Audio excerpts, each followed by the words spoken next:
Oh, Cinna's about to die.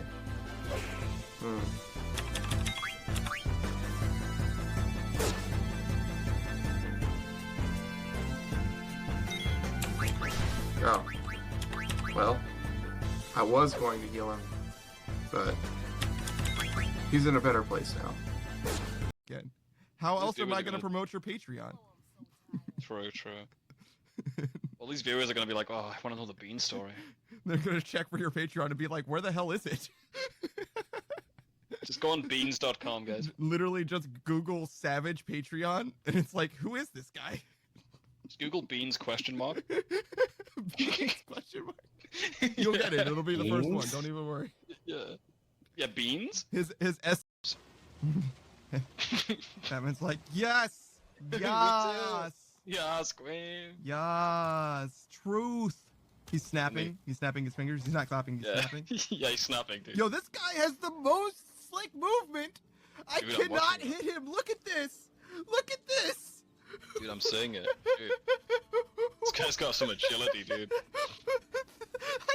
No, he's the fastest kid alive. What am I supposed to do? I think you just leave him alone, bro. Oh my god, now he's gonna come back stronger. There's no way anyone can hit that shot. That's crazy. That dude's too powerful. Put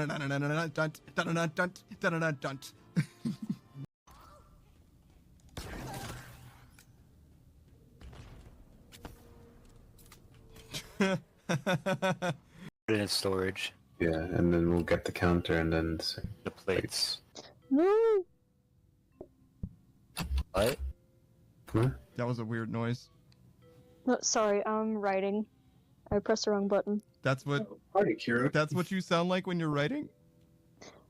No, okay, I'm on mobile, I have my headphones in. Oh, I can't... it sounds like that's what you sound like when you're writing on mobile. I see. That makes sense. Yeah, no, that. So No, I get it. I understand. Does it sound different on a computer? So my question is, Yeah, why my is it syncing computer there background when it is should be much probably out clearer. here then?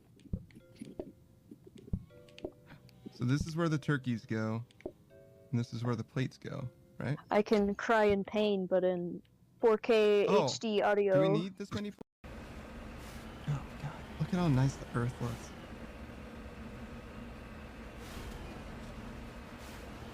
Very pretty.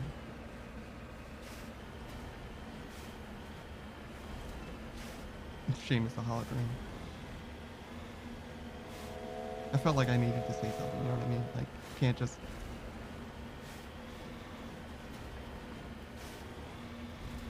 Did you hear the groan?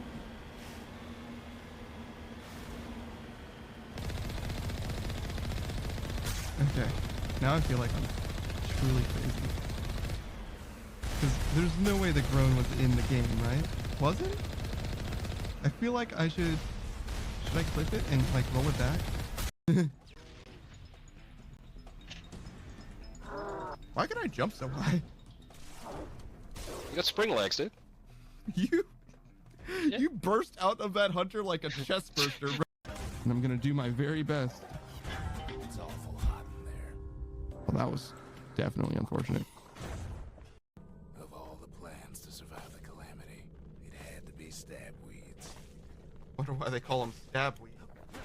Ow. If there's a core, you figure. Yeah, but what about this treasure chest, bro? Sick! I got a wrist! What? Why would I want that? Oh, it's like a bangle or something.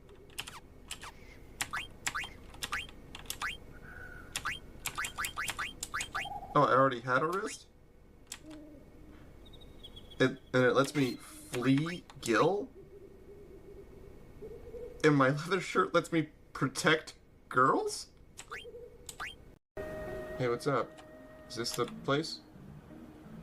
Oh. Well, yeah, no, I have a ticket.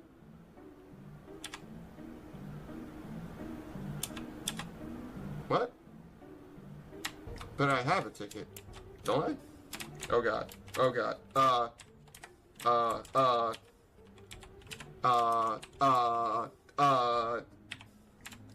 1? What? How does this... I made that appear. I don't know how that helps me. Oh no. Oh no, I'm incompetent. Menu? Oh no. Oh no.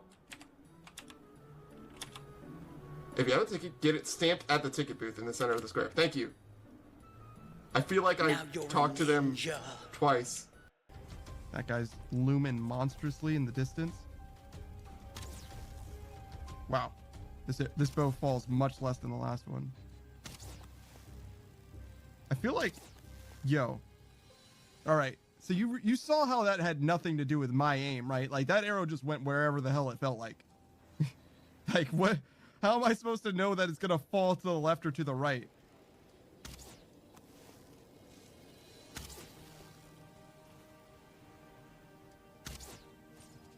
Whatever, we got him. That counts. Your aim stinks. Nah, man, that. I mean, some of it was my aim. I feel like I adjusted properly, and then the arrow just went somewhere else. Cam says my mouth is a temple. I don't just allow anything in there. Oh, I absolutely do. I'll put fucking anything in my mouth. I don't give a fuck. Just come here, you big purple bitch. What you call me? Wow, yeah. There's someone coming, isn't there? Fair warning. I was gonna say I don't have a gun, so. Oh, I do have a gun. What the fuck? When did I grab this? What the fuck? When the fuck did I get a gun the whole time? Because I jumped after that guy and I meleed him and I punched him with the sword. So like. You punched him with a sword? Yeah, dude punched him with a sword. And I was like, ah. Nah, man, nah, those things never cool down, bro. You can use those as heat packs in the winter, honestly. Yeah. Don't know what they make those things out of. The heat packs or the Tostino speech rolls? Same thing. Both really. They just put the same shit in them. I know the heat packs are made out of some sort of two powders that react with each other. I don't know what it is. Cheese and pepperoni. Is that what it is? Oh shit. And put him to sleep. I'm trapped. I'm trapped. I can't move. Are you sleeping? Like. Okay. There we go. Thanks, man. I didn't know what was up with you. I was stuck in my arc shot. Oh. Oh, he's not even wet anymore. Well, or hot. I was gonna make him wet. Never mind. Don't worry about it. It's fine. It'll make sense later. Don't worry about it. The thing that makes me daft is how smart I think I am. That's honestly, bro, that's everyone, bro. The things you're most confident about is probably your biggest weakness. Because you're so confident that you can't be proven wrong about it, that you don't listen, you know? It's everyone. No, that's not me. Mm-hmm. No, that's not me. I think you I would know. You think you would know? I'm pretty confident that I would know. Yeah, I got you. I think I would listen if someone were trying to tell me otherwise. No, I just shut down, you know? That was your Joker moment? Yeah, do you want to know how I got these scars? That's why all those kids had to die? I didn't. What? No! You can't prove it. Well, they were adults when they died. Don't worry. That's true. I got He's them not later. a monster. I just put them on a list and waited. Yo, my mom did that. What? Doobie. You said doobie. Like drug. Oh.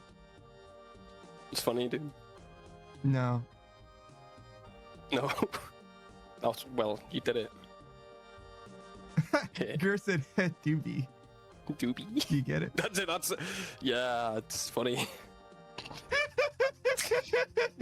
Savage was laughing at me and then he realized where I was going with it and he's like, fuck off. Like, man, fuck it. The lid's fine or whatever. So I like adjusted the trash can a little bit and so the lid like flopped towards me. And as I pushed it and I stepped onto the lid and immediately ate shit. Immediately ate shit. And I was bro, like, I'm eating shit every day, bro. You're fine. Oh, yeah, no, I'm fine. But like immediately as I ate shit and got back up, I like went to flip the lid up and it was like close lid before moving. I'm like, yeah. Yeah.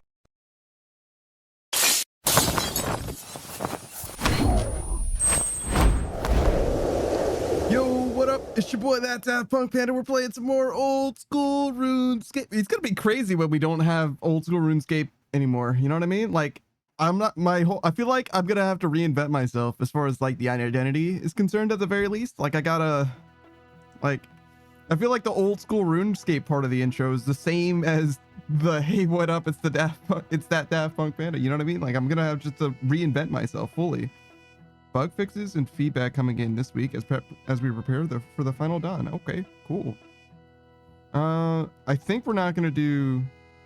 Maybe we should. Maybe we should prime. No. We'll start with Hunter. Don't forget your way. Don't lose your way. We need to start with Hunter because that's the most important thing. We want to get Hunter done because it is the longest grind that we've got going on, and we want to get through this. We have to get through this. I'm gonna get through this. Gonna get through. Woo. That was a reference to a song that I don't remember very clearly, so I very well could have said it poorly enough that no one who knows the song could know what I was talking about. Koya says you can do it. I think it's more than possible. I don't think that I'm doing anything impressive in my RuneScape experience. I think why do I have two of these? I think what I'm doing is proving that anyone can get a quest cape and max in RuneScape if you commit some time to it. Because I have been playing a lot, but you don't need to play as much as I do to have the results that I do. It'll just take you longer, right? And even then, you can play in a lot of ways. It depends on what kind of schedule you've got going on and all that. But most people generally can play a lot more than I can, being that this is a game that is on your mobile device. You can accomplish a lot of the same things that I did, like more AFK and slightly slower, but with like more time invested. You know what I'm saying? Like, I feel like it's more than possible. It's just a matter of how much you want to put into it, right? We did our dailies, right? Should we check? I'm pretty sure we did, but we can check.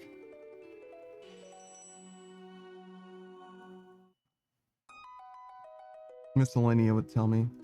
Go on. Lay it on me. Yeah, we're good.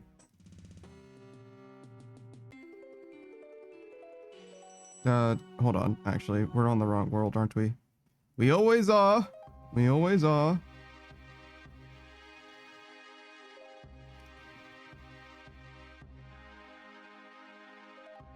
Koya says, I learned that less than 100,000 players have max agility, so GG to you. Yeah. Yeah, there's a lot of stuff like that. Less than 100,000 players have max agility. Less than 100,000 players have like completed Inferno. You know what I mean? Less than 100,000 players have a certain amount of honors in Fortis Coliseum, which you can get just by like showing up. You don't even have to really finish a wave or whatever. There's a bunch of shit like that. Like you can outperform a lot of players in this game just by doing shit that people don't really do. Koya says, Les did 99 runes, RuneScape? You mean runecrafting? Yeah. Yeah, runecrafting is not a very beloved skill, I would say. Guardians of the Rift is very good though. And I think that Guardians of the Rift is more viable for 99 than Hall of Sepulchre is for a lot of people. Because a lot of people have... Where the fuck? Did I just miss a PKer? Because there's nothing here. Entity hider. There we go. I was like, what the fuck is going on here? Look at how many fucking dudes there are. I gotta be on the wrong world. This cannot be the one that I intended to go to. Yeah. I was like, why there are fucking half dozen fucking people here? Jesus. Well, there's this fun fact. Vox's first 99 was runecrafting. I don't know who Vox is. Mega Turtle. Smooshin'. I don't know if I can be this close to him without fucking him up. So we'll go to another world. Julius says, didn't we talk about him a few times in chat? Sure. Vox seems like a name that someone could have, right? You know, like, I'm not. That name doesn't strike me as someone that's, oh yes, my good friend Vox, you know what I mean? Like, I don't know who that is. Like, yeah, I might have heard about him before, sure. It's like not impossible, but I definitely don't recognize the name. Like, oh yeah, that's fucking Ronaldo. You know what I mean? Like, I don't know who that is. I can't associate Vox with anything in particular as far as like notable feats or anything like that. But we've spoken about all kinds of different fucking RuneScape people, right? With like, and this Vox might be one of them, right? Like, it might be that he's like one of the first people to max all of the skills, or, you know, the guy that's like known for being a good guy and is mistaken for being the statue next to Ferox Enclave, right?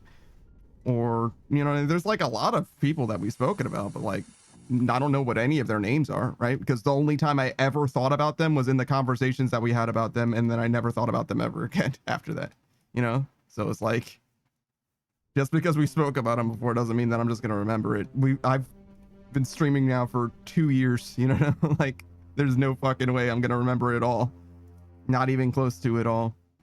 And I don't even remember people that I like actually have some kind of a connection with through the chat, right? Like, I've had great conversations with people that I just don't remember because there's just been like hundreds, maybe not hundreds, but definitely tens of thousands of hours of content at this point. Like, I just simply can't remember everything.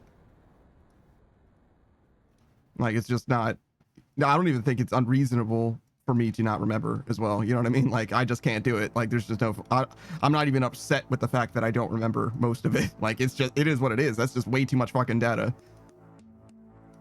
I have definitely had people ask, it's like, oh, I thought your memory was pretty good. It's like, I thought it was, but apparently not. Like, I don't really, you know what I mean? Like, I don't know what to say about that. I guess not. Like, I definitely will gladly go down, you know what I mean, as, oh, well, you know, your memory's kind of shit. I guess so. Provably, it's something that you could definitely prove one way or the other. There's enough information, enough data out there, you know what I mean, about my streams and stuff. Like, yeah, no.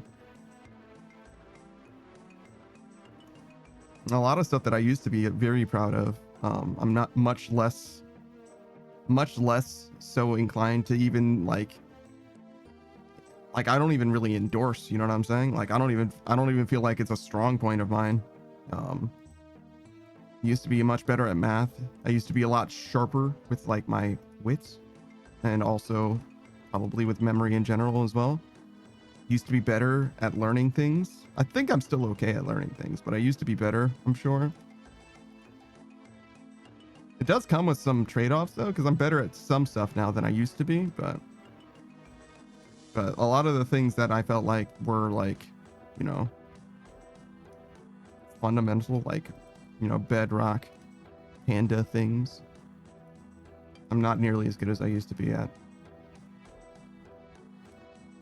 Goya says, well, I bring good and bad news. What would you want to know first? I don't care about, like, some people are like, oh my god, you can't tell me anything bad without telling me something good. Like, I fully don't care. I'm here to like hang out, you know what I mean? Like, if you want to say something, like, feel free, but like, you shouldn't feel obligated to say really anything at all, to be honest. Like, just be here if you want to be here and say what you want to say. Just try not to like make problems for me. It's kind of like the one real rule. It's like, yeah, you can just like say whatever you want to say, like, whatever's fine.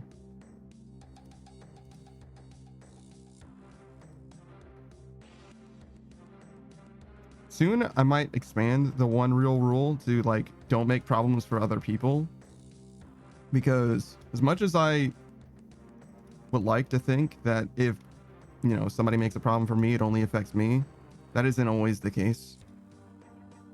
And likewise, if I make a problem, it isn't always just affecting me, unfortunately. So I might have to like be a little bit more strict in that sense. Where it's like, yeah, no, you really can't cause problems for me or someone else. Koya says, the good thing is I don't have carpal tunnel syndrome.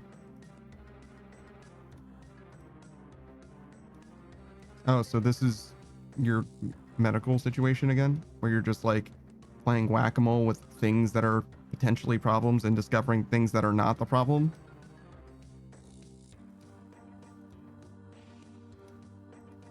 I mean, all right. I guess, I mean, that's not exactly good news in so much as it's just another way to not invent a light bulb. I don't know. You could definitely look at it as a positive thing, I guess. I guess there's no harm in that.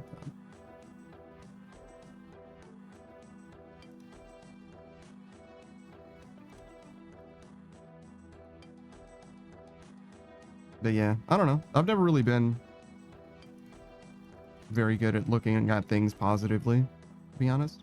I feel like I'm pretty optimistic in general, but like, as far as like putting a positive spin on stuff, I can really only do that sarcastically. Well, it says playing whack-a-mole is a new term for the medical journey of mine. Well, I mean, that's just what it's been like recently. Also, hello, Akataza. What's up, dude? Like, instead of saying that you have like a condition or whatever, you've just reported back to me that you don't have like 7 different conditions. It's like, okay, it doesn't exactly like, I mean, it helps in that there's only so many conditions you can have in the world, but in like the namespace that is medical science or whatever, I don't know how much process of elimination is really the answer, you know? But then again, when you hear hooves, you think horses, not zebras. So there is something to be said for that, right? Boy, says I usually get stuff like you shouldn't collect all medical stuff like Pokemon. I mean, you shouldn't collect medical conditions if you can help it. Usually medical conditions are closer to debuffs rather than boons. It's like really what makes it a condition, I would say.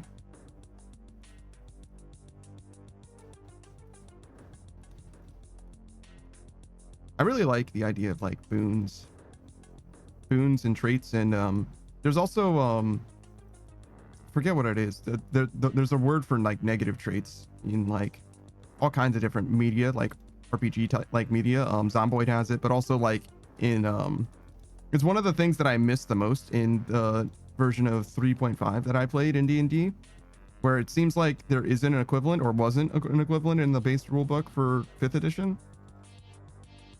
I feel like it added a lot of flavor to like, well, so your character that you play in D&D obviously has as much flavor as you want them to have, right? Like you can really like fill out a character from, you know, the way that you play them rather than what's actually statistically on the sheet. But I think it also makes sense to like have traits that you know, embody be reflected statistically as well, right?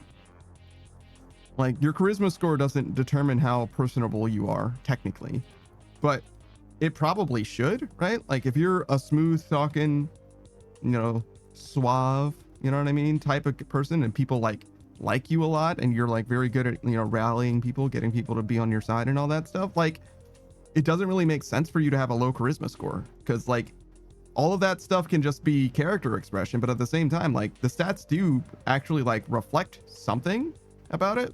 But the social aspect of the game is like largely divorced from the gameplay aspect of the game as well. So it's really up to like the person actually playing the character to make that happen. And similarly, you know, being a 6 intelligence character doesn't mean that you're like actually like completely stupid and incapable of like forming together, you know, stringing together words to make a sentence or anything like that. But it would also be weird for you to be, you know, the like L lollier of the party, where you're like using your detective mind to determine the motivations of the characters. You know what I'm saying? Like it's kind of weird for that to be the case. But like it doesn't necessarily like break the dynamic of the game in any way. And a lot of that is like the difference between the player and the character, I would say. But also that's also like where a lot of the fun can be. Sometimes you have to play a character that's a little closer to yourself in order for you to have fun playing the character that you're playing. Just because, you know, if you're the type of person who likes solving puzzles or whatever, it doesn't really behoove you to play a character that's dumb, unless like that's like part of the thing where you're just like stumbling into the solutions or whatever, which could be awesome, right? But there's also like a dramatic irony there that I think that a lot of people wouldn't be able to pull off. I certainly don't think that I could do something like that. I think I'd have to play something pretty straight. Like I'm the type of person that lends myself to like, you know, management kind of positions. I'm like group mom is pretty regular for me, and like inventory stuff I do well, and I also think I like it a lot, right? And that reflects in my D&D play a lot as well. I like for people to do what they want to do or whatever, but as far as like playing the fucking objective or whatever, I definitely do try to be, you know, the corrective force when it comes to like, wait, what are we supposed to be doing in this town? Like, what's going on here? Like, why are we doing any of this? You know what I mean? It's like I try to be the person that's like able to like, you know, give the refresh if ever we need it for any particular reason. I say that as if I like play D&D. It's been probably a couple years at this point. So I guess I'm just waxing philosophical about ye olden times of when I was, you know, engaged with group things. Because it certainly has been a minute at this point.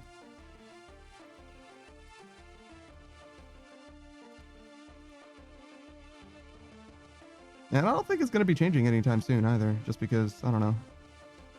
D&D is cool and all, but like, I don't think that I would want to play D&D on stream. It's hard to play it well. If I did play D&D on stream, I think it would have to be a situation where like I wasn't streaming and the person who was streaming was like the DM or something like that, for example. That would help a lot. But it would I feel like the whole like chat situation makes it feel weird. It's definitely different than what I'm ever been used to. That's for sure. It would definitely be an adjustment. Hey, Os, what's up, dude? I appreciate you for stopping by and lurking.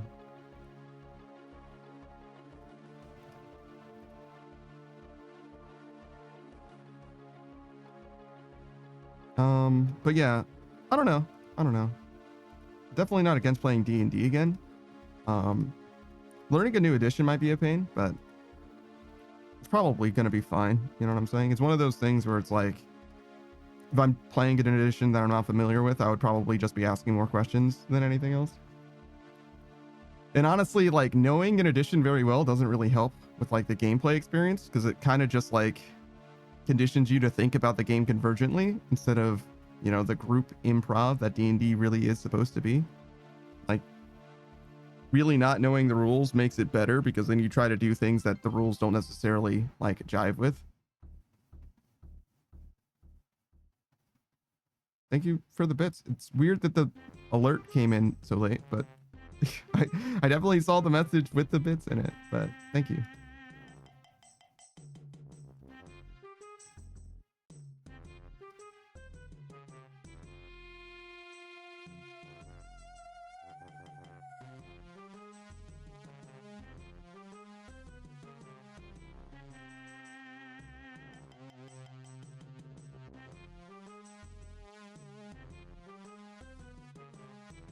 I didn't feel any need to do the tick manipulation on any of those other traps, because there's obviously no Chinchompas here. There's also still no Chinchompas here, so we can probably like piece the fuck out, realistically.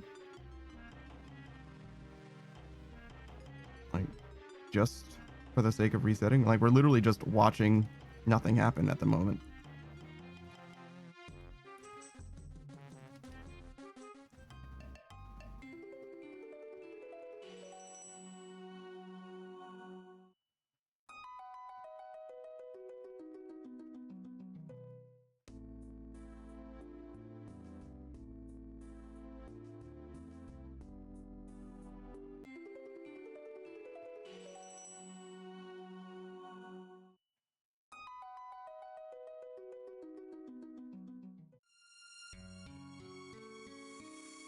I guess there's a world where I like lock down my inventory enough where I can just like deposit it all and make the banking a little faster. I don't know if that's terribly helpful here specifically, but it might be good for Arania. I mean, we'll see, right? We'll lock that down before long.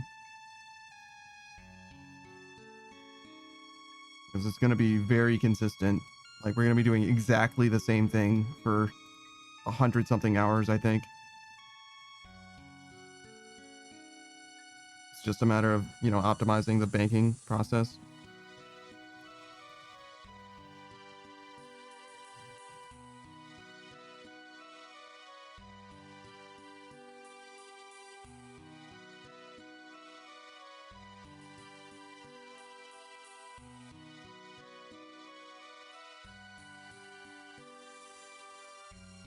Man, I'm fucking terrible.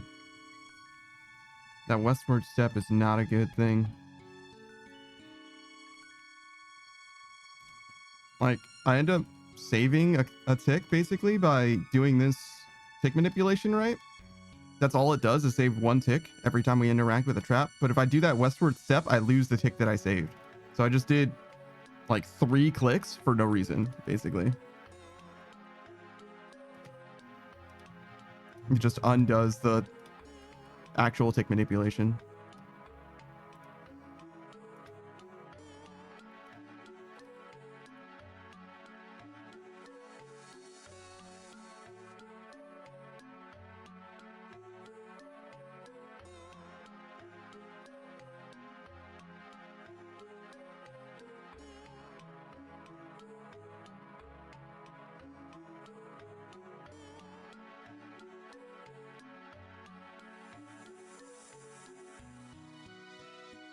Oh, I should be casting Vengeance. Or-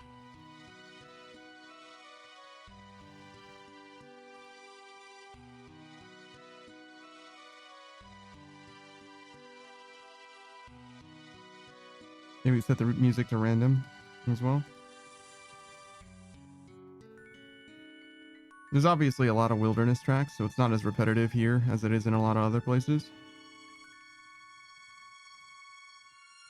But still, that might have been a little soon. No, it's fine.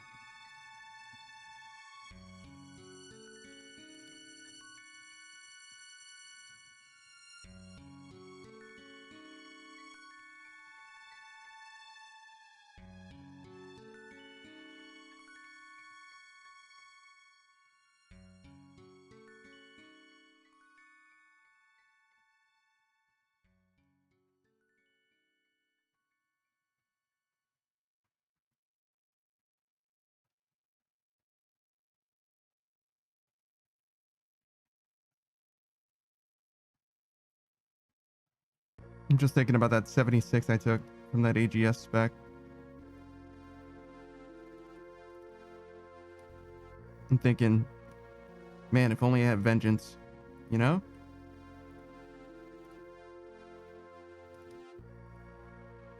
I don't know how much it would have made a difference, to be honest. Because I did have a Ring of Recoil active anyway, right? So that shit should have mattered, in theory. Just doesn't seem like it did. I didn't see that guy take, like, I don't know how much you take from a Ring of Recoil, to be honest. But I think it's like a significant proportion, though. It's like at least 10% or something, right?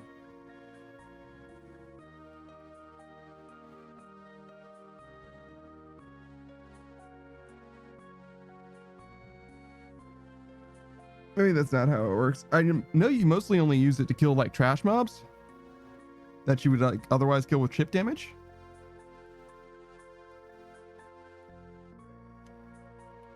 Say hello. That guy says you gotta bank sometime? That's weird.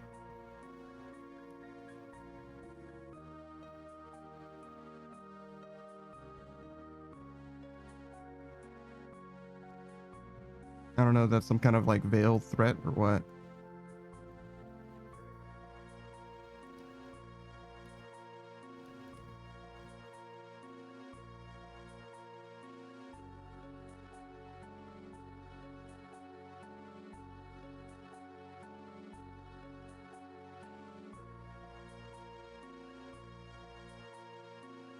I'm not sure how long they've been there. If they have been here for a while, then they would have seen me bank already. So I don't really know.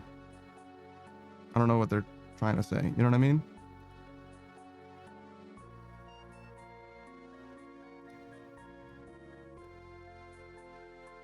If I'm not banking enough for them, then, you know, you can kind of keep that to yourself. It's kind of like where I'm coming from. It's like, cool, I guess, but like, I don't know. It sounds like a you problem really than more than anything else. I mean, this is one of those things where it's like, I'm not even going to do it today if I'm getting like PK'd enough where I can't stay here for long enough, you know? Because there are definitely days that I've done this where like it's literally just chill. Like we're just here for actual millions of gold and no one shows up. Even last time when we were doing this yesterday, right? When somebody showed up, that one guy showed up 2 times. So if you don't count him who showed up fucking once and then showed up again fucking 3 minutes later or whatever, we didn't encounter any PKers. You know what I'm saying? And we also got away from that guy easily both times. So like, I don't really know. Well, I guess he did try to teleblock me the second time, but it still wasn't that bad. Because we definitely, like, it wasn't close, right? Like we didn't almost die or something like that. And with that in mind, it's like, I don't know. I have a lot of trouble taking that shit seriously. Because like, yeah, it sucks when I die. And even the worst day that I ever had, I think, with regards to like doing this, I was dealing with somebody who was like obviously risking like hundreds of millions of gold. So like there was only so much that I could possibly do to get away from him. And he also just happened to be a guy that would, you know, stop by every 15 minutes or something like that, right? And with those two things together, it's like, well, yeah, I'm probably going to die pretty consistently, but also I'm just going to do something else. Like literally just another method at some point. So we've got enough skills right now where I like don't need to be here. I can be doing anything else. I could be doing Wintertide. I could be doing, you know, combat, whatever, right? So yeah, no, I'm definitely happy to risk. And it's not even like a risk exactly, because it's not like this money is, you know, essential to the account in any way, right? It's just extra money that I probably am not even going to spend because I'm not going to be leveling fletching like mad fast. I don't think. I guess I could, but I really doubt that it would come to that. Just because rune crafting is going to be so slow, I don't see any point in leveling fletching quickly, you know? It'd be different if like I finished leveling rune crafting and was like, oh shit, if I can get fletching done in 3 days, I could finish, you know, maxing before sailing comes out or whatever, right? But short of anything like that happening, like there's literally no rush. And even then, like, is it worth spending 100 million gold or whatever just to get fletching done a little faster? Probably not. When I could instead have that gold for, you know, Inferno and Coliseum or whatever.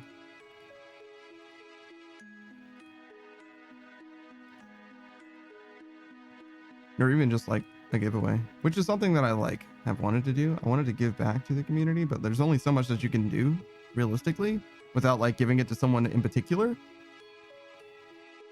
Just because like most people are like Savage, where it's like if somebody's doing a giveaway, he's gonna show up because he wants to get free shit, which is like fine. But like what I would really want for a giveaway isn't so much giving, you know, money or things to someone who has more money than I ever did. You know what I mean? It would be ideally, you know, to help somebody who's like, you know, trying to, you know, get their first, you know, torture or something. It is what it is though. There's only so much that you can do.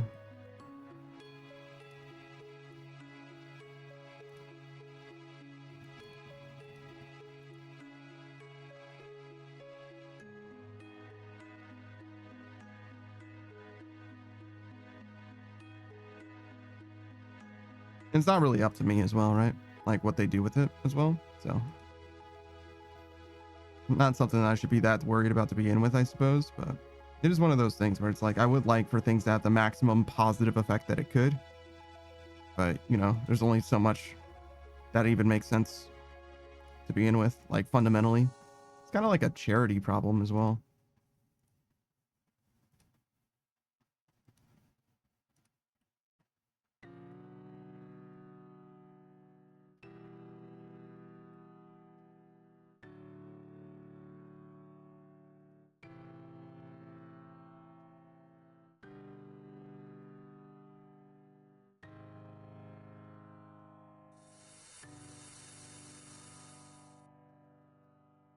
This fucking guy.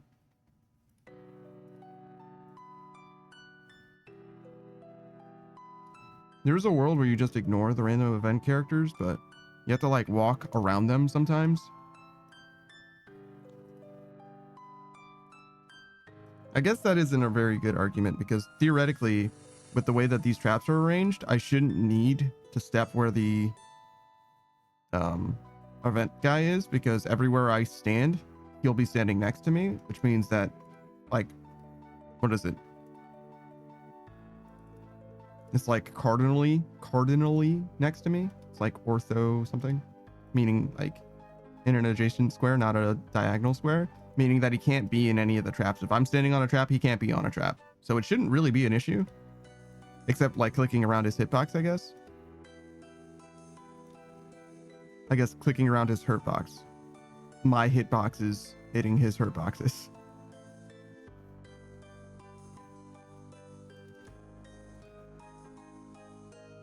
Actually, I wonder how big the hitbox is in this game. Is it just like 1 pixel? You know what I mean? Like, is it literally just the tip of my mouse click? Is that just as big as the hitbox is? It probably is. Doesn't need to be any bigger than that, right? Infinite precision type thing.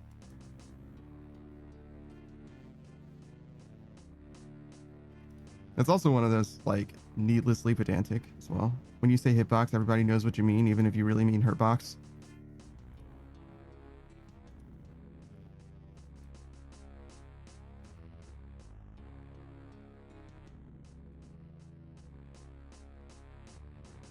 It's like hyper intuitive somehow. I kind of like the idea of something being hyper intuitive. It's so intuitive that even when you say something wrong, someone still understands what you're saying.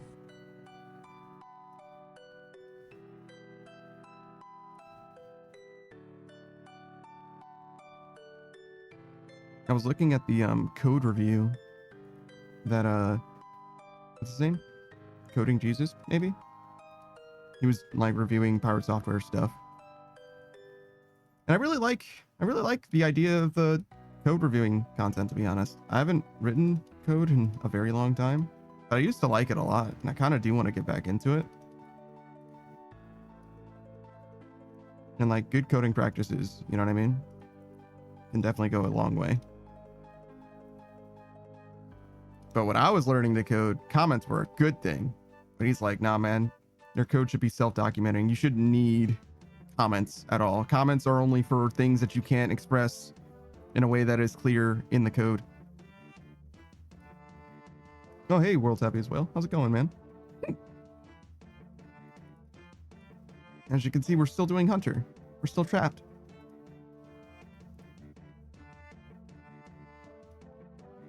There's a world where we do like another 1 million experience in Hunter today.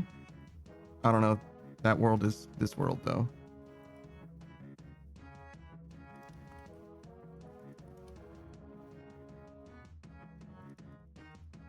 Later, man.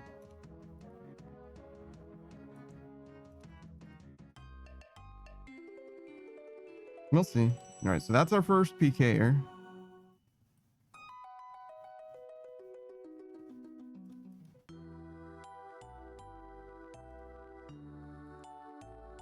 Bill says, I'm good. I got the farming pet today. God damn. How many pets do you need, bro? Chill. Save some for the rest of us. Says me, I guess.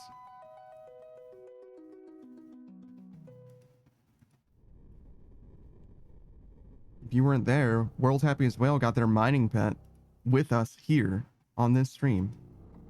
On this very stream, Whale got the mining pet in Volcanic Mine.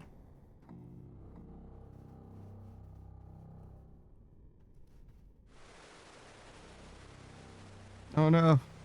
We lost 2 Chinchompas. 2 brave soldiers.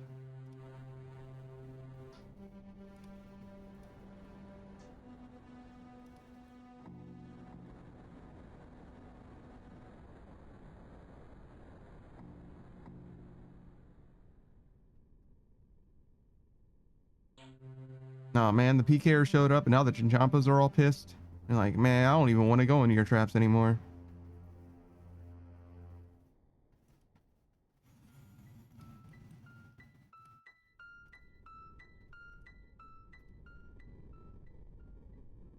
I think it has to do with like how quickly you reset the traps that are like near the spawn points. Because if you reset the traps near their spawn points fast enough, then they want to come back into the trap, which means that they spawn at the spawn point, which means that they go into the trap. You know what I mean? I guess the one tick method, even without killing the strays, could be better just by virtue of that. Just because they like trapping themselves in a little bit of a spawn loop.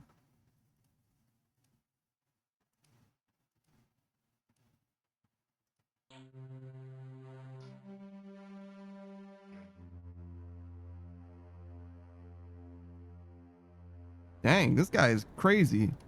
Fucking Houdini over there. Look at him. He just triggered every fucking trap.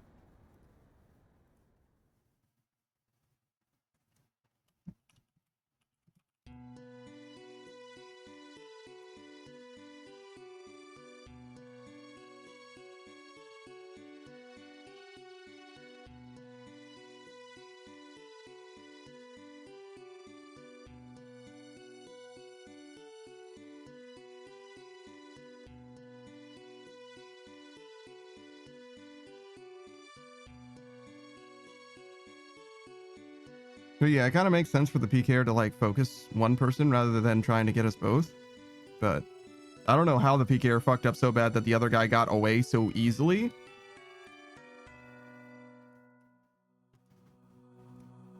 Like usually you should, if you're a PKer, you shouldn't be in a position where you start attacking somebody and then somebody else becomes a more appetizing target than the guy that you already started attacking. You know what I'm saying? Like that doesn't really make sense.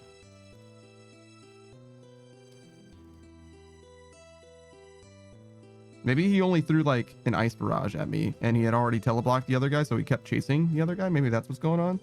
But he should never have tried to ice barrage me, in my opinion. He should have definitely tried to, well, maybe if he freezes me, he can kind of keep an eye on me, but he waited too long. I was too close to the exit, you know what I'm saying?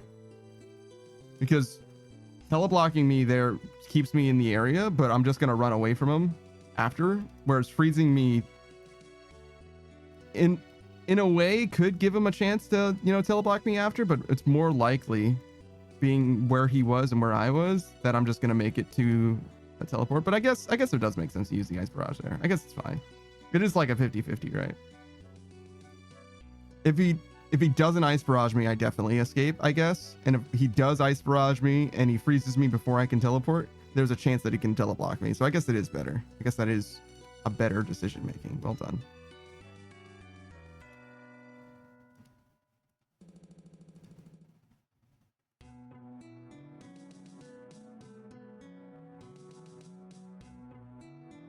Who else has been lucky with pets? Also got the Royal Titans on like 50kc in like a week.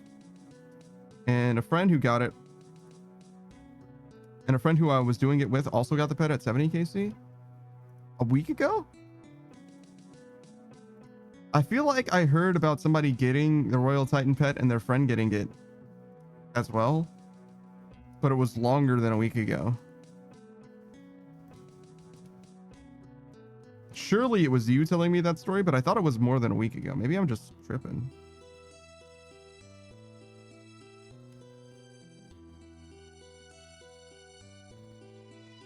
There's no way that I know two people that got a pair of Royal Titan pets together at like relatively low KC. There's no way that that happened.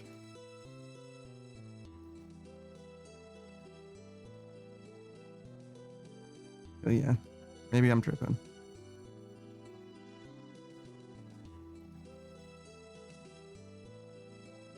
Speaking of tripping, this skill is fine. It's definitely just fine though.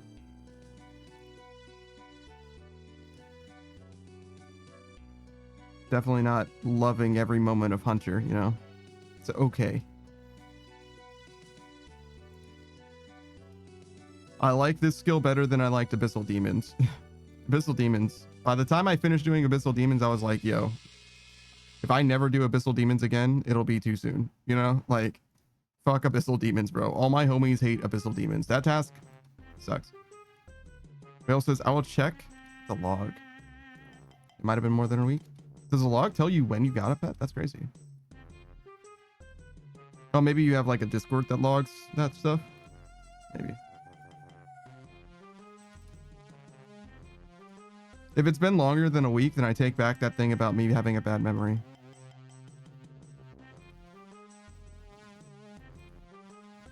If I'm right about that, then actually my memory is actually a steel trap. And how dare I insinuate, even for a moment, that it is anything less?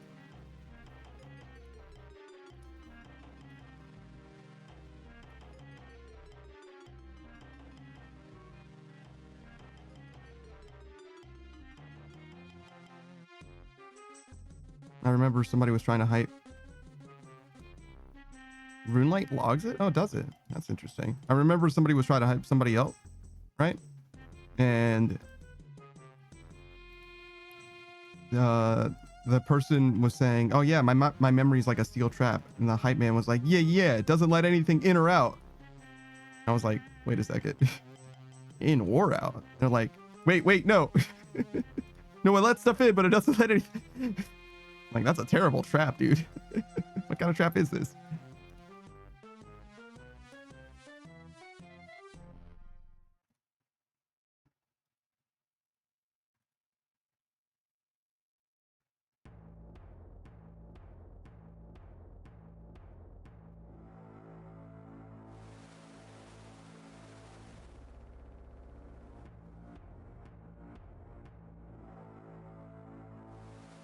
Why am I sing prayer?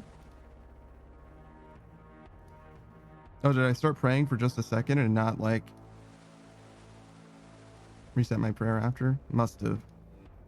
That guy that showed up, I was like, oh no, I don't want to die. And then I just didn't reset my prayer on the way back.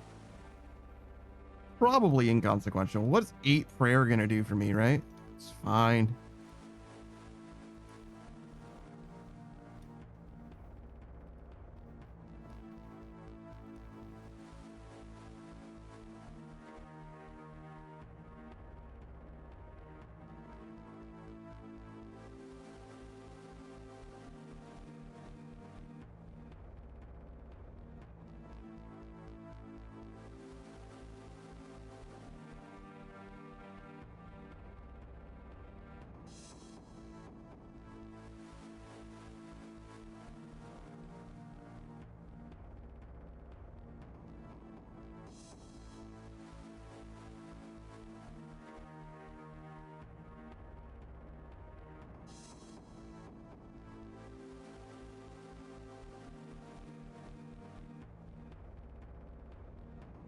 Kind of crazy that at one point I was doing Rose Castle with like Blighted Ice Axe in my inventory to anti-PK.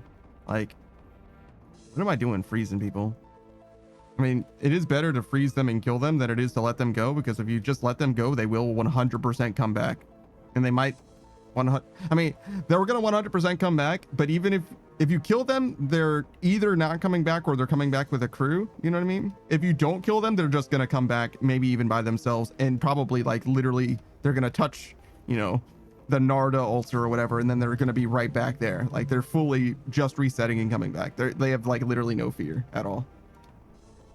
And it's like, oh, we'll just try it again. You know, it's like you literally cannot deter people from PKing without like actually killing them. And even then, and PKing them is so likely to result in like their whole crew showing up, because like PKers tend to like, you know what I mean,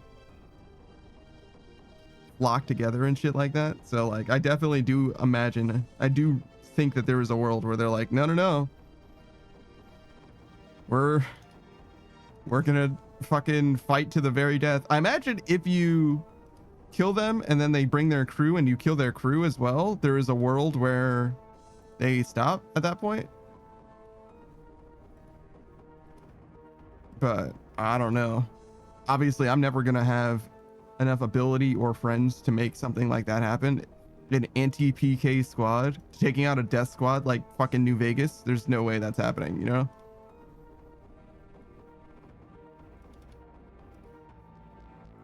Even in New Vegas, I struggle with that shit. Not like struggle, but it's rough. It's not easy. I've also never like done like a New Vegas or Fallout run or anything like that with like explosive damage. I kind of want to give it a try, because I feel like explosives are like really, really good, but I just like I never like really venture too far out from, you know, energy guns, small guns.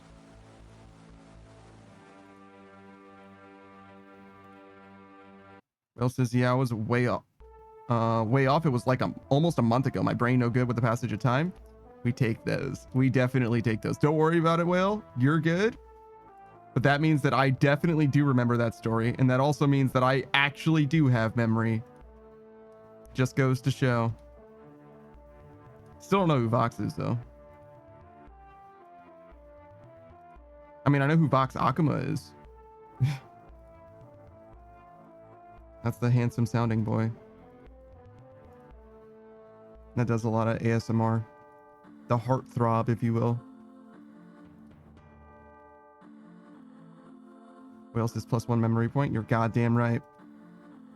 Speaking of heartthrobs, I recently did a little bit of a deep dive as far as YouTube content goes. So not like a true deep dive, but you know, I listened to someone who presumably did a deep dive on a Corpse Husband, which I didn't even know about, like the Corpse Husband situation, by the way. I was like, oh yeah, Corpse Husband, he's the guy with the deep voice. He plays Among Us, does music, right? That was kind of like all I knew about him. But apparently, like, somebody face revealed him, which is like extremely not cool. And as a result, he just like isn't a thing on the internet anymore, like fully like withdrew. And I'm like, I hope that person feels like shit. Like that person is like, bro, I don't know if they were a fan of Corpse Husband. I fucking hope that they were an op of Corpse Husband, because like if they were a fan and they did that shit and that was the result of their actions, I don't even know what I would do with myself. If I was in their position, like, oh yeah, no, everybody's so curious to know, I'm gonna help. You know what I mean? Like I would, dude, it's fucked up. And that is like a level of fandom that like no one should ever achieve. Screenwriter says 250 out of 1,000 milk pearls / flex. It's pretty good. Yeah, you're grinding it up, man. Is your hunter high enough that you get that like good 1 tick rate going on? Mold pearls, huh? I do not envy you on that one, but you're getting there. You're getting there. Also, thank you for the hydrate screen ride. I kind of enjoyed the method, but I don't think that most people do.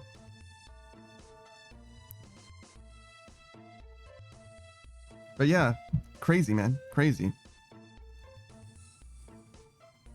Screenride says Hunter only 76, but we grind. Oh yeah, it'll be there. You might be around there though. It's close. Something somewhere around 80. Drive says crazy. I was crazy once. Classic meme. Tangentially related to this particular stream, of course, as well. Whale says, damn, haven't heard about that, the Corpse Husband thing. Yeah, no, it's definitely crazy. The thing that I didn't like about the video that I was watching is that they were like, oh yeah, no, that somebody, you know, let the cat out of the bag, right? And they were like, yeah, this is what Corpse Husband looks like, right? And then they showed a picture of Corpse Husband on screen, and I'm like, bro, you know what I mean? Like, hello? Like, am I the dumb one, right? Like, don't do that. You knew, right? You knew that was a fucked up thing that happened on the internet. And to be fair, you were just reporting on it. But then you showed the face reveal thing that you're saying clearly, whether or not you said it directly, you're saying like, this is clearly not a good thing that adversely affected this guy. And you're just like proliferating the same information. I'm like, bro, I don't need to know what Corpse Husband looks like. I don't care to know what Corpse Husband looks like. That didn't benefit me in any way, but now I know what he looks like because the YouTube video was just like, here you go, no warning, like, congratulations. I'm like, oh, okay, cool. Hello. Cam says, yeah, that's not cool. Yeah, no shit. Also, hey, what's up, Saku? Screen says they locked him in a room. I hear as much, yeah. What's up, Saku? Sorry. I'm doing good. Oh, good. But yeah, it's definitely crazy, and it's like also like fucking 4 years old. It's like ancient tea, I guess, at this point. But still, definitely not something that I like, that I feel like I can you know, be happy about, and like almost anyway. I'm glad that he decided to like leave the internet because clearly motherfuckers can't be trusted at this point. But I don't know, man. I don't know.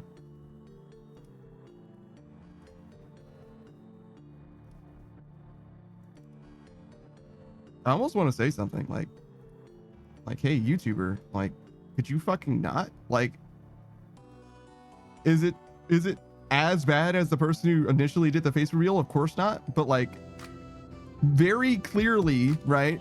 I mean, unless Corpse Husband specifically said to you, no, go ahead and document this by showing my face. Like, I think you could, with like an ounce of emotional intelligence, be like, I shouldn't include this image in this video where I'm clearly saying that he's like isolated himself from the internet as a result of this image coming out. Like, where's your empathy, dude? Like, actually, where is it at? Like, oh, well, it doesn't matter, everyone's already seen it. Then if everyone's already seen it, then you don't need to put it in your video, right? Like, like, it's such bad logic. I like actually don't get it. I fully don't understand.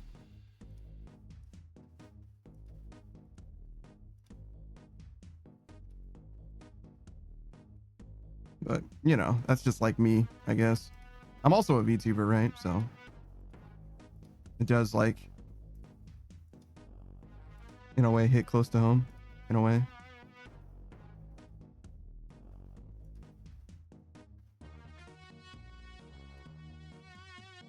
But yeah, no, Corpse Husband's one of those guys. I never really, like, you know, partook in the content or anything specifically, right?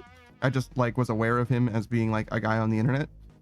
And I didn't think about him until like maybe it was like 2023 or something like that, where I heard one of his songs and I was like, oh yeah, so he does music.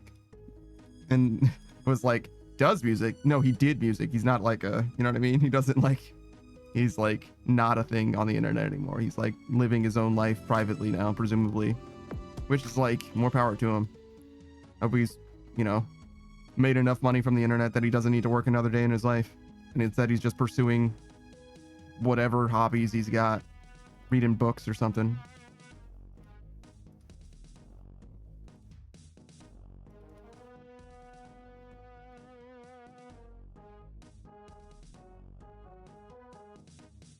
And to show my great appreciation for him as another creator or former creator, I am going to do all of the detective work in the world to isolate him as an individual and find out the thing that he's putting his time into and doxing the shit out of it so that everyone can appreciate his new endeavors under his new internet name.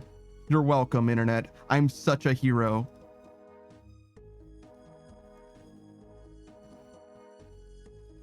I feel like people actually do think that way sometimes.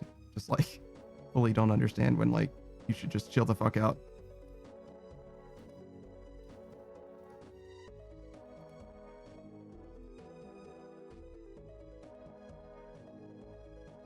Saw Justin Bieber speaking to like a group of fans outside of his house once, and he was so like so alarmingly polite for Justin Bieber. He was just like, hey guys, I don't want to see you guys outside of my house because like this is where I come home to like unwind and stuff, and like I really need to be able to feel safe just like coming to my house and not feel like I'm being interviewed or, you know, thrown into a throng of fans or whatever, right? And they were like, we're sorry. It was like, wow, that was like an extremely polite conversation that was like perfectly respectful, and you know what I mean? Like, it was shocking to see how well that went. The reasonable path. Yeah. Because obviously, when you hear about people, especially celebrities and stuff, you're usually hearing about them when they're at their worst. But it's like, no, sometimes they could be just like normal guys. It's like, they're just like, no, could you not? Like, politely, respectfully, could you actually not? Like, good job, Justin Bieber. You did a good one that one time at least. Justin Bieber doesn't need any praise from me. I think he'll be just fine. You know what I mean? I don't think he gives a fuck about what I have to say about him. What's that, Panda Man? No, Panda Man that was a long time ago that I was a Panda Man. Shout out to T Panda Man T. Back in the way back. That was like my first gamer tag, I think. I graduated to Daft Punk Panda after that. Haven't been a Panda Man in a long time. Maybe I should go back. Maybe I should be a Panda Man again.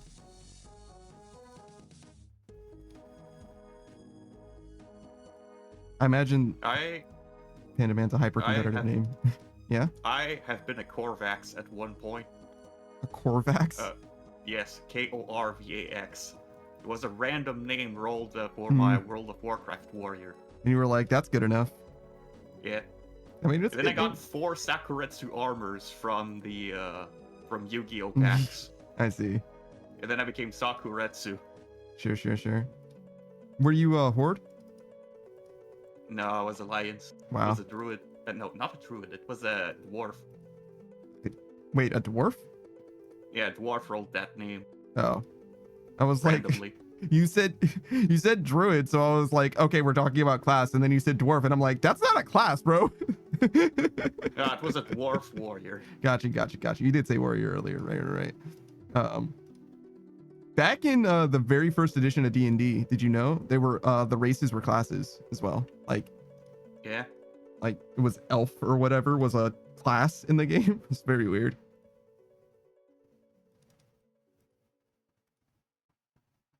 But yeah, Korvax. Oh, that's not a bad name for a dwarf. Thank you for the hydrate whale.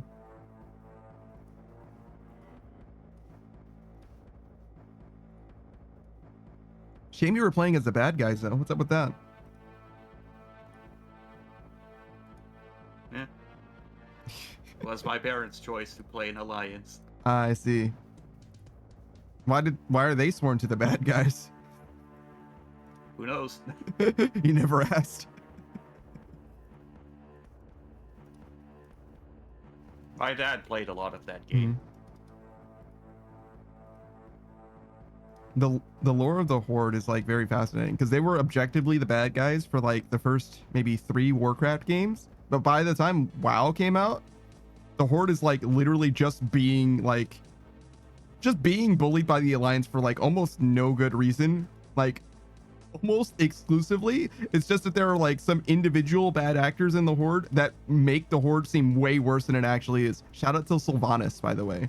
I know like this much WoW lore, but if you remove like 4 names from like the ledger on the Horde side or whatever, it's just full of like righteous sanctimonious guys. Like basically not quite that bad, but it's approaching that level where it's like, Jesus Christ, guys, like we really need to do something with these.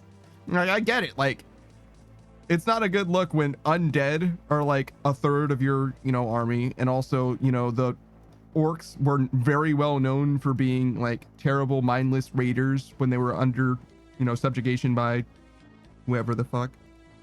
Like I get how there's like baggage and all that, but like we all agree that they're here now and they can't exactly go back, right? Like they gotta live somewhere unless you're gonna wipe them out, which is crazy, right?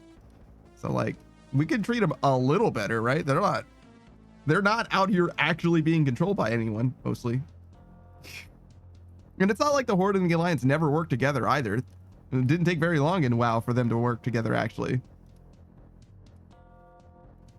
But usually that doesn't last for very long either, which makes some degree of sense. And I think that it's like a little less like black and white nowadays as well. Mostly because so many bad guys keep showing up and controlling the Horde. Which reminds me as well, have you seen any of the like more recent WoW like cutscenes, Saku? No. There was one floating around. It was like a side-by-side of like, this is what WoW cutscenes look like in vanilla, and this is what the most recent WoW cutscene is. And it's like bad. It's like bad. It looks like, yeah, like you've seen higher production value from people making RuneScape videos about RuneScape, you know what I mean? Where they'll have their character like animated doing something. Like people have definitely tried, and I'm not even saying like the badass like source filmmaker, because there's like somebody who does like quests like Desert Treasure 1 or whatever, right? I haven't seen the video, but I've seen the thumbnail for it. I'm like, I'm sure that's awesome. I'm saying like literally just people talking to camera with their RuneScape character, like higher production value, unironically, like actually crazy. Like how is Blizzard not putting more effort into their cutscenes? I just don't get it. I saw someone at one point Mm-hmm. that had their RuneScape character as a 3D VTuber model. Mm-hmm. Pretty awesome. Pretty awesome.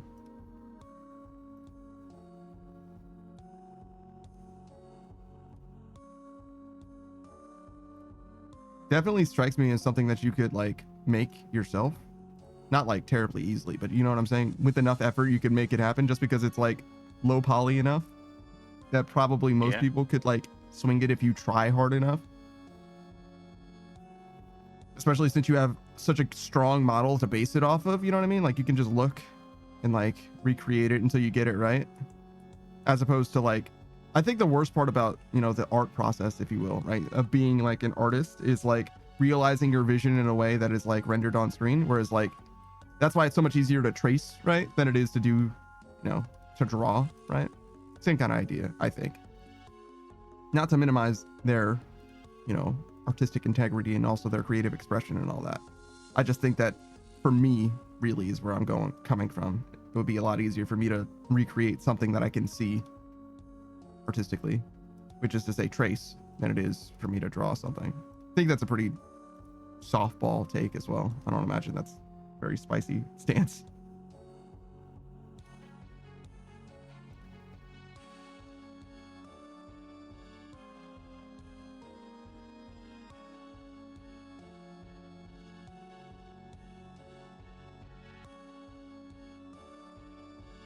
You have a new Fugi check, it looks like. Saku, what's up with that? Yeah. Did you just get it? I was gifted a new reactive. Oh, I see. Who from? It is from a friend that I was going to join their birthday stream at some point. Okay. When's the birthday? It is happening on their, I believe it's the 27th. Okay. Very cool. Wait, so they gave you a gift for their birthday? Yeah, they usually have the same artist make a reactive for each of their friends. I see. Is it like so that their stream has like a uniformity of design almost kind of thing? I guess so. Interesting. You never really asked? Fair enough. Yeah, I never asked. Well, I hope you have a good birthday stream, or they have a good birthday stream. I hope you enjoy being on their birthday stream. It should be fun.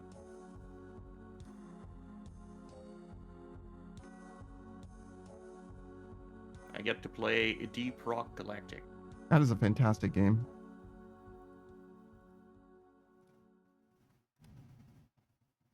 And it's got such a good, like, developer, such a good supportive community as well.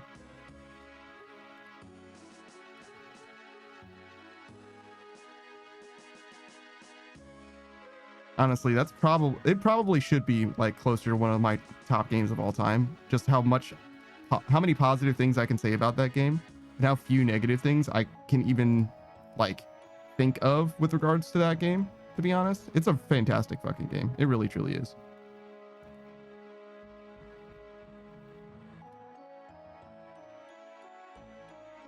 That's a game that did like literally everything right. Everything that I can think of, at least.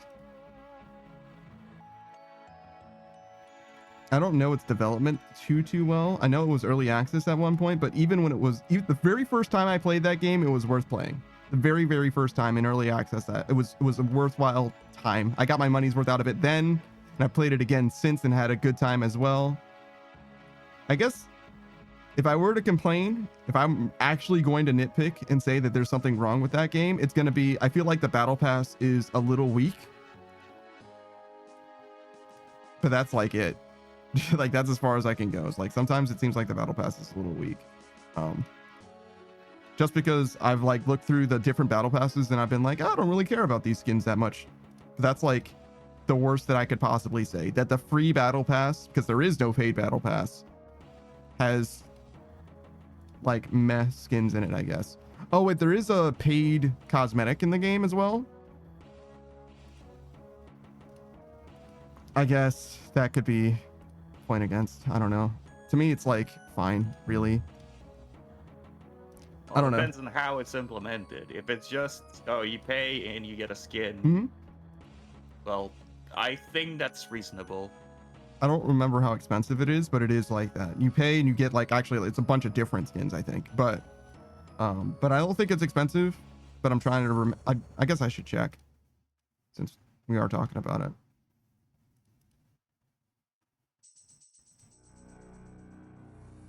It's one of those things that it's also like not, it's like buried, you know what I mean? It's not something that they're like, oh, you need to get this thing. Hey, you should get this thing. And it's not like, oh, it's only here for 2 weeks. How about you buy it? It'll be gone. Okay, it's a little expensive. It's $15.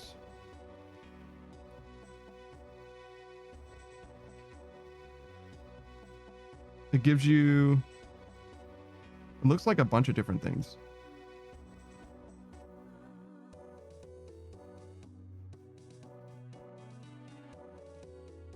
But it is also listed as like the supporter package or whatever. So as far as I can tell, it's like supposed to be like fully like, if you want to give us extra money, this is what this is for. And that's mostly what it is. It's like, you know what I mean? And it's, again, it's not something that they're shoving down your throat. I feel like, I don't know. I'm willing to give it a pass at the very least. I don't know that I have a problem with it at all. I guess I could really like look at it itemized. And to be fair, they aren't doing a like super good job of like, this is specifically what you get, but I think you get a good amount of stuff. And there's a million cosmetics that you can just get in the game, in the base game anyway. So like, I really don't think I have a problem with it. I think they're probably fine. I'm willing to give them that benefit of the doubt, especially since I'm not like about to do an audit of it right now. I was willing to look into it as much as I did, but it's not extremely overpriced. That's for damn sure. It's only $15, so it's not like, you know, a Valorant skin or anything crazy like that. And it is supposed to be like an, you know, optional, hey, if you really want to support us that extra mile. Though I do like merch way better, to be honest. And I do know that they have merch, or did have merch at least. Maybe it was like a Kickstarter thing. Because, you know, merch is something that you can just like buy rather than, I mean, you can buy cosmetics in a game as well, but it's not something that you'll have. You know what I mean? You buy a cosmetic in a game and it's a lot closer, especially in a live service game. It's like closer to like leasing something. You know what I mean? It's just a license that you temporarily have that you, because in the transient state of the digital age, you know, at some point the game's going to go away. It's going to become a brick, probably. Probably, not guaranteed. Shout out to Stop Killing Games. Yay. Which has gotten a lot of traction recently. Maybe something will come of it. I'm certainly not against. I am hoping that something comes of it. Mm-hmm. Speaking of things coming of things, I mentioned the Switch 2 thing and was like, oh man, you should like pursue legislation or whatever. Another way for that to manifest only occurred to me recently, where somebody is suing Nintendo for bricking their shit. That also is a great viable option. Yeah. Because obviously if like the American judicial system, sorry, I'm hiccuping. The American judicial system doesn't have a lot of like power over like what Nintendo can and can't do with their console, but they definitely can protect consumers from anti-consumer things and say, hey, lo, that thing that you are doing is not something that we are going to allow to happen. So that's another way for that to happen.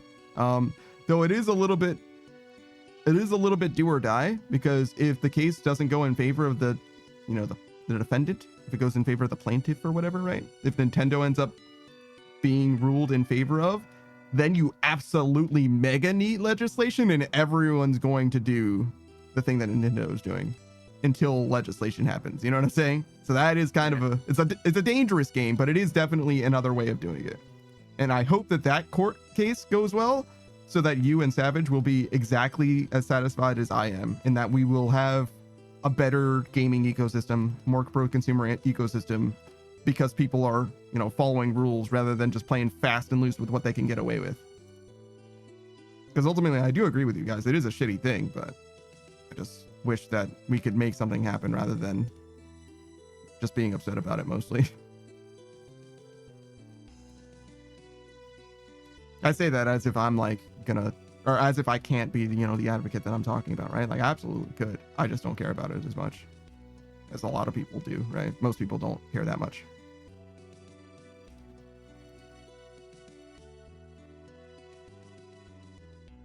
Which is fair. There's only so many things that can occupy your time and energy.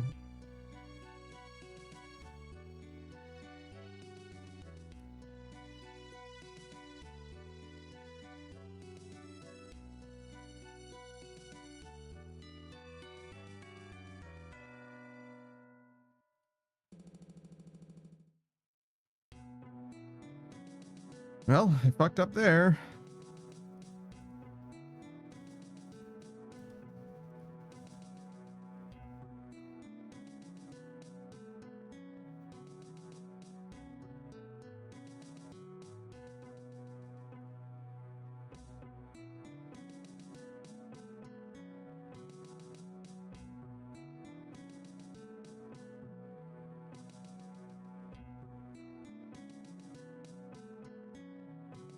Actually, you know what?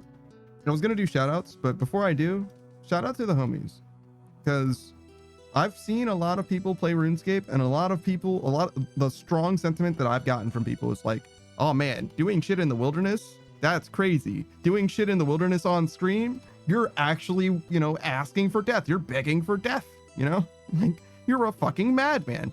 I've basically never had any problems. I've had like maybe one time somebody has shown up through the stream and ganked me. Maybe once, you know what I mean? So like, shout out to the homies. Screener says, okay, on my way. I don't think you want to... Look, man. I hear you, but like, let's not. Yeah, Screener says, JK, you would beat my ass. Yeah, that's kind of where I was going. It's like, Screener, you would beat my ass in Smash Bros. I don't think you want to face me and, you know what I mean? Like, let's not do that. You know what I mean? You know what I mean? Like, let's not. And Panda's like, Greenright, I have a door and I'm gonna put it in your face. Yeah, brother, I'm gonna shove my door entirely up your asshole, dude. Like, I don't know if you don't want to deal with this, right? Like, you're gonna be asking me advice for how to kill me. You know what I mean? Like, let's not do that. No offense to you, brother. Literally nothing but love. Let's just like, let's not pretend. New Raptor says, what would you do if I showed up? I would be disappointed that you wasted $14 for a bit. It's not worth it, brother.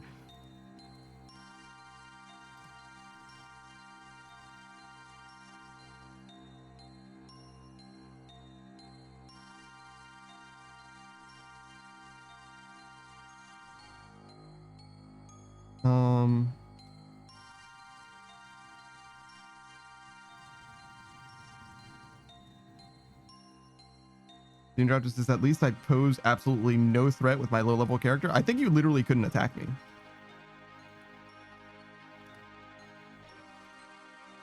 Actually, you literally couldn't show up in this world because Screenwrite couldn't either, because neither of you have enough total levels to show up here. Actually, now that you mention it, neither of you could have. The game was rigged from the start. The amount of people that can interact with me is too low. You know what I'm saying? Like, it literally couldn't happen. Screenwrite says, lucky you. Yeah, you're right. You're right. The game is literally holding him back right now. He's bucking at me, but the game is holding him back.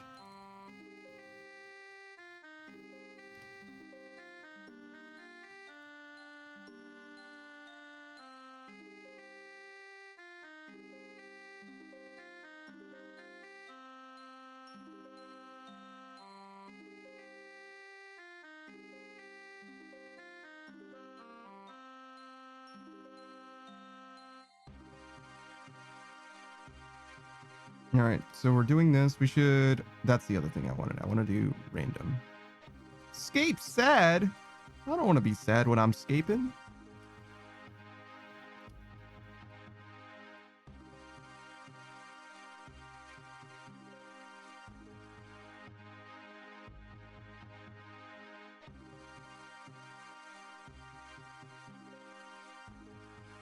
Go on then, Chachampa. Get in my inventory. Oh my god, that guy took so much damage. Yeah, get out of there, homie.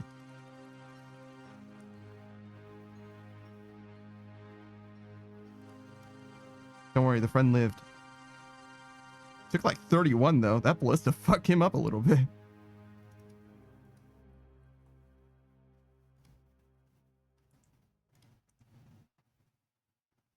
All right. So we've now seen either the same PKer or two different PKers. And it was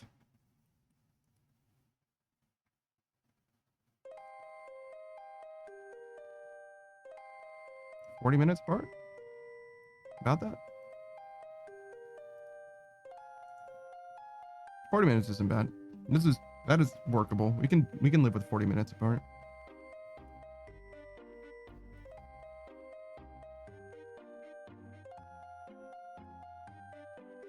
I think I fucked that up. Yeah.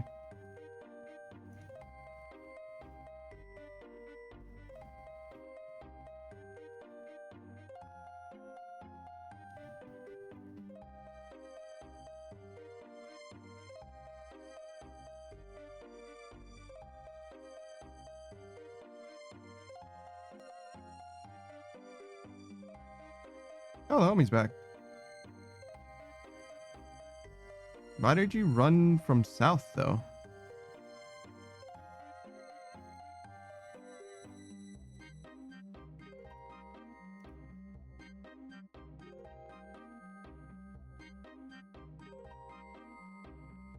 Wonder where he came from. Ferox Enclave? It's a long way.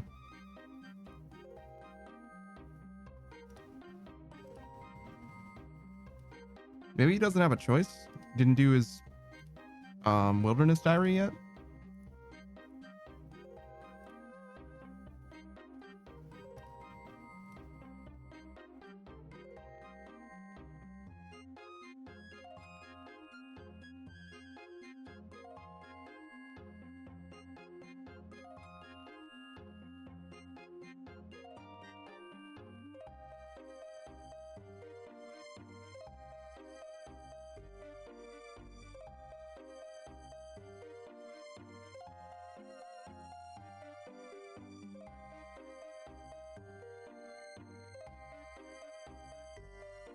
I'm 91,000 in the world right now for my total level.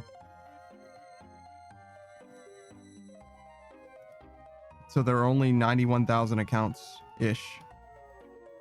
Actually, yeah, something like that, right? I think this is a 2K total world, not a 2,200, but I'm not sure. Somewhere around there. 120,000 maybe accounts that can possibly gank me. Which definitely helps. Or it seems like it has been helping, right? I switched to these worlds pretty early on.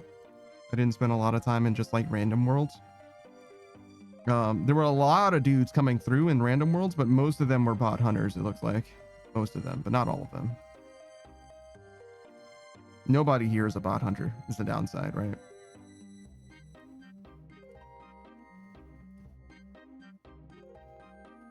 Which makes a decent amount of sense. I imagine that bots don't really... You don't bot an account to max in order to do Chinchampas. It's probably something better that you could do with that account.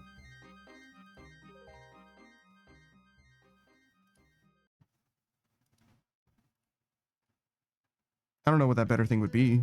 Fucking TOA, I guess? You can probably do TOA with a bot, probably, nowadays, I imagine. If you can PvP, you can definitely TOA, right? Literally. It took 3 days for a bot to figure out Colosseum. Yeah. They are already transcended. Hmm.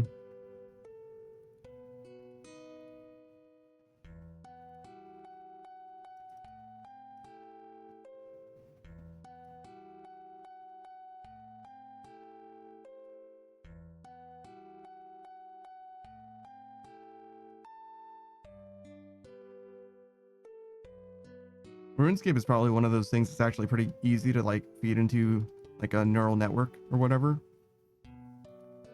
Because there's such like strong feedback, like positive and negative feedback, which is like how training AI works or used to work, at least. I don't know what tokenized, chat GPT, that like that AI is different, you know what I'm saying? But like learning algorithms as far as like reinforcement behaviors and processes and stuff like that, this definitely seems like it would be very good, a very easy platform to have something like that work pretty well. Shout out to Code Bullet.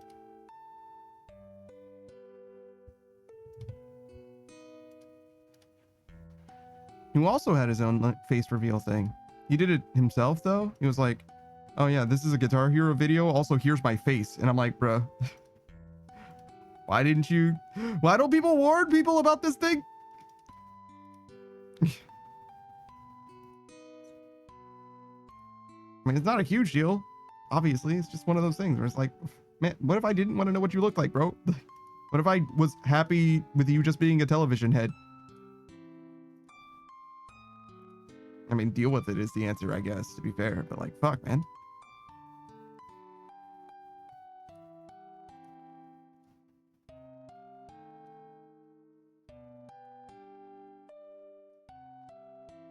Scribe says, do you think you could train an AI to be quite good at OSRS PvP? I could? No. Someone could, though. Yeah, definitely. That's been done. Yeah. Yeah, the best PvPers in this game are AI by far. By far. They're more than tick perfect, you know what I mean? Like they react like as close to instantaneous as you could have something. They're just better. It's just that most bots in this game that do PvP and LMS or whatever, most of them just aren't like, top level PvPing or whatever, because they just don't give a shit, right? They're fine with just getting rune bolts or whatever, runite bolts and rune arrows. They don't need to perform at the highest level, but in theory, right? Like if you were interested in doing that stuff, right? If you were interested in doing high level PvP, you would definitely encounter a lot of bots rather than a lot of people, because they are just disgustingly good. It's just that bots don't really PK in this game, at least not to my knowledge. I've never heard or seen one.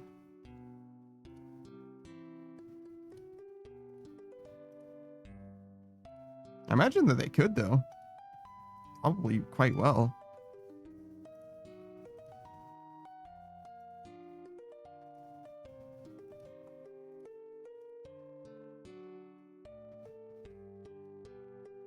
I've always been interested in like AI in games, like making it, and also like not necessarily botting, but that's the best way you could describe it, like colloquially botting, but like the programming challenging of it.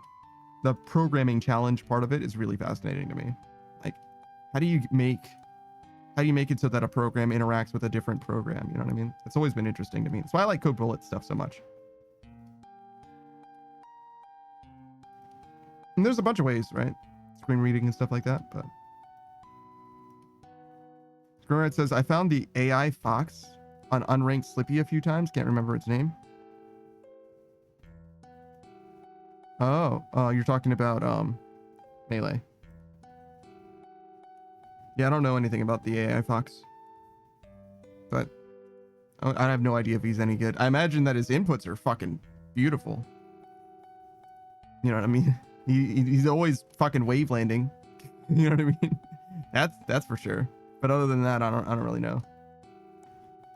Screen says, someone is running it as an experiment, but I know next to nothing about it. Fair enough.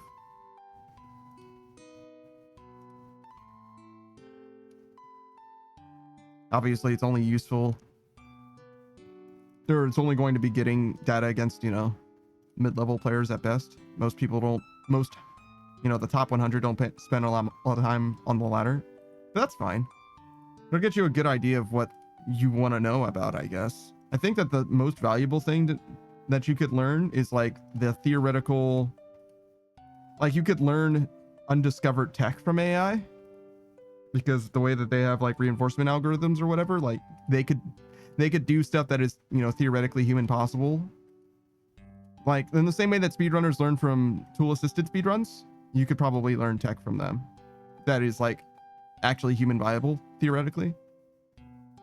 But other than that, I don't see a lot of value in it, unless you just want to, you want to have something that is, an NPC that is hard but fair, theoretically, You know what I mean? Like I could see that being of value if you just want to like lab against something. Because, you know, level 9 computers are only going to get you so far. I would know, as someone who peaked in my Smash Bros journey several times. Like I could beat level 9 NPCs very, very consistently, but that's as good as I ever got, right? But to be fair, that's basically as hard as the game like is, right? There's more, right? There's all-star mode and stuff like that, but like if you're playing the game by yourself, which I largely was, that's kind of as good as you can possibly get, unless you, I don't know, somehow. I mean, I guess there is a world where you can be like, I'm gonna fucking 1v3 these level 9 computers. I guess that's possible, but I don't even think that's gonna like improve a lot of your ability in most of the games. Maybe with like wave dashing, wave landing, you know, with the depth of mechanics that Melee has, maybe it could help. Just because you'll be able to like learn how to play hyper safe, hyper defensive, but it won't help you like be a well-rounded player. It'll only really help you with the defensive aspect of the game for the most part, and like consistent chain kills, combos for kills, that kind of shit, I imagine. But other than that, it's not gonna, you know what I mean? It's really hard for an asymmetrical battlefield to teach you how to play a symmetrical game better.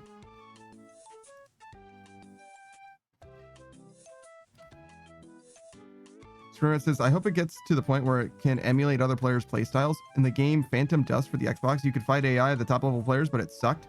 Just use the same moveset that they used. I always thought it would be cool if the AI played exactly like the player it was supposed to be emulating. I definitely could see that being of value to like a person, especially a person who's labbing, but it's one of those things where it's like, I don't know how reasonable it is to have something like that. Obviously with, you know, the way that AI is now, it's probably more and more possible, right?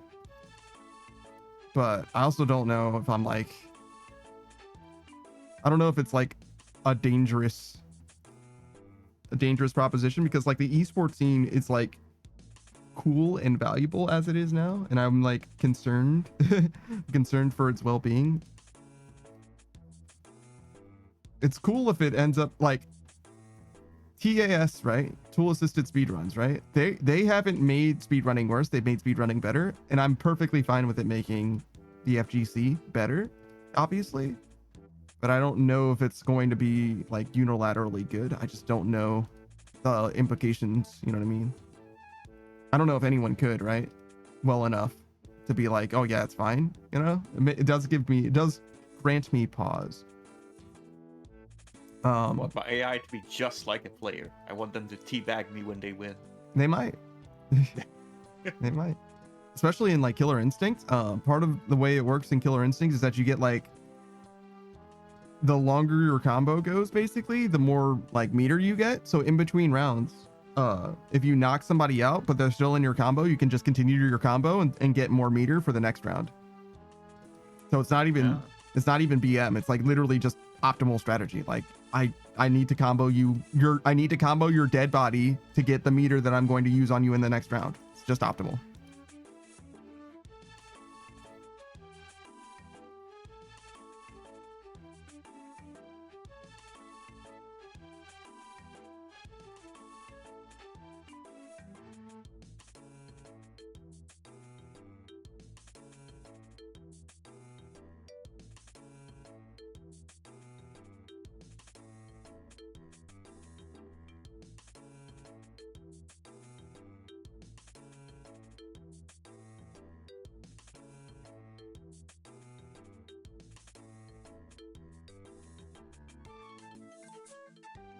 Says Killer Instinct caused so many fights in our friend group. That's funny. I've never really played Killer Instinct. I might have played it a little bit. I played more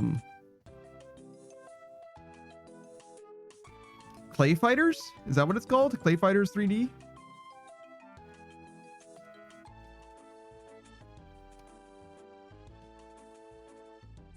I didn't play a lot of that either, but I played way more of that than I did Killer Instinct. I think they were both N64 titles back in the day. And I haven't played any Killer Instinct post that one. Screamer says it was one of the arcade cabinets at our local place. Yeah. I haven't played almost anything on an arcade cabinet, to be honest. Screamer says 10,000 years ago before they tore it down, Sag. Yeah. Yeah.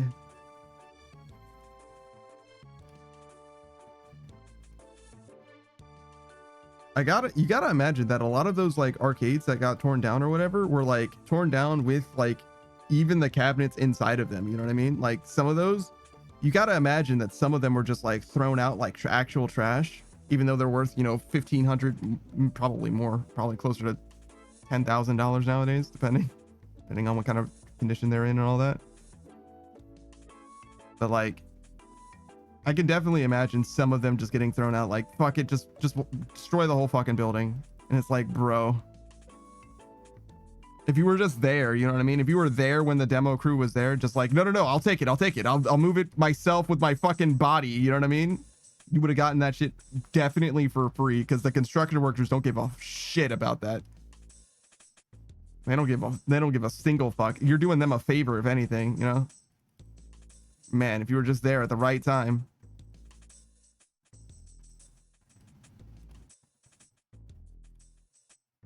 Even if it wasn't like an amazing arcade game, to be honest.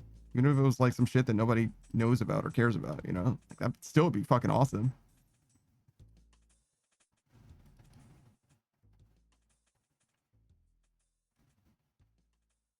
Nightmare repair, though. You need a specialist for that shit.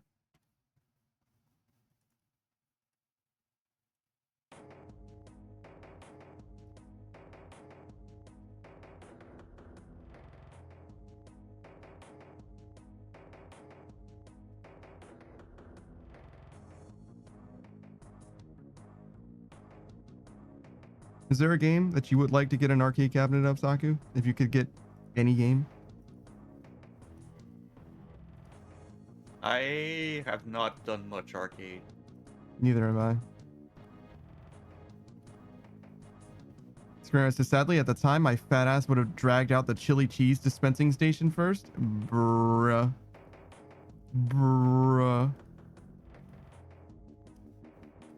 You can get chili cheese like anywhere, bro. What are you talking about? What are you saying to me right now? Screen says, not this stuff, man. It was different. Right. You know what?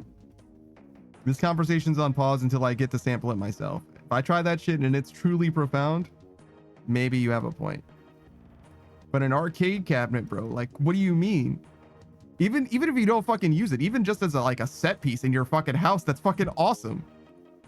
I guess the chili cheese dispensing station would also be pretty cool, to be fair. My roommate my former roommate has, I think, a popcorn maker. I kind of messed up the past tense for that. She was like, hey, do you want to have some popcorn? And I'm like, no. Like, I don't really like popcorn. And I think she was like visibly disappointed because, you know, being that she owns a popcorn maker, she kind of wants to take every opportunity she can to make popcorn, which makes sense. But at the same time, it's like, I don't know, man. I don't really like popcorn that much. It's like, okay. And also, that shit just comes in a bag, bro. Like, it's fine. I don't know.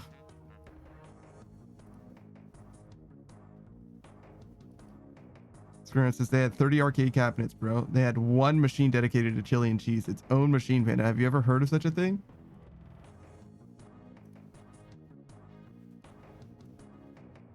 I've not heard of a chili cheese dispenser, no, to be honest. Do you think that's just a thing that we can get on Amazon? I think we just order one of those.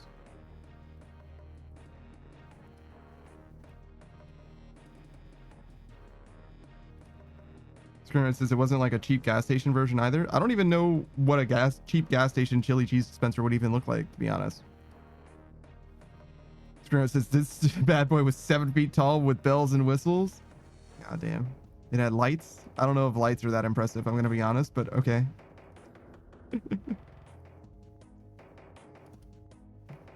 All right, hold on. Pretty sure it had a roller coaster attached. That is fucking awesome. Chili cheese dispenser. Okay, so this is just a little tiny guy. This is like a guy that would be on your cabinet, like your countertop.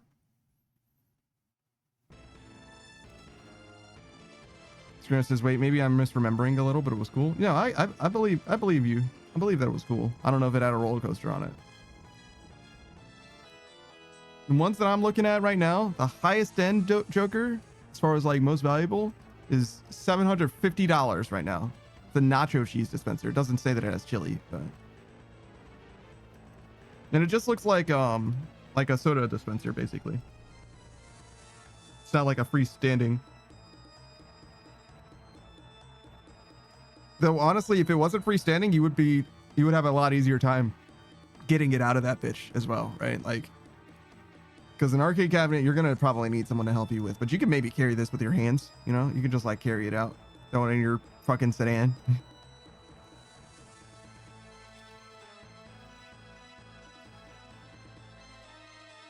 It's like if there was a fire in my house, I would go back in for my chili cheese dispenser, and then after that, I would go back in for my pets.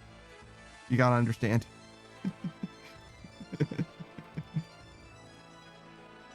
Like, listen, man. Oh, 97. Nice.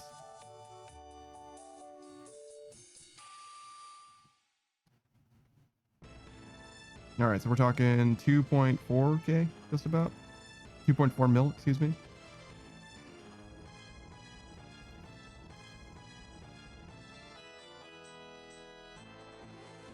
Which is like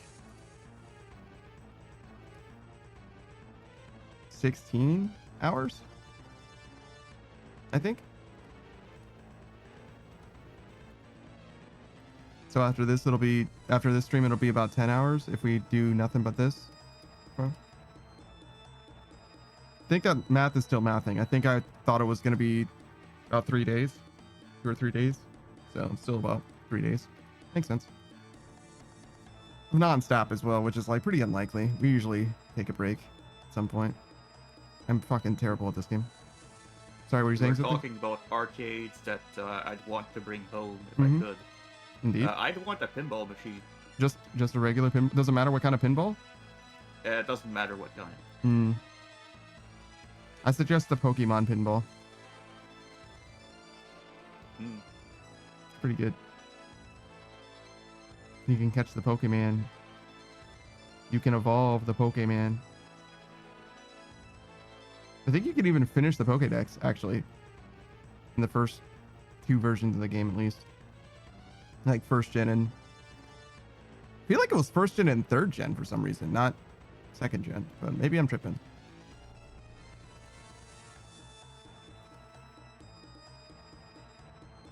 Pinball games used to be, like, actually... like quality games, like video games. No, that is a video game, not a real pinball machine. So there's that. It's not a tactile thing. Oh, I'd want the real pinball machine. Yeah. Rather. I think that those things don't need electricity to function somehow as well. Like there's like fully mechanical pinball machines that exist. There's also electrical ones, but I think there's fully mechanical ones as well, which is crazy to me. Like score and everything. That is wild. Yeah, I don't know how the fuck they did that shit, to be honest.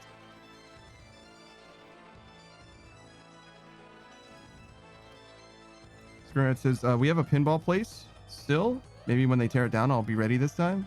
Dude, good luck. It's probably going to be harder to get that shit, like, for free or anything, because I imagine that people are going to be a little more, you know, thirsty for it. And it's also, you know, the age of the internet where people are like more connected than ever before. So there's probably going to be some awareness. But yeah, definitely keep an ear to the ground for it. You never know. You never know. There's a bar in my city where, basically they have arcade machines, and it's you buy one drink and you have access to them. Mm-hmm. Sure. Yeah, I've heard about that kind of thing before.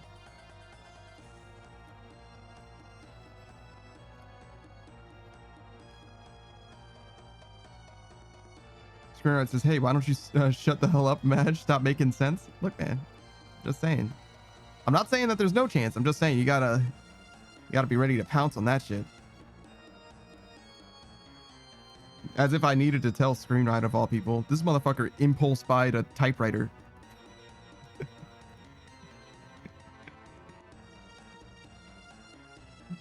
Screenride says, here it is. Heated dual dispenser. Only $2,600. Only. And Screenride says, speaking of impulse buy, $2,600? Yeah, damn, bro. $2,600? Brother. Are you fucking kidding me right now? Ain't no fucking way, bro. Screenride says, but my living room could have heated cheese and chili 24/7. You don't want it to have 24/7 because I think you gotta clean that shit out. At least most of the time. Screenride says, Sigh, you're right. Yeah, no, it's definitely not safe, bro.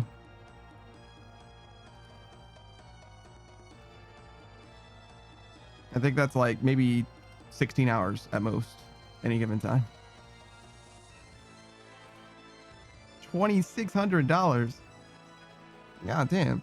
That's not even a down payment on a car. That could be a whole ass car. Not a great car, but a whole ass car. What's up, Goose?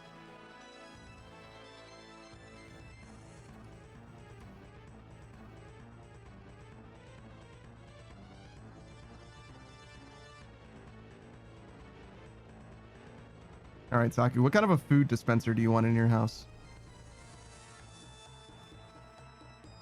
Food dispenser. Yeah.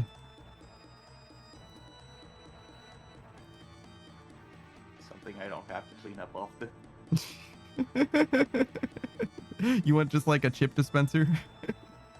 Basically. Some guy just shows up and fills it with chips in the back or whatever. You just get them dispensed one at a time. That's all you want. Yeah. Fair enough, man. Fair enough. Goose is finally home, about to send some tea away to finish out the 1K cape and then get used to the new feel. The new feel? They changed a bunch of Oh, things. yeah, in TOA, right. You're not going to send your Coliseum first? Wow, get a load of this guy. Trying to warm himself up for it. They made all of the monkeys get max hits in some way. Yeah. Who says, yeah, I gotta remember how to click again. Sure. Enjoy your monkey room then. Screenride says, I could get a concrete mixer and keep it full of chips.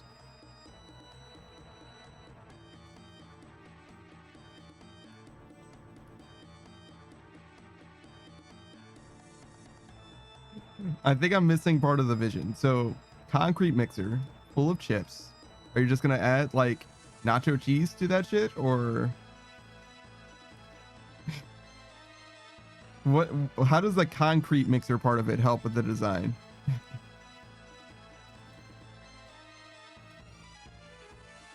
Like, Screenride says, I forgot where I was going. Actually, listen.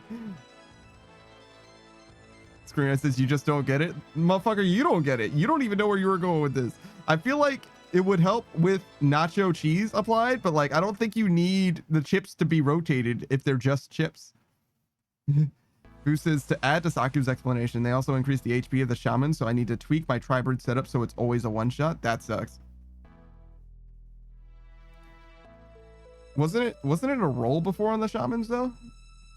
It didn't max it before? Isn't that what he was saying as well? It's always a max it now?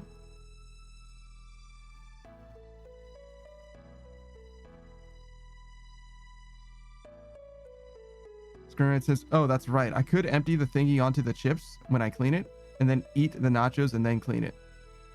It's like a cycle.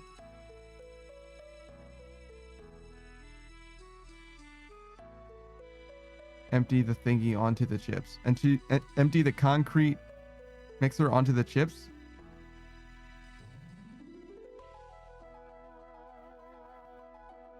You said it too many times. No, the other way around.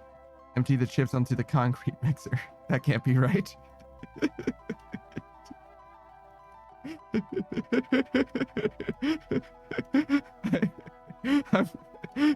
You're losing me, Screenride. You're losing me.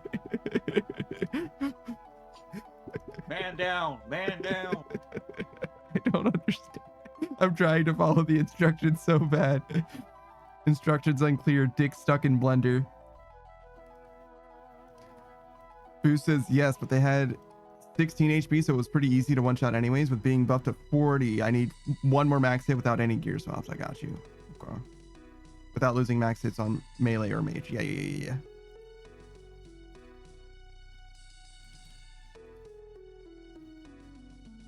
Is there a world where you change your order of doing the room? Do you bring your imbued heart into the raid with you?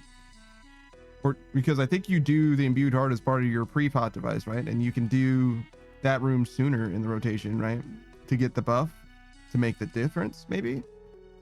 I don't know what your rotation is though, to be honest. I don't know which room you do first. I imagine it's Raback, because you want the mage buff for that one. Who says I I'd be do? able to hit a 40. I'm sorry? I might be able to hit a 40. That's is it just 40? Okay. I thought it was 41, but he needed one more to get to 40. Who says I do now? Yes, but deposit after Kefri. I don't change my raid order. Oh, I see.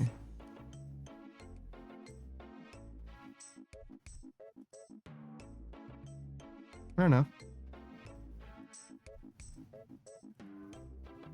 Because I'm sure that the imbued heart, would it by itself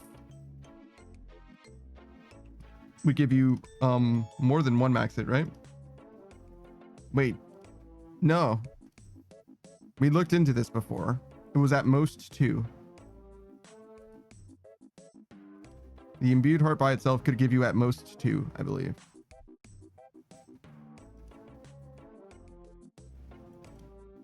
Who says, because now Akka is so fast, I'll have better stats with the leftover salts. Oh, okay.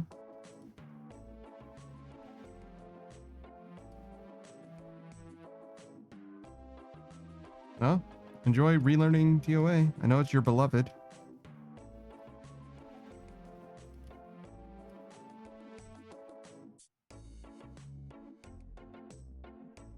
My homie left and never came back.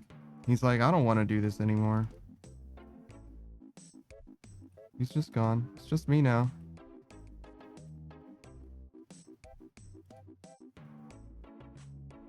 Who says that TOB is the best raid, Cox is a cool raid, and TOA is Bay raid? TOB is best, but TOB is before anything else, before anyone else. That's crazy. Best is still outranked by Bay. That's actually nuts. That's a strange way of prioritizing things in your life, I'm gonna be honest.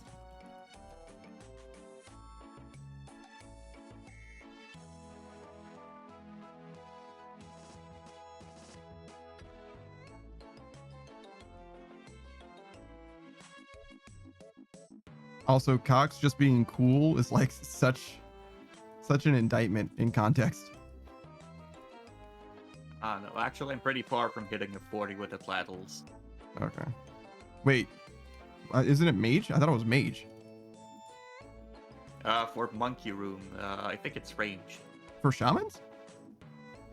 Yeah. Did I misread?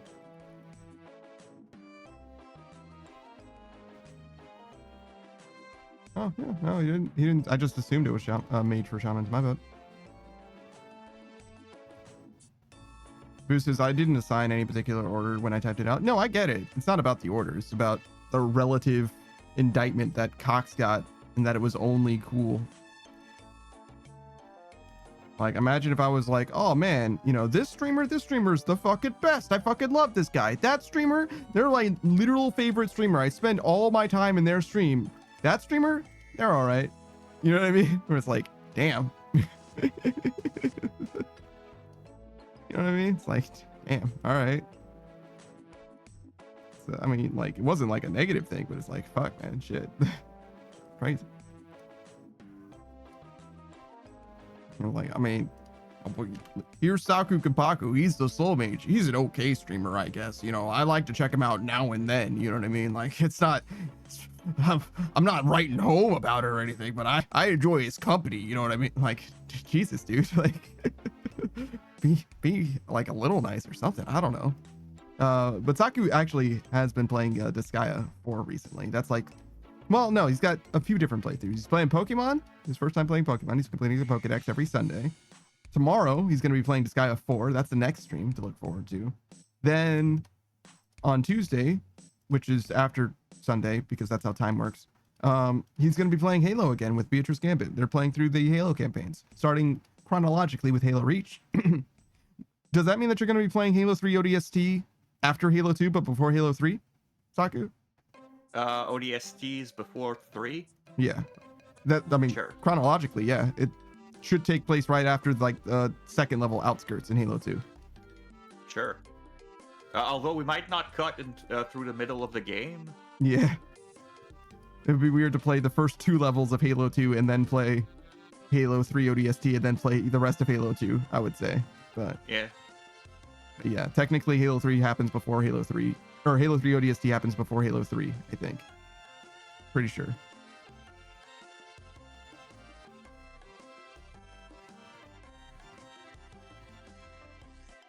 Bruce says, oh, okay, yeah, that's how I feel about Cox. It's pretty cool and all, but I'm just like doing it to get the kits. I see. That's really all it's about. You're just here in it for the vanity. That's fair.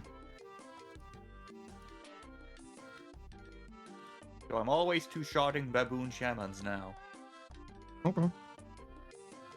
That's unfortunate. Yeah. I used to have a chance to one-shot them. Well, you can always get an upgrade. All you need is a new weapon, I guess, but really. Well, you could get Masori, right? All I need is an altar ring. Or that would make a difference, right? Wait, can With the could I do Venator it with ring. Ranger? Right? Venator ring?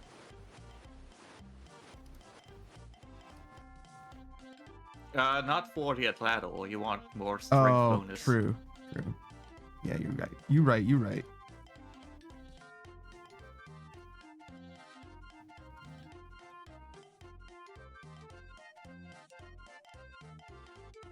Goose is just in it for the fashion. Dinner is almost here, so it's time to send some Soul Sim runs while I wait. Wow. This dude's still practicing Soul Heritage. He's literally back from vacation and he's right back into the grind.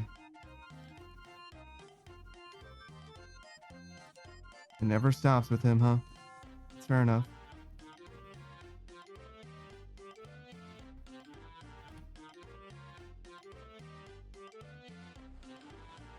Oh, hey. Homie's back.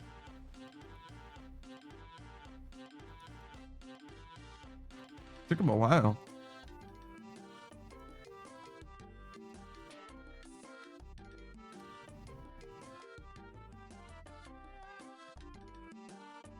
Alright, well, while Booze is gone, since he is back proper-like now, he might actually stream one day. I think he's going to save the stream largely until after he finishes Coliseum, but maybe he'll do some TOA streams prior to that. But he's got his new internet. He's back from vacation. He's fully out of excuses to not stream anymore. So we'll see. We'll see what happens, right? He's a RuneScape player. He streams with his real face, his actual face. He's also very much dedicated to the high-level content of this game, particularly raids. But he also does some bossing as well. He likes Yama quite a lot. He's a very knowledgeable RuneScape player. He's very happy to teach new people, especially new people to raids. He knows Cox, TOB, and TOA. He especially knows TOA, but he knows all the raids quite well, and he knows all the roles for the raids quite well. I would say that TOB is the one that he's learning. He's in the greatest process of actually learning, and that he hasn't gotten hard mode clears really under his belt, but he's done Cox challenge mode a little bit, not a ton, but definitely enough. And he's done TOA at basically the highest levels, right? Like, I mean, he hasn't been solo sending 545s to my knowledge, but you know what I'm saying? Like, he's got his stripes in TOA. He's all right. He's got it. Though they did just change up everything, so you know, maybe when he streams he's gonna eat shit because he doesn't know how to do anymore. But it looks like he's actually at the research part of the phase right now, because he's got to optimize his setup for the monkey room again. But as soon as he finishes dialing in that DPS calc again, I'm sure he's going to be sending those jokers once more. Boost has got to relearn how to click. Yeah, that's true. That too as well, right? He's going to enter a TOA with Insanity on, and he's going to absolutely beef it P3 Warden and just stand on the wrong tile 4 ticks in a row and just melt. You know, it's going to be bad.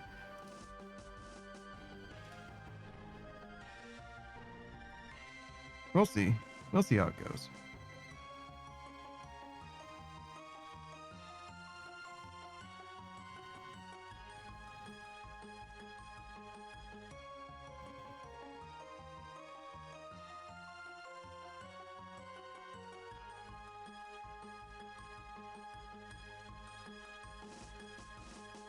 Boost says, yeah, gonna start it with the 405 and bump it up depending on how the percentage looks. Interesting.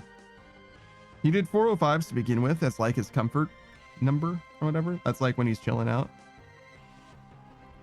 So he's just starting right back where he left off, and he's gonna dial it up until he starts to feel something. You know what I mean? He's looking for a certain amount of punishment, right? That's the like relationship he likes to have with others and also his video games. Add enough, but enough isn't enough until there's a little bit more, you know? One of those situations.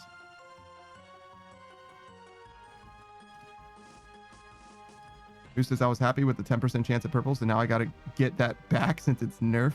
I see. Yeah, but now you have better chance of better purples or whatever, right? Something? I don't know.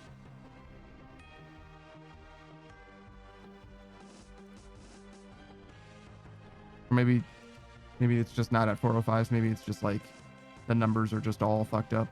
There isn't an easy way of explaining how it's different. Boo says, I sent 355 with Pyru and pulled a fucking ring 2 days ago. 2 days ago? I thought you were on vacation 2 days ago. What the fuck are you doing on vacation on RuneScape? Sir. You can't be in Cancun playing RuneScape. Get your shit together. Were you on fucking mobile?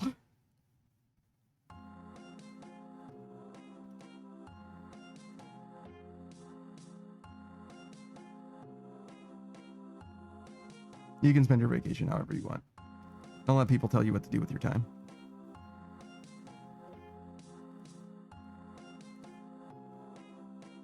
He says, came back for a night and drove 6.5 hours to Chicago for a concert. Oh yeah, right. Now I'm back and done with travel. Sure. I forgot about the concert, yeah.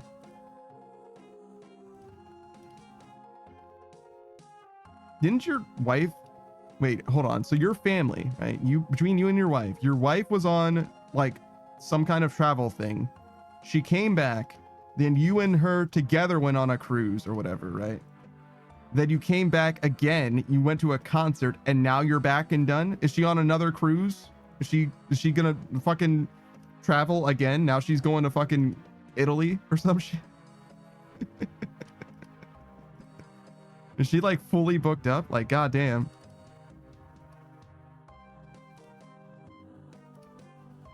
Boo says, yes, sir, but she's done and burnt out too. Oh, so now she's finally done. She probably got that nerve too. She's like, oh my God, I'm exhausted. Like, I fucking wonder why.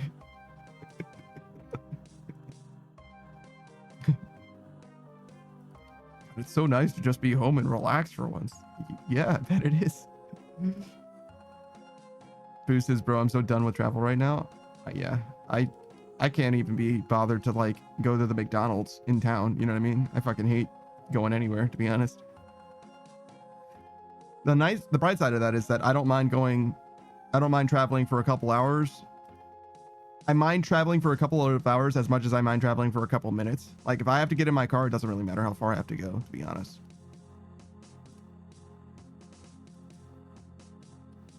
Boo says, dude, it's so nice to sleep in my own bed again.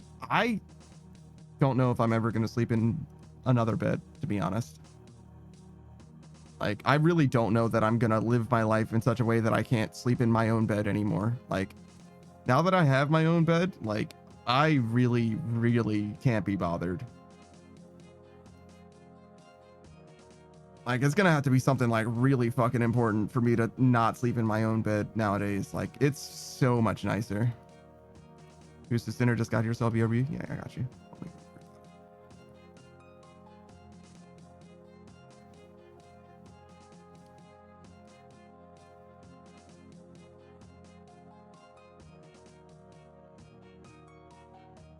So you went on a cruise recently, right, Saku? What? Saku, you went on a cruise recently? Yeah. How was the bed on the cruise? Was it pleasant? It wasn't. Well, it was a bed. I was able to sleep in it. I see. But it wasn't like something super. Ow. Ow, stop.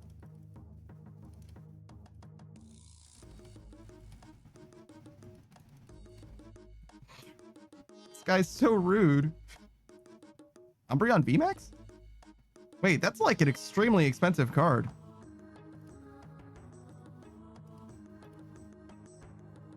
There's like variants of that card. I think that the card's like $1,500 or some shit. I learned about it on KFO's stream recently.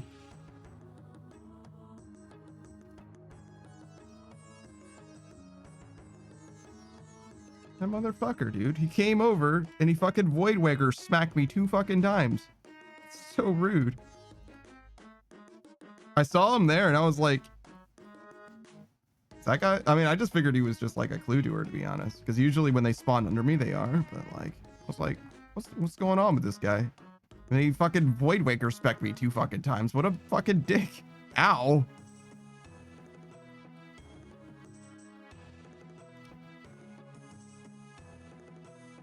I mean, I lived, bitch. But like, ow.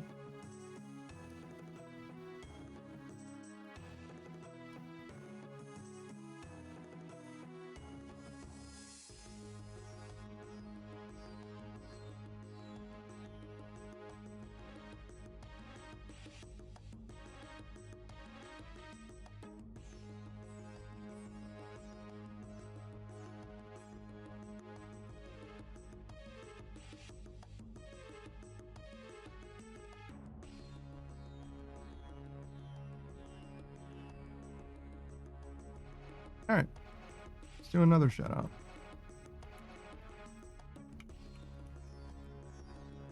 We'll start with Oz. Ozpin Arc. That's my personal fitness and wellness streamer. He's a live action streamer. He streams with his actual face. He loves Pokemon and Yu-Gi-Oh in particular, so those are mainstays on the channel, I would say. But he also plays games, other games pretty regularly, like 7 Days to Die and Dead by Daylight.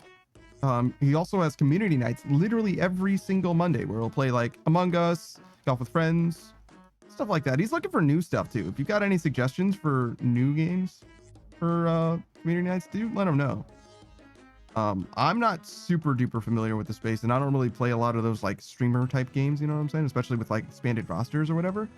But he's a great guy for that kind of content to begin with. Like he definitely can hype up Marble Madness, I think is what it's called, the marble streaming game or whatever, you know what I mean? Like he could definitely make some content out of that shit in a way that I could never, you know what I mean? He's very, very good at bringing some energy to a stream or to a space.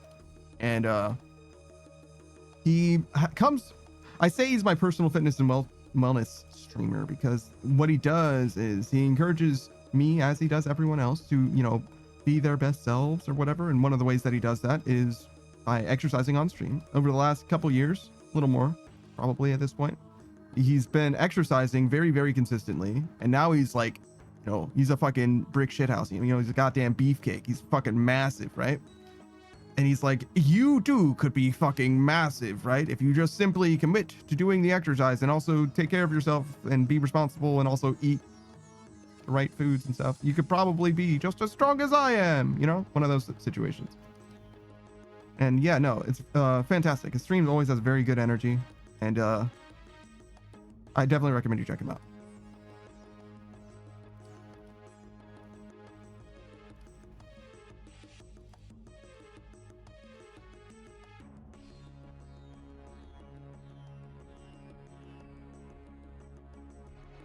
No, I should be casting Vengeance.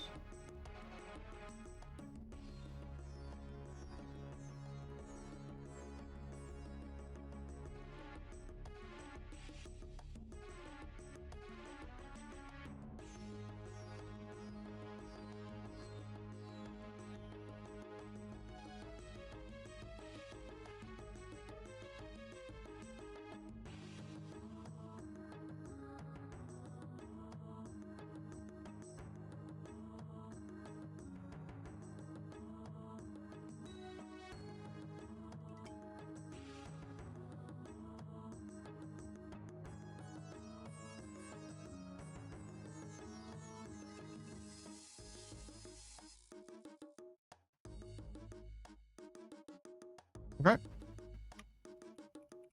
Oh, that's not how you spell shout out.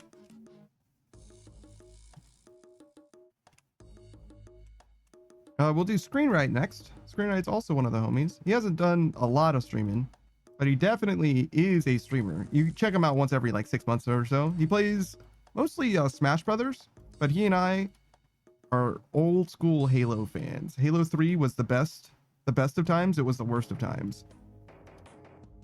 Screenwright says technically, yeah, see, he understands. He also was playing some Katamari Damacy last time, or We Love Katamari, maybe, whatever. Those games are all kind of the same. But yeah, that was a fantastic fucking stream. That was a fantastic fucking time. So fucking nostalgic. Kind of got his ass beat. Wasn't able to like really make it happen, but that's okay. It's a fun game, right? It's from an era where games were just fun. That's all they had to do was be fun. It's not so much anymore that way, but you know. He also plays a lot of Melee, as I mentioned before. But not just Melee. He also plays Rivals of Ether 2 a little bit.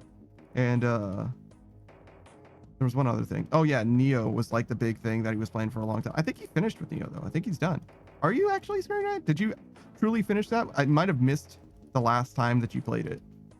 Because I know you had like 2 bosses left at one point, but I don't remember seeing you beat those last 2 bosses. So maybe a little bit of Soulsborne stuff. Yeah, he finished it. He's done. He's rapping. Is this a PKer? I don't think so. He's got like free shit, yeah. He's got a crystal shield, so it's kind of a weird thing for a PKer to bring with them. Fiona says there's post game, but meh. Yeah, I don't care about post game myself.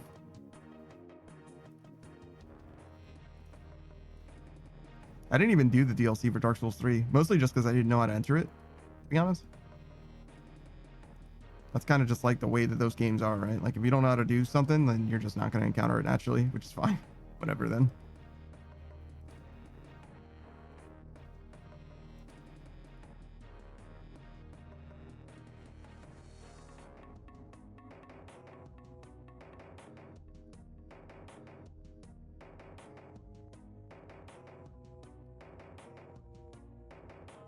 Shout out to Illusory Wall, by the way.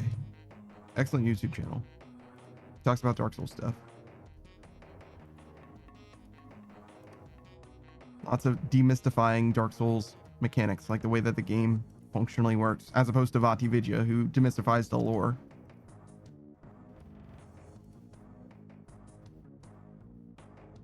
I haven't seen Vati's stuff in a long time, mostly just because I like fell out of the Dark Souls space. I never beat Dark Souls 3, and then I didn't do Elden Ring as well. So I didn't want to like be spoiled on games that I was actually going to play myself.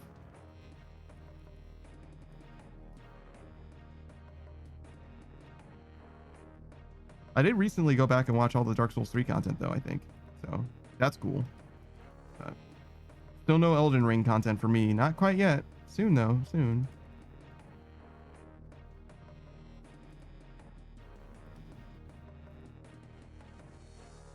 All right, and had the Undrafted as well was here. Shout out to the homie Pickle Cam himself, the one and only, another live action streamer.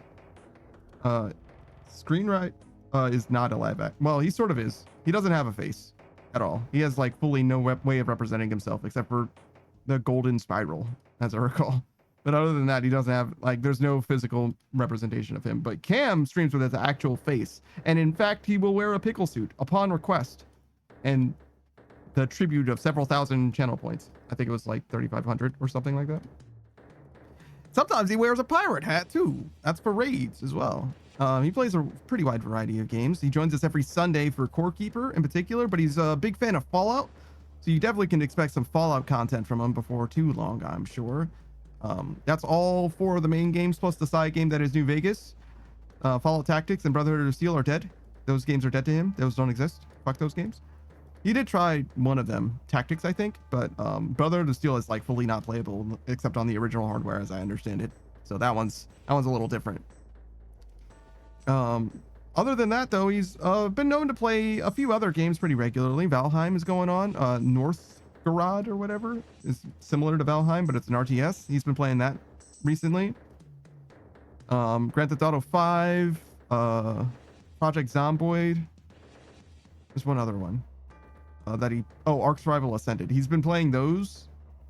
It's been a while, mostly since he's played them. Those kind of are old hat now, but he played those with Quest AL TV for a while, a good few weeks, maybe even months, where he was playing through those games. Now Valheim's the main thing that they do together. Quest also is streaming a little bit less as well. He still definitely is a streamer, but I think he's dialed that down a little bit in his schedule, if you will. And you can catch him on cam stream at the very worst. Square says an actual pickle suit. Pog. It's not made out of pickles, but yes.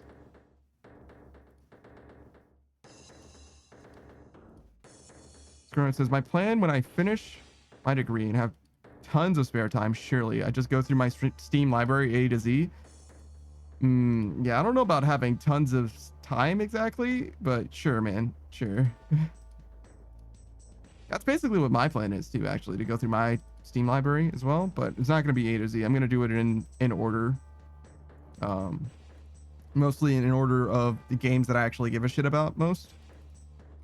We'll see. Well, games that I give a shit about and games that other people give a shit about. Savage has been talking about Dead Rising for the last like 3 fucking months. It's like, oh man, we're almost done with RuneScape. Let's do Dead Rising next. Bro, we're not that close to being done with RuneScape. Like it could be the next thing, but that still means it's a while off. Like a full month away at least.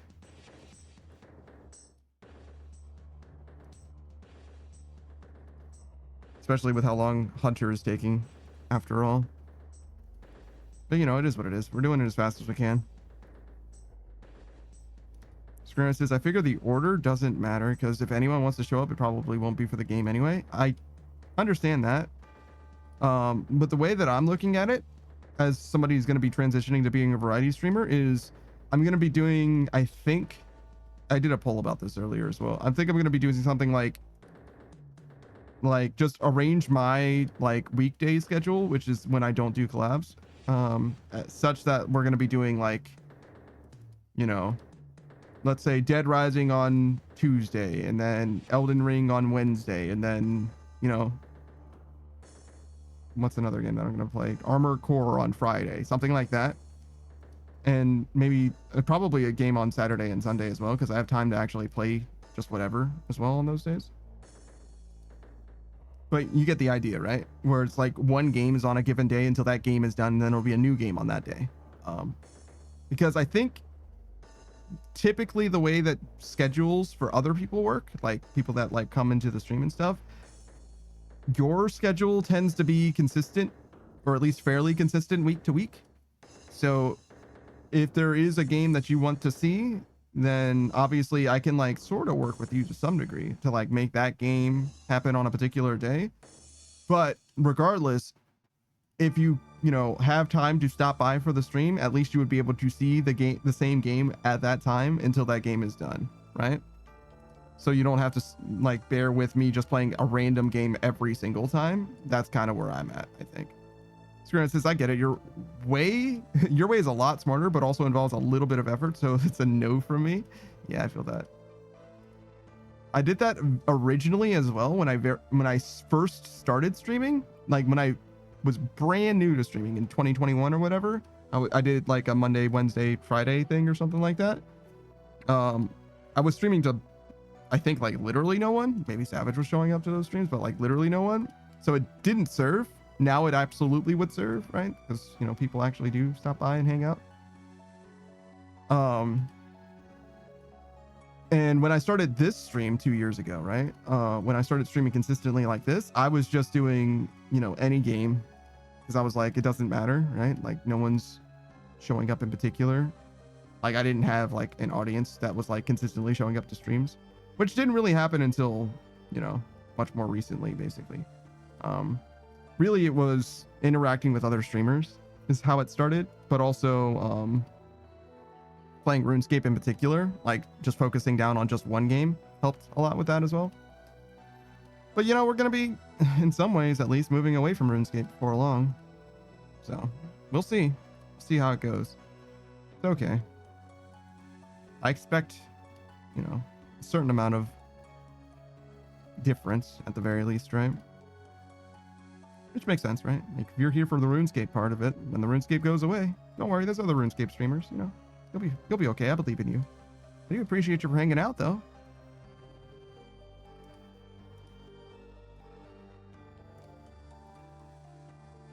because there are other RuneScape streamers. You could be anywhere.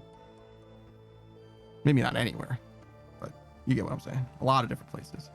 Seems like a lot of people are not playing RuneScape nowadays, though. Like a lot of the homies who I know for playing RuneScape, or who I knew for playing RuneScape, are like straight up not streaming at all, not playing RuneScape if they are streaming type shit. It's crazy. It's the Wild West out here for some reason. Nowadays, really doesn't seem like it's happening. Which is like, okay, right? It's just surprising to me.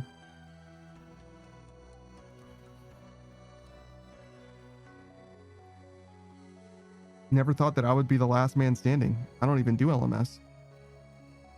Not the last man standing. Just one of few. One of few were, at least.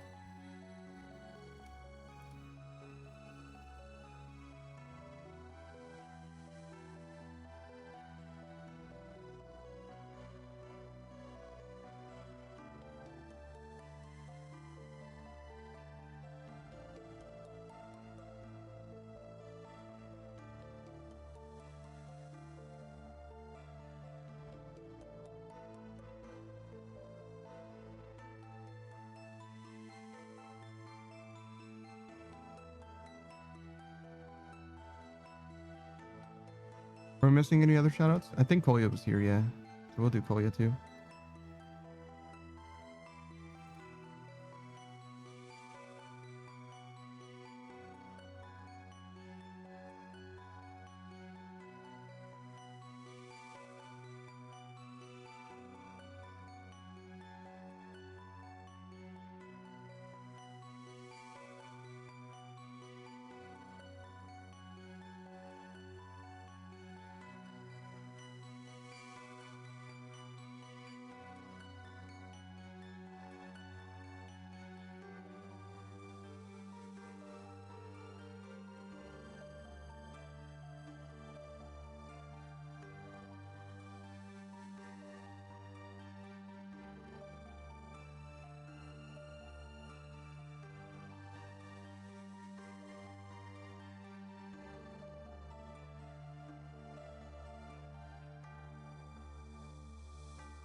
What's going on with you, Saku?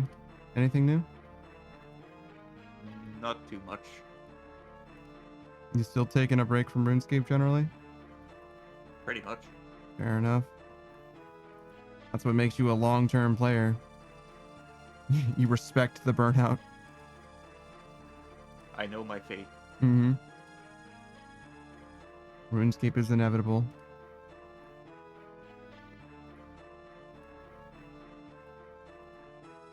As are breaks from RuneScape.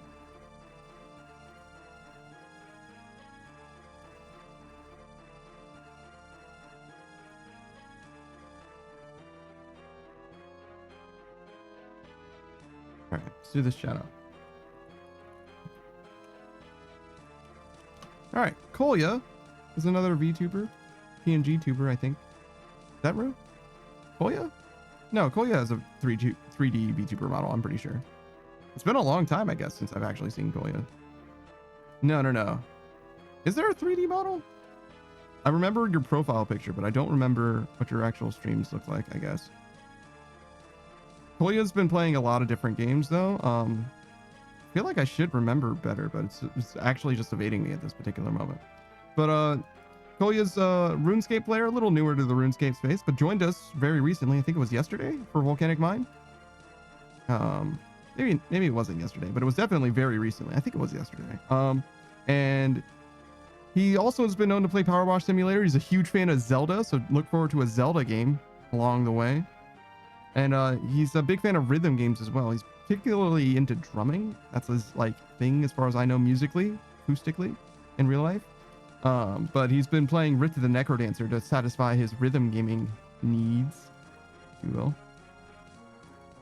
But yeah, I don't know. I'm pretty sure he's a 3D. Pretty sure. Let's double check.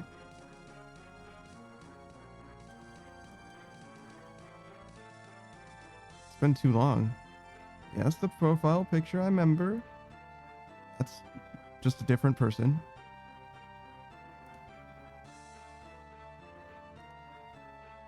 That's Breath of the Wild. Oh, yeah. Okay, so it's a mix. It's a mix. That's what's going on. Yeah. So he normally's got green hair and a hoodie and stuff. So yes. But also sometimes he's not there. That's why I was tricked. Breath of the Wild. I didn't realize that he was playing Breath of the Wild. Holy shit. Or maybe that wasn't Breath of the Wild. Maybe that was Tears of the Kingdom. I didn't see what the actual category was. And those games look, as far as I can tell, virtually identical. There's some things that you can only do in one game versus the other, but you know, without a special mechanic happening on screen or whatever, it's like impossible to know, as far as I know, which one's which.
I saw a guy on the map did like a weird walk thing, but it seems like it's fine.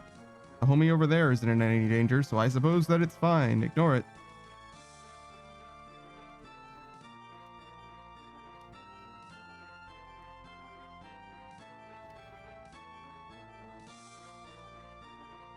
I do feel like I'm not like the one in most danger or whatever, but I'm the one who's most likely to get somebody to log in under my feet. This guy's the most likely to like be attacked, I think. And the guy east of us is basically free, like safe as far as I can tell. Like, I don't think that they're in any danger, but I also think that they're in like a worse position, I presume. I think that these two spots are like probably equally-ish good for, you know, hunter training. I imagine that his spot has got to be significantly worse, but I'm not sure.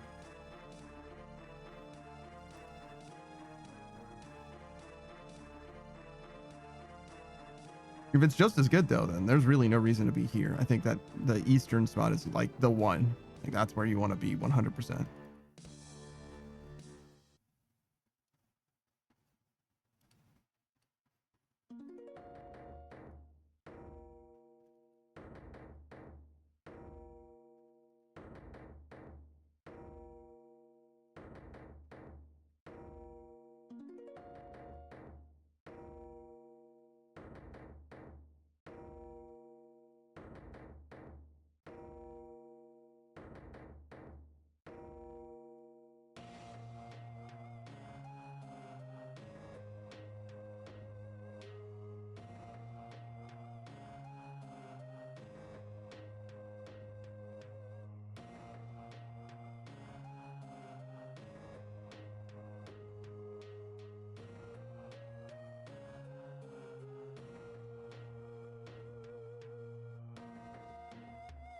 I wonder how much longer the sailing beta is going to last for. Do you think it's already over?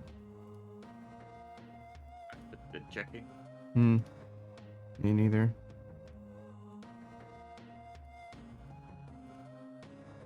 I guess I could check pretty easily though, right? If the worlds are up, then it's happening.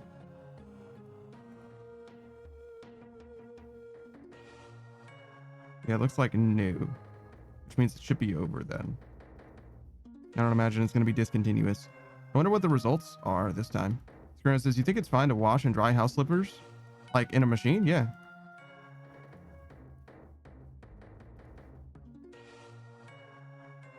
I think that they'll be like, you got to make sure that they don't like, they aren't the kind that are going to like melt in the heat of the dryer. But other than that, it's fine.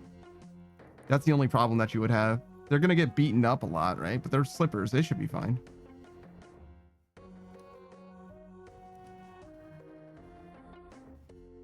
Grant says, good point, fuck him. Yeah, I think it's gonna be okay. Unless he gets like really, really hot, it should be fine.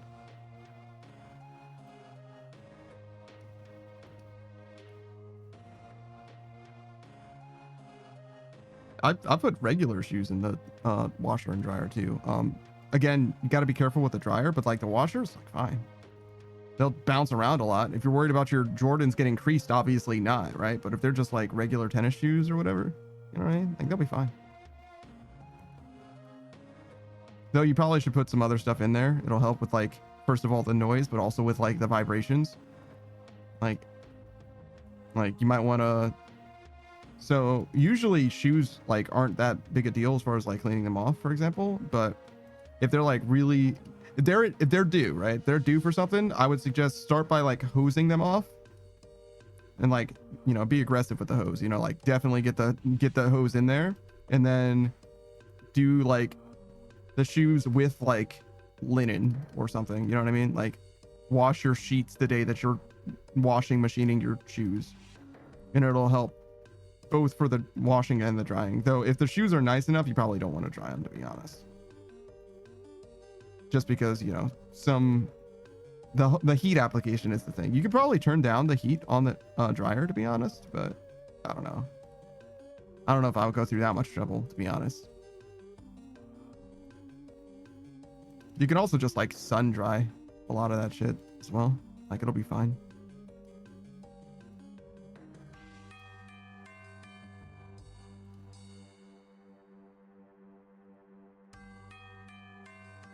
Especially summer. Shit'll be just fine, probably. It'll dry in a day. Direct sunlight. Be worried about it getting like sun bleached, if anything, to be honest.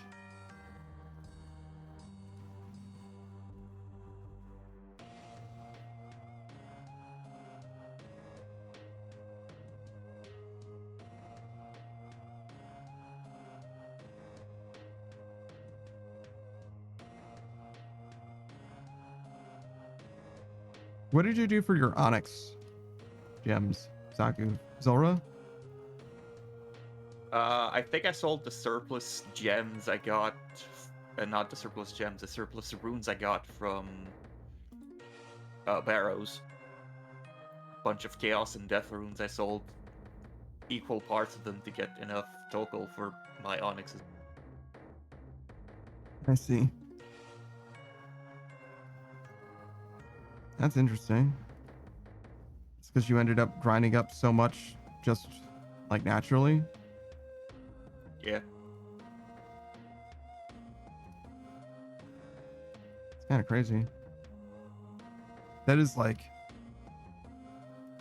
very much your speed though. You seem like you like find something that you're comfortable doing and then you do it to like excess, you know? Like, well, we have enough soul runes forever now.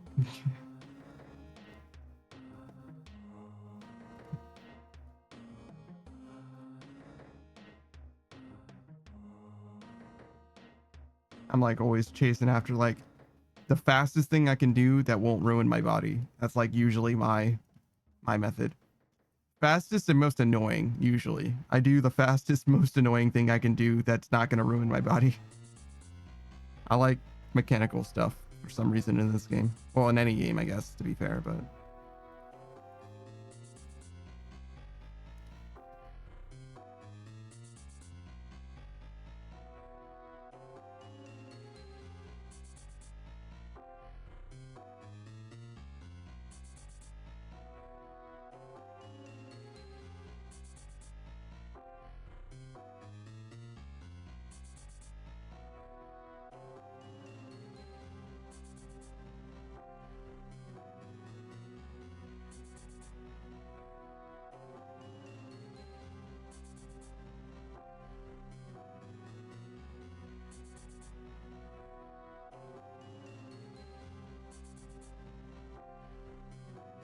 Thankfully, I haven't had too many problems with hand strain while doing the hunter grind.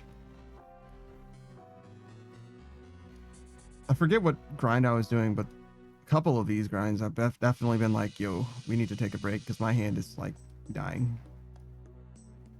Not so much with this one though. Seems like it's mostly all right. Do have to remain vigilant.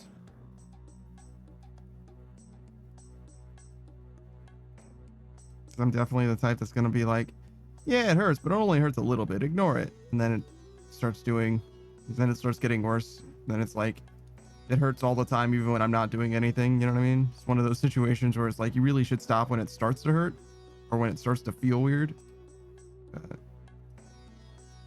Like, nah, that's fine. I ate a bowl of nails for breakfast. I'll be fine. Speaking of a bowl of nails for breakfast, I got lasagna left over. I was gonna eat it before the stream. Didn't end up happening, unfortunately. But it's okay. We'll eat it after.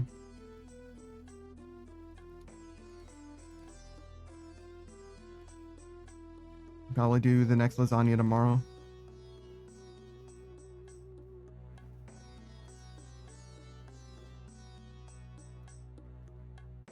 And then we've only got a few days worth left of food. I feel like it hasn't been that long since I went grocery shopping. Though to be fair, I didn't use any of the vegetables that I got in a can, to be honest. I also haven't really eaten any hot dogs. So maybe I do have quite a lot of food left if I like ration out the hot dogs at the very least.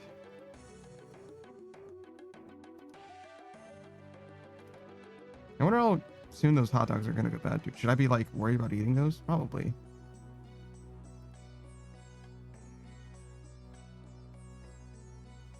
They didn't freeze them. I just threw them in the refrigerator. So I did also just kind of forget about them. I mean, I say I forget about them. I look at them every time. They're like right there, front and center, but I just haven't eaten them at all.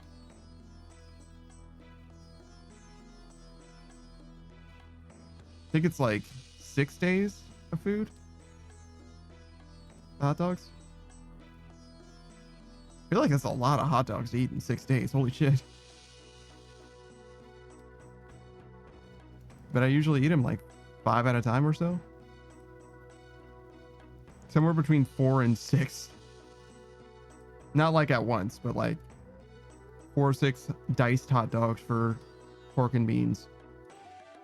And then spinach on top. Spinach is like quite nice, by the way.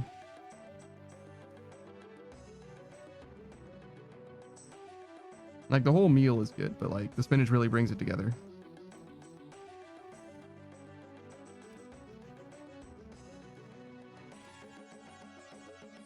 In a way that I really can't explain. It just seems like it do good. It do good together.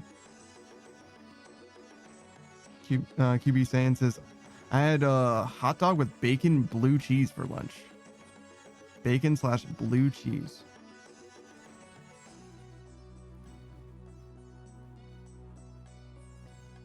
I don't know if I've ever had blue cheese on a hot dog before. I've barely had blue cheese at all, to be honest. Definitely the bacon there, though. I can see you there. QB Sane says it's good. I believe it, right? I believe that people like it. I think it's similar to cottage cheese, right? Blue cheese.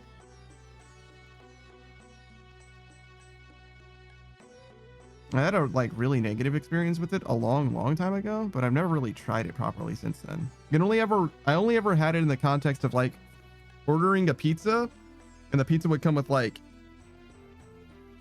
ranch dressing, like butter, and blue cheese. Something like that. Or like the wings would come with those things. Maybe not butter, but you get the idea, right? Like a Pizza Hut or a Domino's or whatever, come with that shit. How's it going, QB Sand? That's quarterback Sand, right?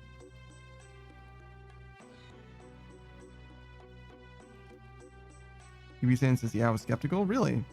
Okay. You're doing good? Good. As you can see, we're still doing this. We'll be done with this soon, though, ish. Well, I say it's soon. It's going to be 2.5 million experience or whatever. Not quite that much.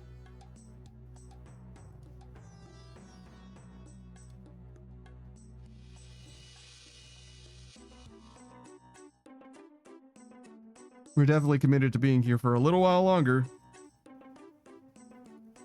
But once we finish Hunter, that'll be another notch on the bedpost. As opposed to a line in the song.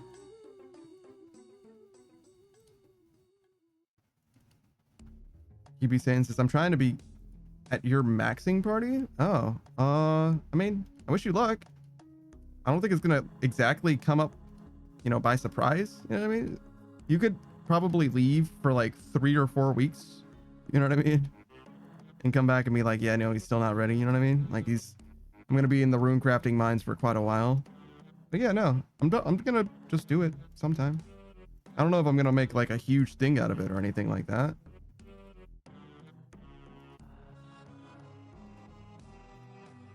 I don't know. Maybe I will. Hard to say. I don't really like events, to be honest. Like, the whole tempo for the stream is like, you know, come and hang out. I don't really like huge productions for things. Like, huge productions are cool, right? Like, I like it when other people do this shit, but I don't like, you know what I mean? I feel like celebrating myself is like weird. I've always been like that though, so I don't know.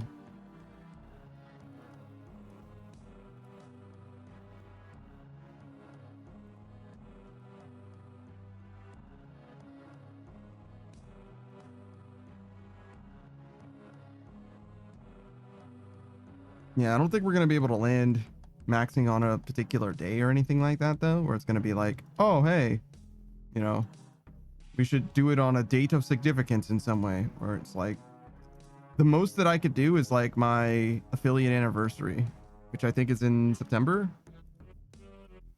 It's in my about page somewhere. It's one of the milestones that I definitely captured. I think it's about September, though. September or October. That's slower than I would like to max though, so I'm probably not going to put it off at all. But if it ends up being around there, I could see it. I don't think I would delay it for more than like a week though. But if I'm like in a week of the affiliate anniversary, I could see that being a thing.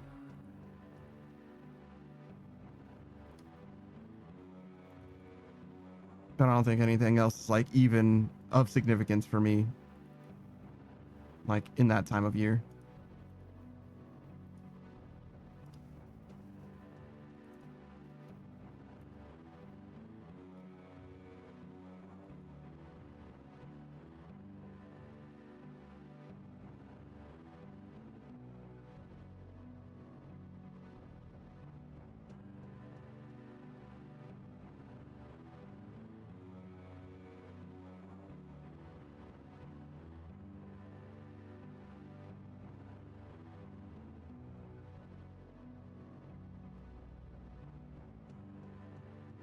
Kind of wish I did have something like that though.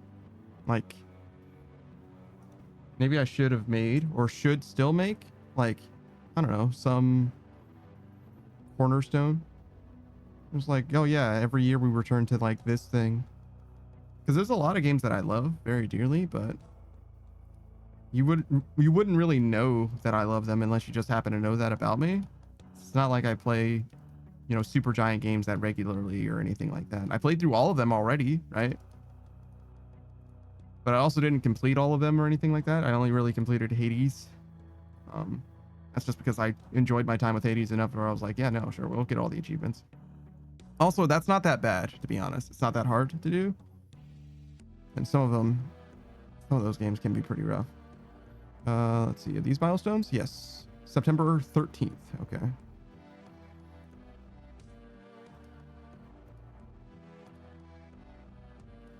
And today's July 9th. I don't imagine that we're going to be maxing around then. I hope still to be maxing well before then, but we'll see. Doesn't seem like we're going to get there before August, but still possible that we get it done before sailing, but we'll see. You'll see.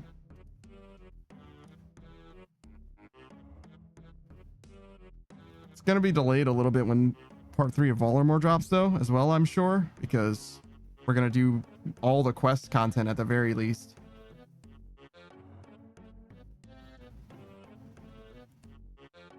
Maybe do a little bit of Boston too.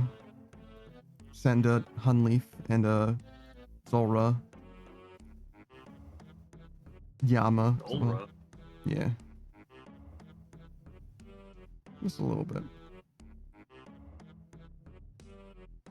QB saying says maxing within 2 years is really fast. I mean, I appreciate it. Thank you. It's one of those things where it's like, I think that anybody could do it. Most people can do it much faster as well. I played this game like really, really inefficiently. You know what I mean? Like my efficient hours played was probably like dog shit. You know what I mean? I think it's a testament to what you can do in 2 years. You know what I'm saying? That's how I look at it. I don't think it's like a mind-blowing feat or anything like that. I think it's just like, yeah, no, if you want, right? Like if you feel like you want to accomplish something, if you have depression, right? Maybe this could be a thing that you put your time into. QB Sane says, but you played other games too? Yeah, technically, but not really. For the first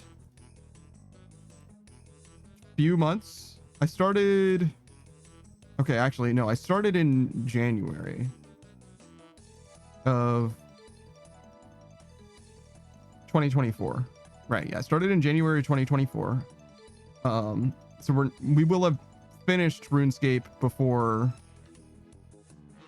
we're gonna max well before we get to the 2nd anniversary of RuneScape. We would have played RuneScape for a little over a year, like a year and 8 months or something like that, probably by the time that we max. But I was playing just RuneScape originally because I didn't have anything planned for the weekends originally. But as I started playing RuneScape, at some point we started like entering the member space, and that's when I met Suck. And as a result of meeting Suck, we started playing some stuff with Suck, started doing collabs there. And as I did collabs with her and through her other people is when I really started having other collabs happening as well. For the most part, there was some stuff that was going around then, but like the schedule that we have now is fully a result of basically Suck's, intervention and causing me to collab with other people and thus play other games. I still really only play other games on the weekends for the most part. But for 3 days a week, yeah, I think that we progress. Well, I say 3 days a week. We have some weekend time as well, but mostly it's 3 days a week. Most of our RuneScape content is 3 days a week. And that's what we've accomplished in, 60, 70 weeks or whatever? A few more weeks than that, probably. Yeah, it's been a year and a half, so it's probably closer to like, oh, that would be 80, right? So. But yeah, I think you'd be surprised what you can accomplish on a time scale of that long, right? Similar to like if you imagine just all of these VODs, right? We're on like VOD number 406 or something like that. Which, by the way, if you want to see any point of the RuneScape experience, it's all there. It's not organized extremely well. It's organized, chronologically, right? But like we didn't like do things in a particular order for the most part. Overall, it was like free to play, particularly the free to play quest log. Then after that, quest cape was like the overarching goal. Then the achievement diary cape, and now maxing. So like when a lot of things happen, like kind of varies like within that, you know what I mean? Like some achievement diaries we did before, but most of them waited until actually the achievement diary cape. PB saying since I watched a few of them, that's crazy. I appreciate that. Thank you. I hope they were worthwhile. I hope you enjoyed your time. But yeah, it all exists out there, and that's like the thing that I appreciate the most about the grind. Like the whole RuneScape experience, it's all there forever, right?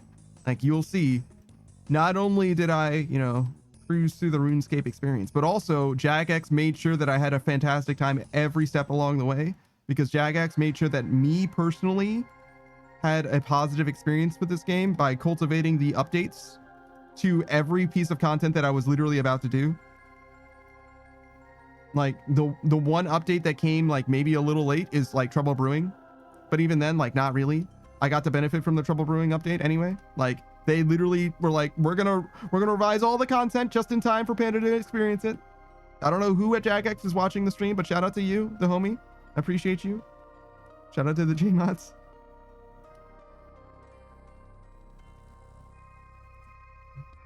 But yeah, like literally everything. It's remarkable. As far as like changes that have been made to the game, like they've all directly benefited me, really.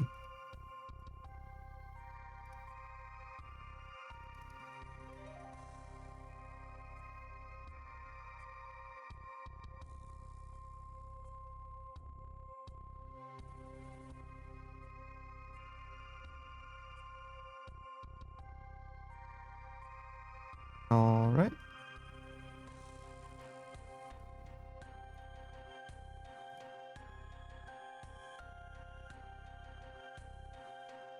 I say that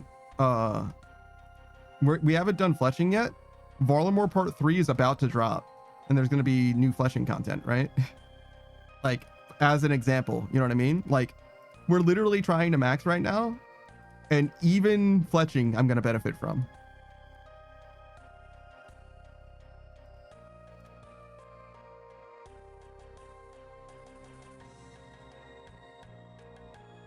We should probably... We're all by our lonesome. Got a decent amount of dollars. Oh, I can't even pick this up.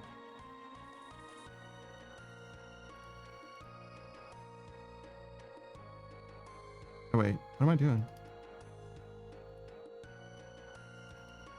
These turtles are way better. All right. We'll be back. Hold it down for me, Traps. I'll be back in a second.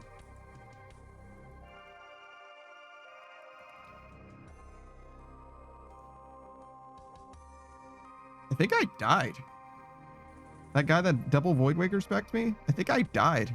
I don't have my necklace anymore. Holy shit.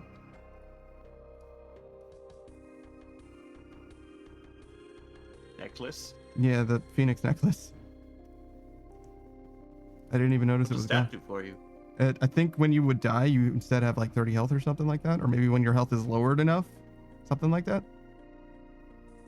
Ah. Cool. Yeah, it breaks when you are in danger. And I was in danger and I didn't even notice.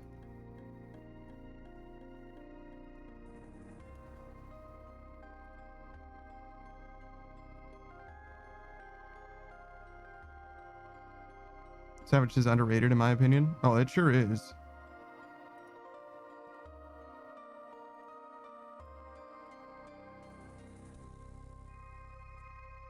Most people don't even care about them, let alone rate them.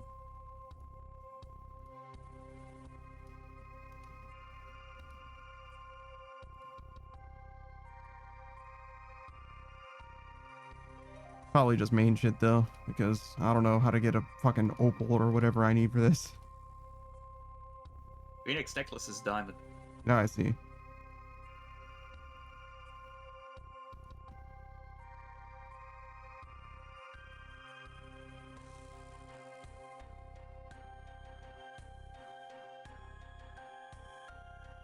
But you get opal from mining gemrock in Shiloh Village. That makes sense.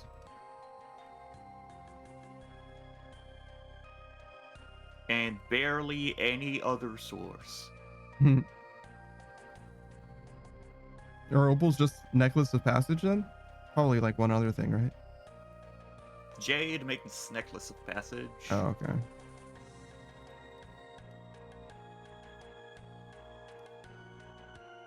I think opal makes dodgy necklace. Ooh, dodgy necklaces. Now we're talking.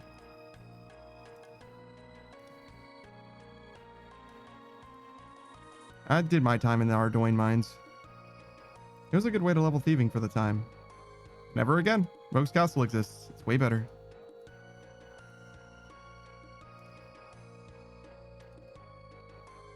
I mean, do Ardoin until you can do Rogue's Castle, I guess, but never after.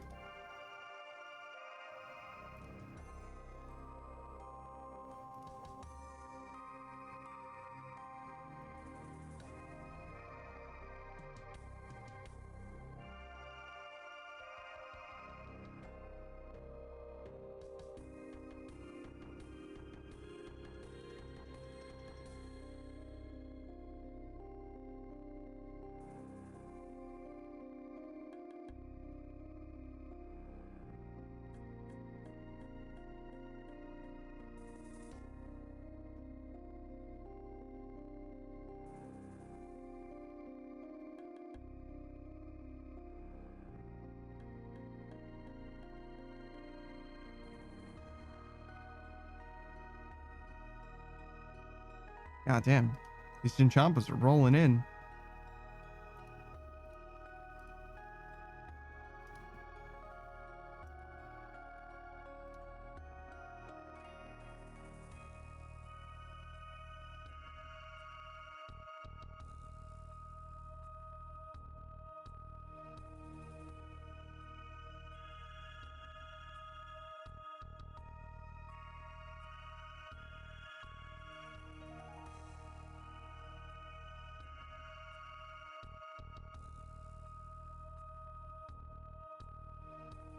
Dang, that Chinchompa really ran through all my traps and didn't trigger a single one of them.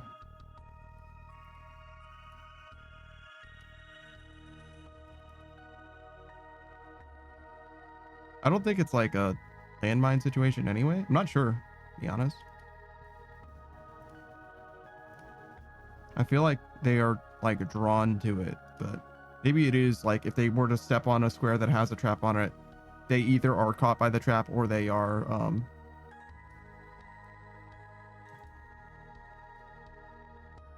like they trigger the trap without getting captured, I guess.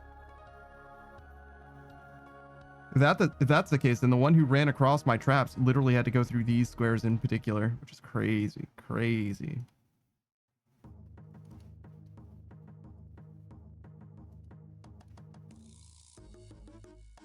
Yeah, no, that one definitely stepped through that trap and didn't activate it, so can't be that.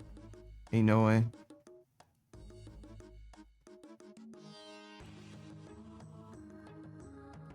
Maybe they have two-tile movement just like I do. Their true tile situation.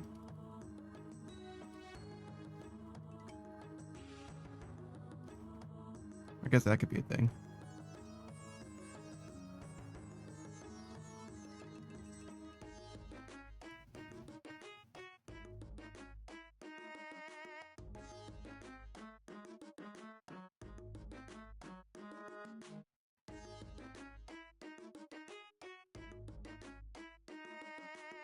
Whoa, I just got hit by a wave of tired for no reason. I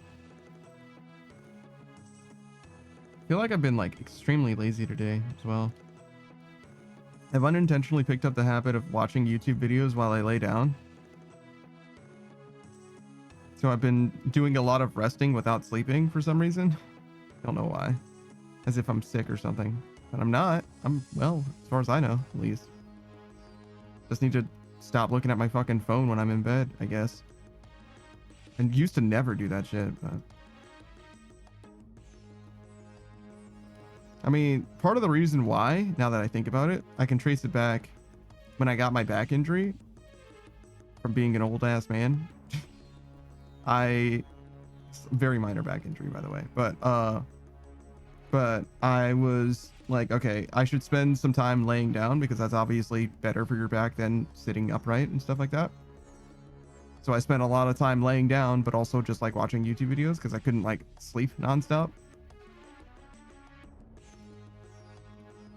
So that's probably where it came from, but it's also to the point where it's like, dude, I'm like watching like literally nothing as far as YouTube videos. Like I don't even care about it.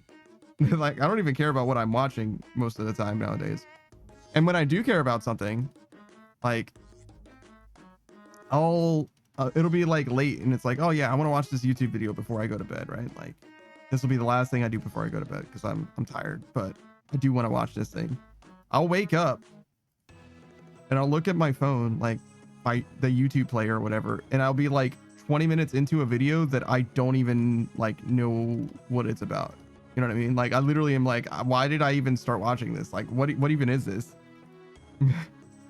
Like my last memory before going to sleep is, damn, I really did enjoy watching that video about, you know, whatever. And the first thing I see upon waking up looking at my phone is some random fucking YouTube video. And I'm like, how does this keep happening? It's been like 4 or 5 times. It's like, bro, there's no way that I was like, this is a video that I want to watch. And then I just watch a different video after, like halfway through or something. Seems like that's what happens though.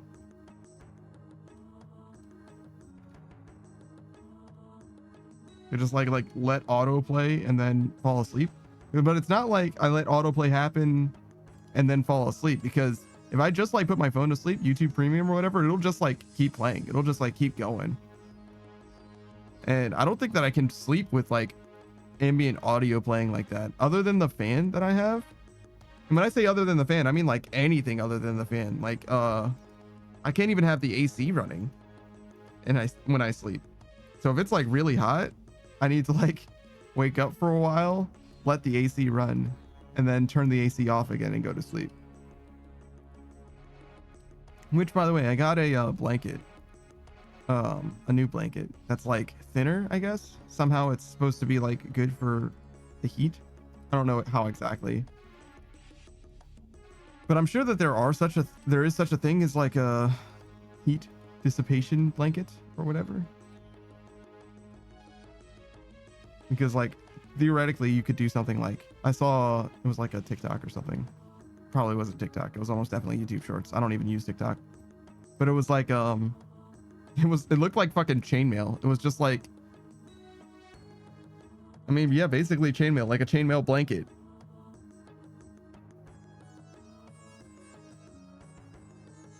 And the whole point of, well, not the whole point, but I guess the idea behind something like that would be like metal is very good at transferring heat. So like it'll suck heat out of things very easily.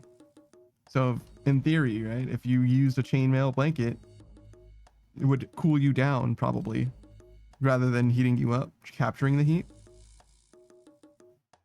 As long as the room's ambient temperature was less than yours, which is almost certainly the case. You would have to be a very hot room for that not to be the case. And I was like, that sounds awesome, but I'd be kind of worried about like rust with like perspiration and whatnot. Sweat. And also, I don't know if you can just buy fucking chainmail blankets. Shit's probably like $300 or some shit, right? So I don't know if I would do exactly that anyway, but I think the one that I saw was also like custom made. It's also weighted, obviously, because it's fucking tiny little metal loops or whatever. Which is nice for a blanket. But yeah, the one that I have now, it's pretty nice. Basically I have a like a comforter is what they're usually called for some reason, but like it's like the top blanket, if you will. And then I have like a fluffier blanket as well. That's mostly for the winter, obviously. And now I have this newer one that's like less than both of those, but maybe a little bit more than a sheet would be. I don't know. Regular sheets feel like they would capture more heat, to be honest, to me. Like, because I have just used like regular sheets as a blanket. That guy's not. You're freaking me out, dude. Oh, you're doing flus. Okay, cool. Yeah, I was like, what the fuck are you doing, man? You're running in fucking circles with your fucking Void Waker in hand, man. I don't know what's going on.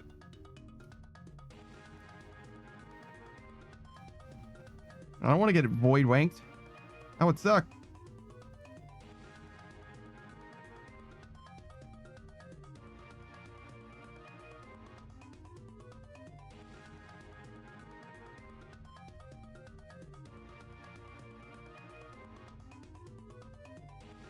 Yanked from the void once again.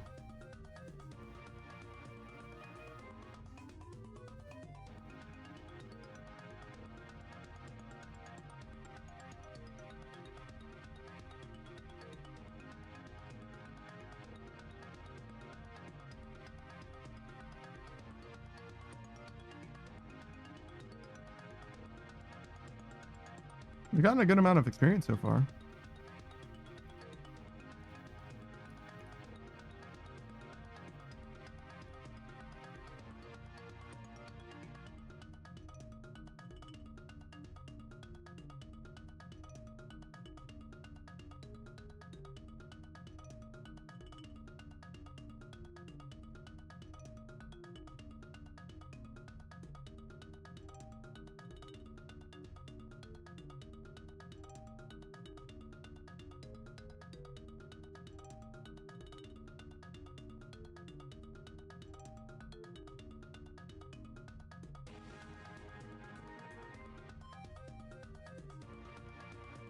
Oh, it's Volcanic Mine.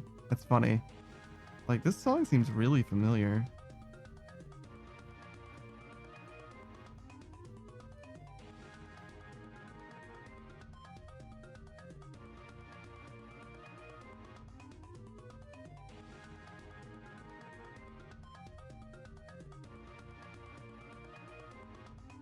Why do I feel like the sky is falling?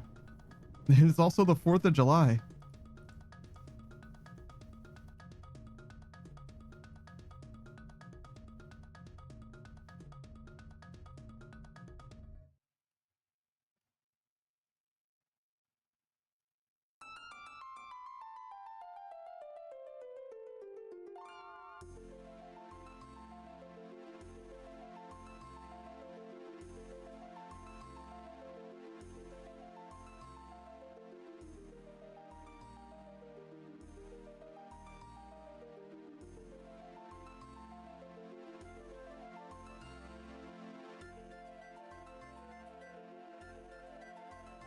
Probably pretty common for a lot of people to be going on vacation this time of year, but there were a lot of vacations, birthdays, and moves. A lot of people moving as well for some reason in the last like month or so.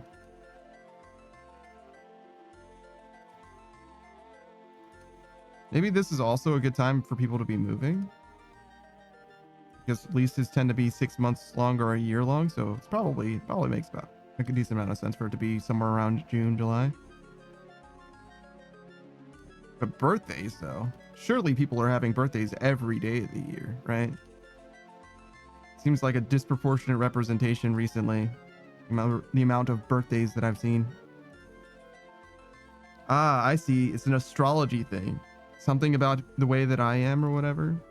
The homies just tend to be Cancer. Cancer's June, right? I think. Yeah, June into July.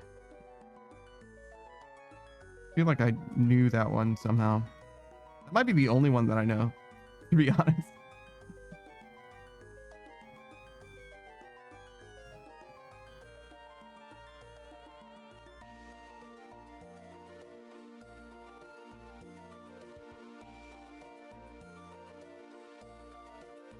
I guess astrology is technically totally separate from like tarot cards. I feel like they're the same thing to me, like in my mind, but I guess they don't really have very much to do with each other. It's just like two different ways of like predictive fortune telling type stuff, I guess. Like not even really. One's like personality reading more than it is like fortune telling. I guess it is fortune telling in like the magazines, right? Look at Cosmopolitan or whatever, right?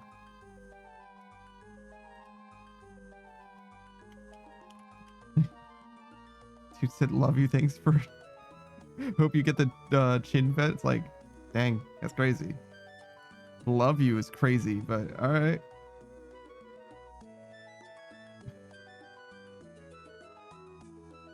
I think they got a salad blade too. A real one. So if we got the chin pet, I mean, right now it would be even better, but if we got the chin pet on our very last Chinchampa, I think we would be like 23,000 out of 80k or whatever. So it would be like 4 times under rate.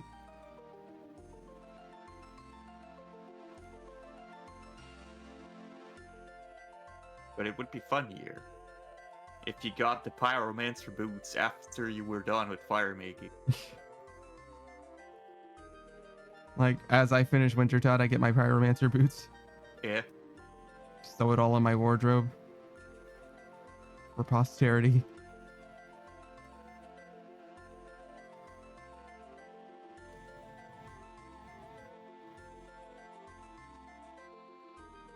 We ended up getting literally everything at Temporos. We didn't get the pet, and we didn't get the dragon harpoon, but we got everything else.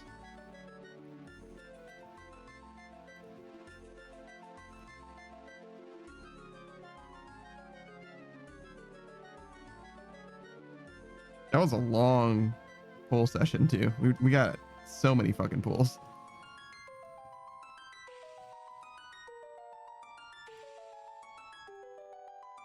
It was cool though.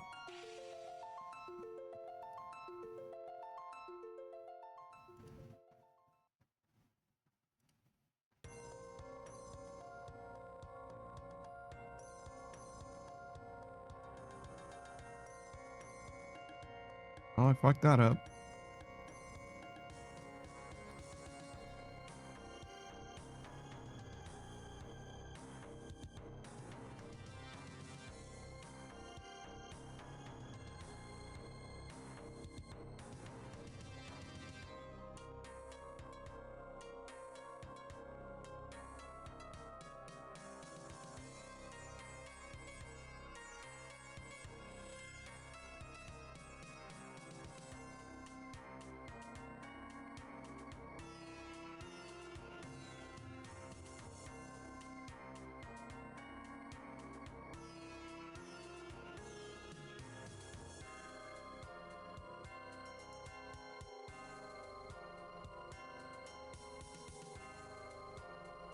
There's so many chinchompas. If only I had a faster way of checking these traps and resetting them.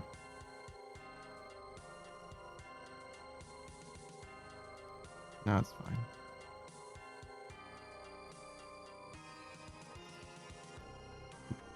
We're basically just too close to being done, I think, to be worried about a new method. It wouldn't even really save us time, I don't think, at this point.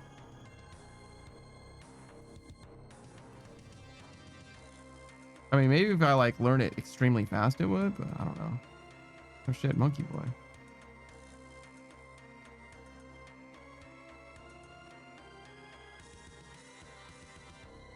God damn, look at the text. All right, here you go. Since you obviously didn't read it because it kind of came out of nowhere. Monkey boy says drought represents a significant environmental stress for the rice population, with 19 to 23 million hectares, or 47 to 57 million miles of rain-fed rice production in South and Southeast Asia often at risk. Under drought conditions without sufficient water to afford them the ability to obtain the required levels of nutrients from the soil, conventional commercial rice varieties can be severely affected. Yeah, sure, that makes sense.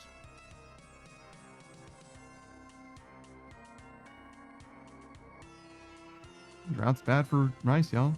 It needs water, like most crops, right? I don't know if there are crops that don't need water, to be honest. Cactuses probably need a little water still.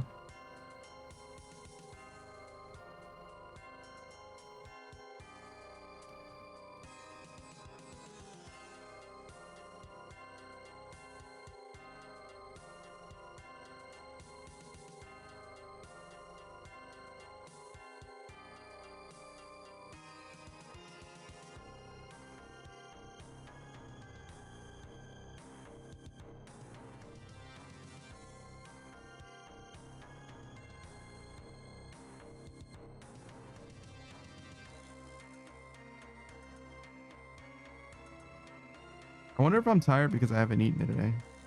That would make some amount of sense. It's a blood sugar thing.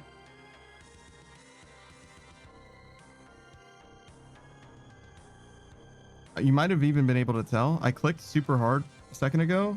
I swear to God, I lost consciousness for a second. Like literally was just like gone for a moment. I came back. I'm good. But like for a second, I was just like gone. Oh, what is it called? There's like a hypnotic jerk or whatever. It wasn't that though. That's fucking almost terrifying when like you fall asleep like sitting upright or whatever, and you wake up because of the sensation of your body falling because you're slouching. You start to slouch. You go from like this to like that or whatever, and that's enough. Especially when it's backwards. Your inner ear's like, whoa, you're gonna fucking die.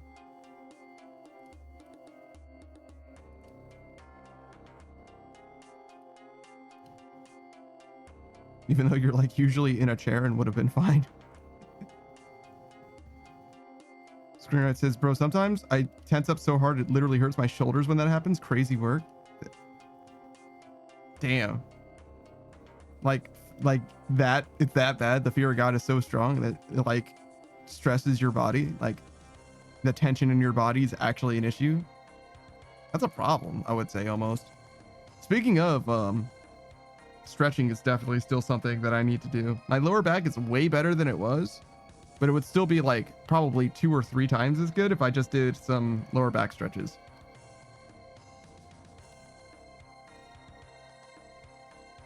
It's one of those things that's like on my list in a way. Freelance is preach. I gotta work on that as well. Yeah, I think stretching is probably the way that I understand it. Stretching, especially like the more extreme stretches, like poses, if you will, is like closer to calisthenics than it is to like a warm up, right? Like you, like the workout itself could just be doing stretches. You know what I mean? Like as far as like body weight exercises go, stretching is like perfectly legitimate for like maintaining physique. I think that's what Pilates is about as well, but I am not a woman, so I do not know very much about Pilates. Not even a woman. I'm not a mom. You know what I mean? I'm not a suburban mother, so I don't know about Pilates. What do you know about Pilates, Saku? Not much. See? Because he's also even not know a what that word suburban is. mother.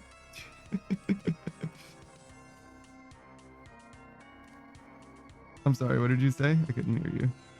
I don't even know what that word is. It's some kind of like exercise, like jazzercise or like fucking stretching thing. I don't know. Oh. Screenwrite says, I don't even know how to spell it. Pilates. I think it's like pill, and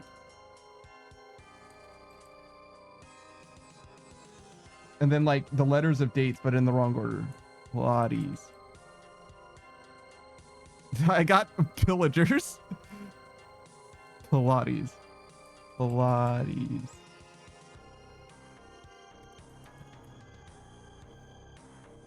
Okay, that was close. 1 L. And wait, and no D. So dates without the D and 1 L. Pilates.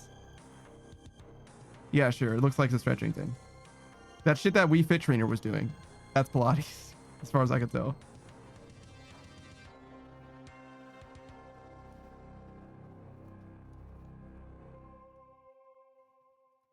Salute the sun and shit, you know. I kind of wonder, are you afraid of mannequins, Saku? Do you have a fear of mannequins at all? No. There are people that do. I wonder if they're afraid of Wii Fit Trainer because she kind of looks like a mannequin.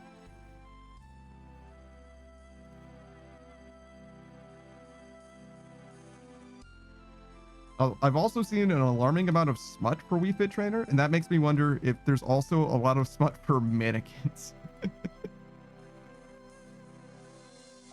Similarly. Also, shout out to Jaden Animations for no particular reason. If you know, you know.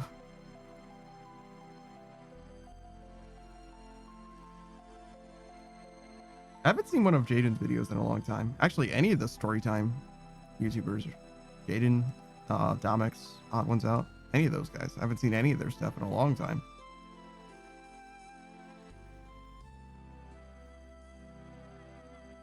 I don't know why. I imagine that they're still doing stuff, but I haven't seen it in a long time.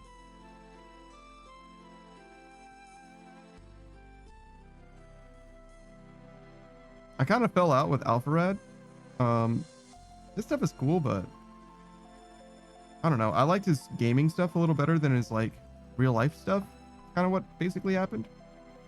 Same kind of applies to like Jaden as well, where like content kind of shifted to, you know, like I went to Japan and we did Japan stuff, which is like cool, but like I don't know. I don't know if that's a shift exactly as well because it's like story time, but you get what I'm saying. Just appealed to me less, even though I, you know, I fucks with Japan a little bit. I guess I do like the anime. I guess I really shouldn't say I fuck with Japan because it's like I like Japanese as a language. The culture is somewhat interesting to me, at least. It somewhat's probably a little reductive. I probably am like pretty fascinated with Japanese culture, to be honest. But mostly it is like anime. Like first and foremost, it's definitely where my fascination stems from.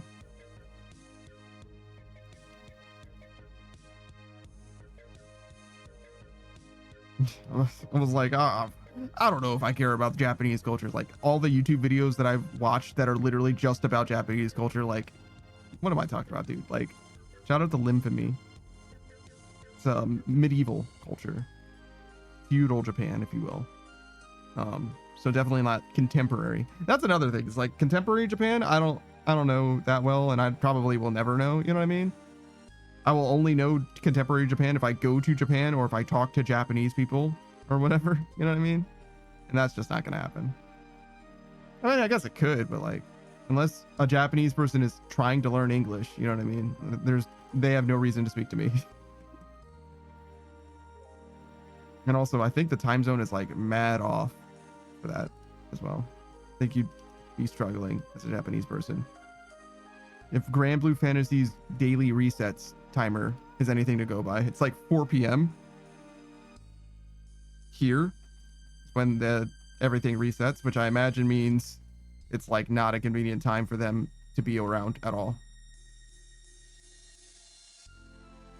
Maybe it is convenient enough though, because they also are like fucking crazy. They'll be doing like, it's called Guild Wars.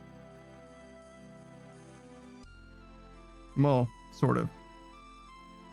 The like English translation, the English translation is Guild Wars, I think, but it's called Unite and Fight in like the localization. And yeah, people be like losing their fucking minds, bro. They'll like take off work to play Grand Blue for fucking 12 hours straight for 4 days. Like, it's a blessing, to be honest, that they like don't do Guild Wars back to back to back, that there's like a mandatory off season for Guild Wars, because people would fucking die. They would actually die. That's insane. Yeah, I mean, I think that people have died, to be honest. But yeah, they go fucking hard. They go hard.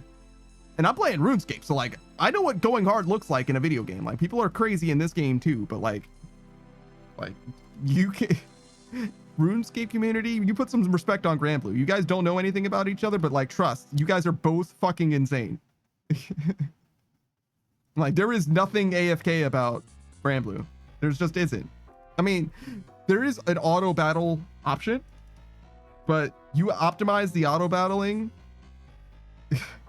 Doing an AFK method in RuneScape can be more active than, or no, doing an active method in RuneScape could be less active than AFKing in Grand Blue, is what I mean to say. Because like a fight in Grand Blue for your Extreme Plus, which is how you farm out materials, or how you used to at least, because they recently changed it, I guess. But nonetheless, it could take as long as maybe, if your guild is perfectly optimal, it might take like 1 point something seconds. Or sorry, not your guild, if your team is perfectly optimal, which means you're killing the thing in 1.7 seconds. So all the optimization outside of your team is in you entering the fight, killing it, reloading the fight as fast as possible. As fast as possible. And that's just to get the materials to fight the more important boss later. Because you also have to optimize for a completely different fight that has different tiers of difficulty unlocked as you like progress through. It's like a whole thing, and it has like, usually it has like token unique mechanics as well. Not like terribly token, they're like unique to Guild Wars basically, but there's like maybe a dozen or so different kinds of monsters or whatever. It's like a whole fucking thing, dude. Like, they go fucking nutso butso. I've gone hard, but I've never gone that hard. I've never gotten 1 billion honors. 1 billion is like top maybe 50,000 people in the world. And I've never gone that hard. Never. The most I've done is like several 100 million, maybe 200 million, maybe a 250 million. Might have been the most that I've ever done. And that was like severely adversely affected my like lifestyle. Like, I was doing Guild Wars for that time. You know what I mean? Like, I was busy playing this mobile game. That's what I was doing. Like you weren't doing something else. Like you could stop to eat maybe, but like not really, right? Like you were busy doing Guild Wars. That's what you were doing. You can have, you know, a podcast going in the background, anything that doesn't require you to like look at it constantly. You could have that kind of shit going on. You could maybe do like wood cutting in RuneScape, you know what I mean? But you're not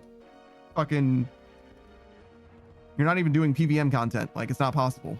You're too busy to be doing something like that. You're certainly not doing this. I mean, what I was doing, you potentially could if your guilds or your team's strong enough, if your grid's strong enough. And it's not just a game that you put time into. It's also a game that you can put money into. It's a fucking gacha game, man. You invested fucking thousands of dollars into this grid that optimally kills this enemy that's arbitrarily as fast as another grid that's slightly worse or something. And then there's also free to play, which is what I do, which is slower. Almost, I mean, thankfully it's slower, but it's almost definitely slower. And it's definitely way less flexible. Mostly that's what spending the money will do for you, is that'll give you flexibility. So you can do a lot of different things all at once instead of having to hone in for a particular build or whatever. You also, when you pay money, you also get more units, which gives you more flexibility as well. More win conditions and stuff. But that's even like conditional as well, because like, yeah, you can spend money on units, but you don't want just any units. You want the best units, and the best units are all seasonal units. So it's not about just spending money in the game. It's spending money in Valentine's, spending money in Halloween, spending money on the premium units in particular. Those are good guys, but those are there's like, I think there's one that's a premium banner and one that's like a, what's the other one called? It's a premium banner and the other banner. I forget what they're called. But basically one of them has, how does it work? One of them has like the generals, the like Zodiac units. Like same thing that I was talking about before, Cancer and, or no, it's no, but it is the same thing, but it's different. It's the Chinese calendar. It's Dragon and Bunny and Rabbit and Snake and those guys, right? Chinese New Year. Yeah, those guys. The members of the Zodiac, same thing, right? But anyways, there's them, and then there's the grand units. And both of them are necessary usually, but it depends on what element you're dealing with. And also some of them got power scaled all the fuck, so like some of them don't matter anymore.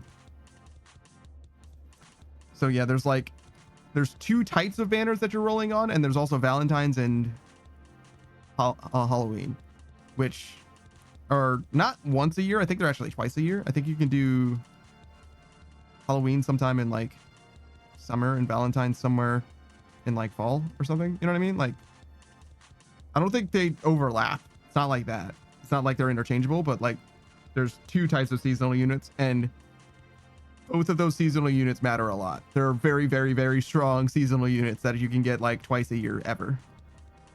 And the rate is only up on those units when they drop. When it's a brand new unit, before everybody finds out all the use cases for them and everything, you know what I mean? It's like, oh, it's a brand new unit. You use FOMO and also don't know how good they're going to be. You never know. It's going to be fucking very important. Yeah. Fucking terrible, dude. It's actually fucking terrible. Some of them are like really, really strong too.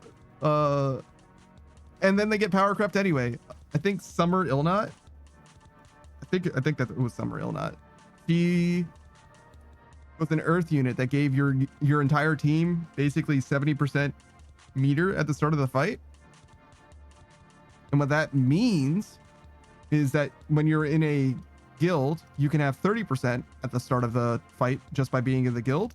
So you can have in total 100% for all of your units at the start of the fight, just for bringing that unit with you and being in a guild, which means 100%, right? Which means that you can do your ultimate for all of your entire team without having to do anything. Literally from turn 0, you can do all of your ultimates, which could be huge for some people. Ideally, like when you have best in slot gear and you're doing like Guild Wars, when that kind of stuff would matter the most, you would be killing the enemies without using your ultimates because your auto attacks are faster.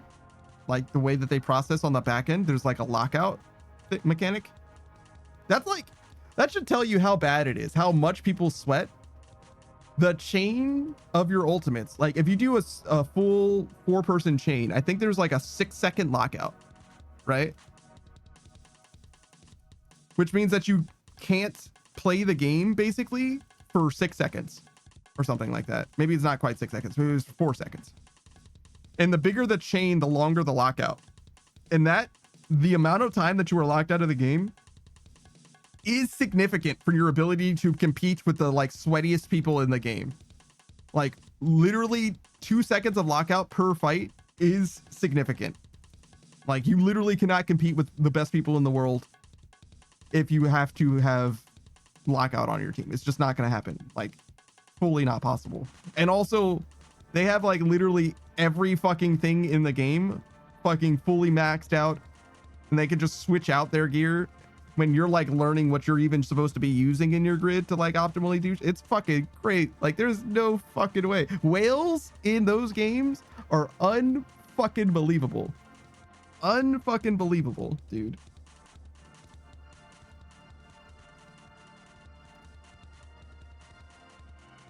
And then I'm just like me, you know what I mean? I'm just like a regular guy that's just like trying to make my way and like contribute in a way that is like notable, but like not crazy. You know what I mean?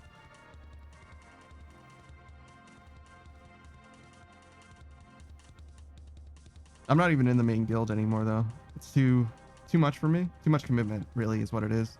I don't play the game that much. There is a Rise of the Beast though event going on right now, which is a huge deal. It's huge for progression of an account. You absolutely need to do some Rise of the Beast. And there's some brand new shit for it, which I don't even like fully know about yet. I think there's like 5 or 6 new units or something. So I actually do kind of want to go hard and like finish everything, because it's Rise of the Beast comes like once every month or 2, something like that.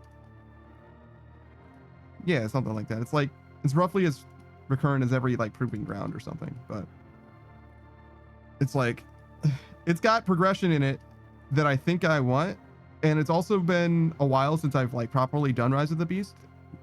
I did it a while ago as well. Like in the time since I've played or stopped playing Grand Blue, there was already been another Rise of the Beast, so it's probably been once a month, something like that. But I was like, oh yeah, I should kind of commit to doing this because I think there's new stuff, and then I just didn't, because I don't like, it's just not that important to me in my life. But it is one of those things where it's like, it's a timed event, so I do kind of want to progress, and the only way I'm going to progress is if I dedicate some time to it. So it's like, it's terrible, man. These fucking gacha games, man, these fucking live service games, man, they like really do suck your life away from you in a way that is like truly not okay. And this is why I don't fucking like them, man. This is why I don't play them on stream. I did before. But like, I don't think I can do it anymore. I think I do have to say, do as I say, not as I do. And if you do as I say, or if you're gonna do as you want to do, right? You're gonna ignore what I say. Please don't spend money on that shit, because it's actually like they should be paying you to play the game. You know what I mean? Like they're fucking you up. They're sucking your life out of your body. You know what I mean? You're sucking your soul from your body, and you're paying them to do it. Like what the fuck is going on here, man? It's terrible. It's terrible. And it's not worth the PNGs that you're fucking buying, dog. Game's barely worth playing to begin with. That's not true. I enjoyed the game actually a good amount. I think it's actually awesome. I think there's a lot of cool shit in the game that's like very unique and very cool. Like all kinds of like interactions and like synergies. Like for those of you who like deck building and shit like that, like in Magic the Gathering and combos, like there's stuff, man. There's fucking awesome stuff. It's just so hard to justify so much of the grind. Like so much of the grind is just fucking miserable. Well, not like miserable, it's just nothing, right?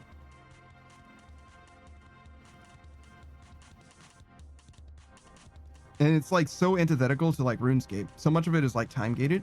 So in RuneScape, if you're like, okay, I want to get this pet, right?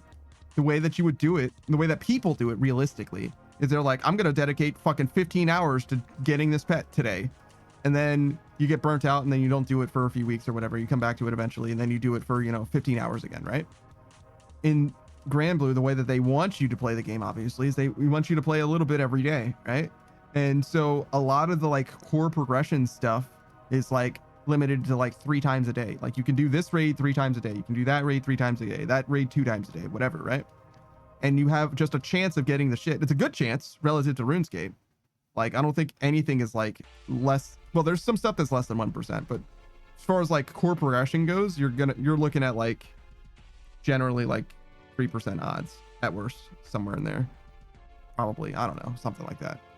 Generally, the odds are like pretty good, especially for something that only takes you probably a few minutes. The longest raid in the game is 30 minutes long, right? And realistically, you can clear, as far as I know, as far as end game content goes, you can clear it in like 15 minutes or so.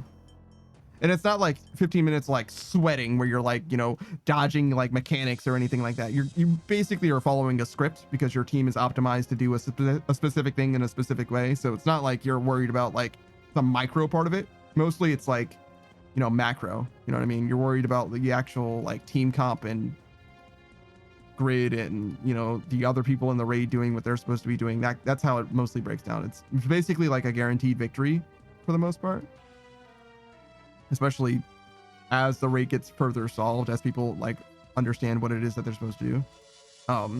I was at the point where, so the end game content now is like maybe 4 tiers removed from what I was doing originally, but there's been like say 7 tiers of end game, and I can do probably the first 3 solo-ish, solo adjacent at least. I was trying to master the 3rd tier solo, and that means that anyone who plays the game like now is like cutting edge or whatever, they can solo anything up to tier 5 probably, no problem. Just like crush it, no problem, you know what I mean? Which means that if you are looking to grind stuff out and, you know, you want to get like some of the like new hotness type shit, you want to get some of the end game shit, all you have to do is really ask somebody in like a group, like in a clan that you're in or whatever, and they can probably do it for you for free. You know what I mean? Like no problem. It'll take them a few minutes. Like they don't care. But I have a lot of pride, so I can't ask anybody for anything ever, no matter how much I need it and how much it would help me and how convenient it is for them to do it. I just can't ask for help.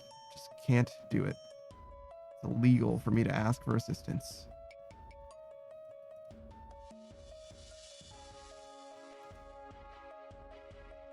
Which I imagine is far from like just a me thing. I imagine a lot of people are like that too.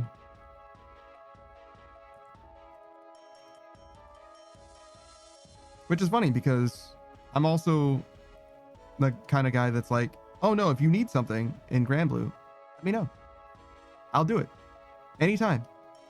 Not like anytime, because I guess I am on stream and stuff. Well, I mean, maybe. Depending on what it is. Hey, Suba. Depending on what it is, like I probably could do it pretty easily while still streaming. It's not that bad.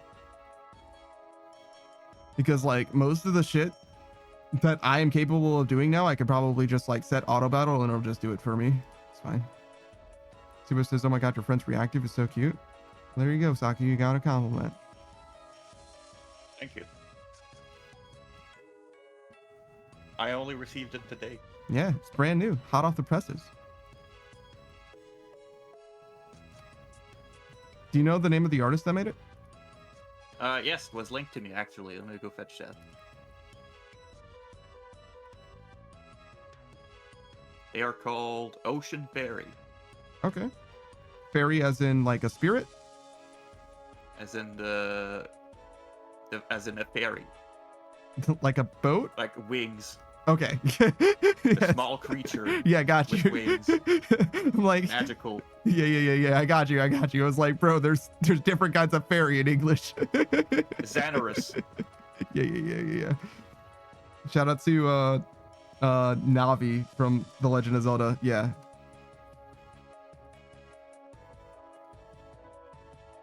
Not that kind of fairy. No, it is. Definitely. What do you mean? Yes, but not that kind. Oh, but not like the glowing light point? Okay, sure.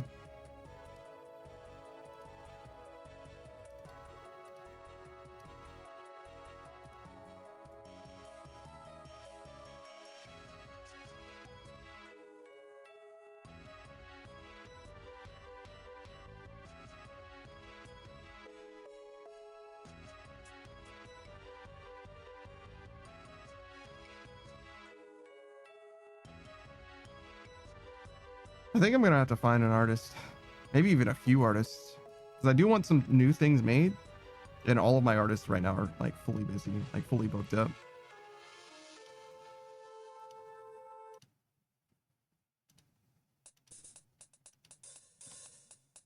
I don't know what I'm gonna do though.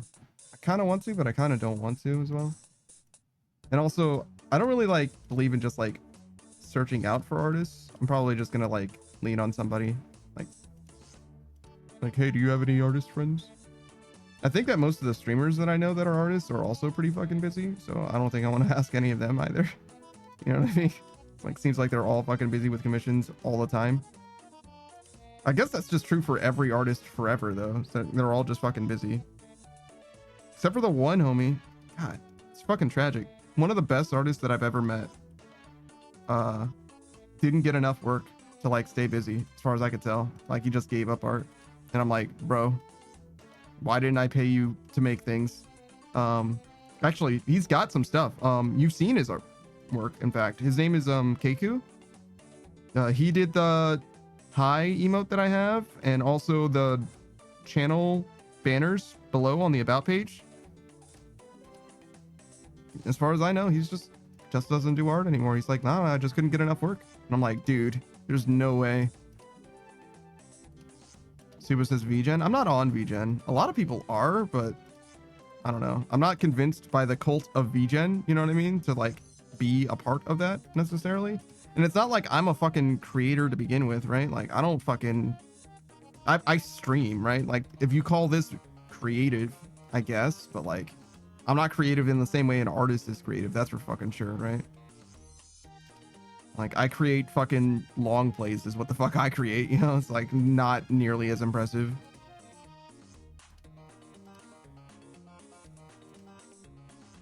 So yeah, I don't know. I don't feel like I need to be on VGen except as like somebody who pays other people, which I could do, right? Like, it's possible. It's just, I don't know.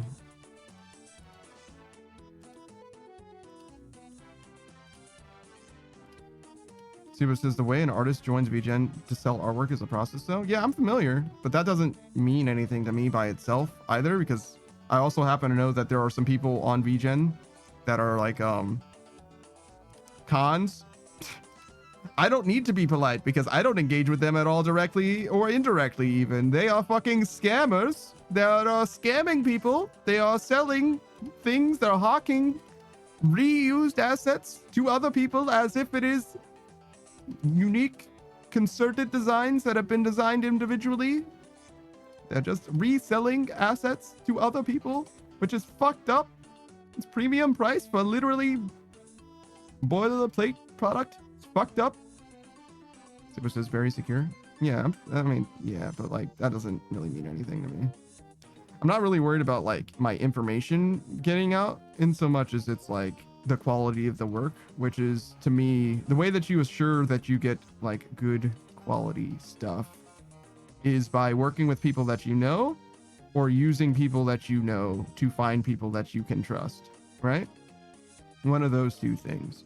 And that's part of the like the reason that VGen works the way that it does, because in theory it's like, oh, it's like a coordinated network of people that you should trust to get work done for you. And that mostly works, but it doesn't totally work. Yeah, exactly. Some people can... What happens is some people... I'm not going to name any names because I literally don't know what their name is, thankfully. But there are some people that have like earned their way to where they are, and then they start, you know, bumping the brakes and coasting, you know what I mean? Instead of like, oh, well, I don't need to make, you know, this thing, right? I can just reuse this asset. There we go. Like, oh, I made this thing behind the scenes that nobody's going to notice. I'm just going to use this again. It's like, oh, cool, cool.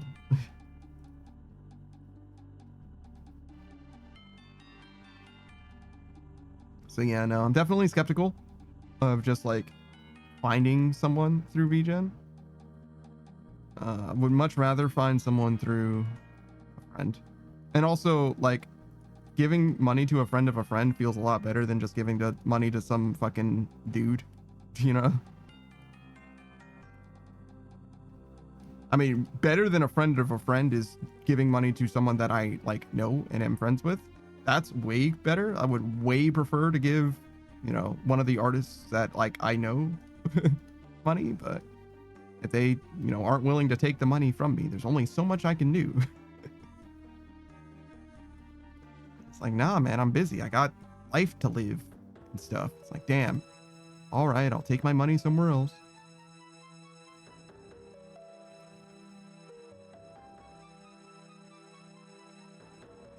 So yeah, I don't know. I'll probably bother someone, I guess.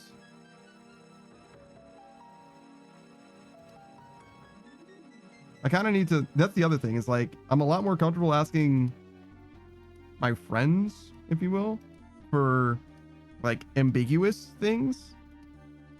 Whereas if I feel like I want to like commission, especially like a stranger, like, oh, hey, I want to, you know, have this thing made, I feel like I have to be a lot more specific, you know, because it seems like most artists would rather me ask for something specific because they want to give me exactly what I want.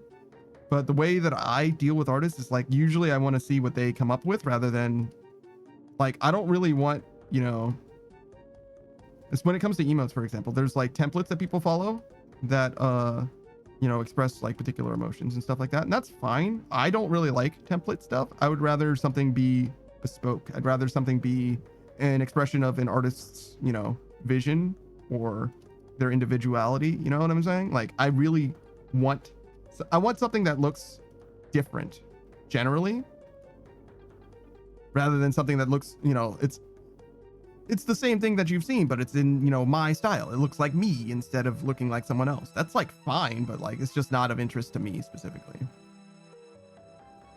Suba says, also, does your friend stream? He's been really quiet. Saku? He's just a quiet guy. No, I'm just pretty quiet. Yeah. Yes, he does stream. I do a shout out for Saku just about every time we stream together, to be honest. I already did one, but his name is Saku Kinpaku, so we're not going to do another shout out, but this is his name if you want to check him out.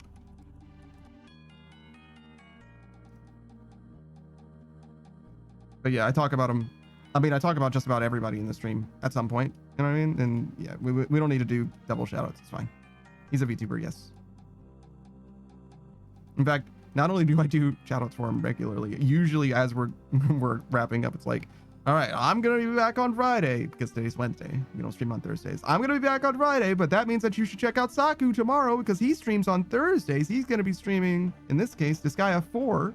You know what I mean? So, yeah. You just haven't happened to catch him yet, probably. It's one of those things.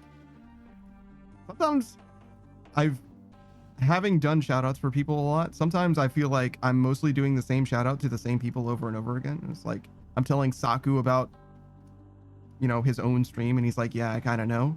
But every now and then it's like, no, genuinely, people don't know. You know what I mean? It's like, oh yeah, no, they just haven't been able to catch, you know, when this person happened to be in the stream.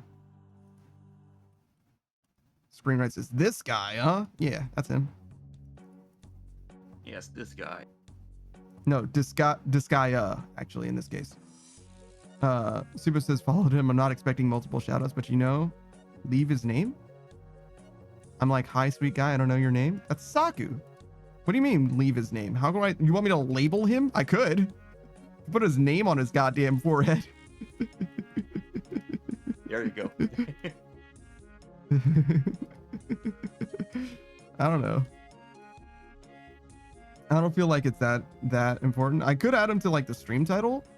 It's one of those things where like, this isn't really a collab. He just likes to hang out when we play RuneScape. That's all. Pretty much. Yeah.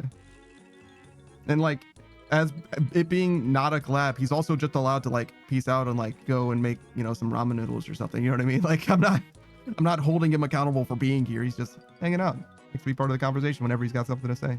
Usually it's a punchline. I ask him stuff now and then though, because he does know more about RuneScape than I probably ever will, to be honest. He's been playing RuneScape for a long time. And it is like a RuneScape thing. Probably not going to happen as much when we move on to another game. Just because, I don't know, I'm going to be playing a game for the first time and I'm going to have much less to say or much more to say about what's happening. But like this, I mean, look at this. We're going to be doing this for fucking 160K for 1 mil, 2 mil, 2 million. So like 10 plus So like 12, a little more. Yeah, so a little more than 12 more hours. Not today, but just in general. Like, this is what we're going to be doing for 12 hours. Like, I need something to talk about. Subas is fair. Sorry, I got tired of saying, hi, guy, I don't know your name. I've been saying his name a lot, but, you know, I got you. It's not obvious. Subas says, sorry, Saku, I really like you friend-wise. There you go. Subas said friend-wise, so you didn't get misled. Don't worry.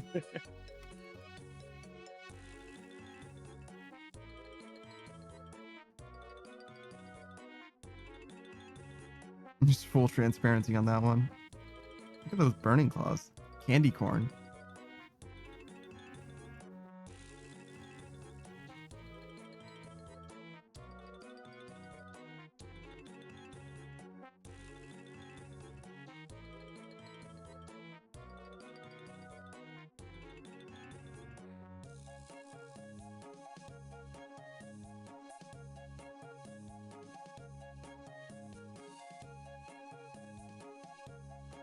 Am I missing anything?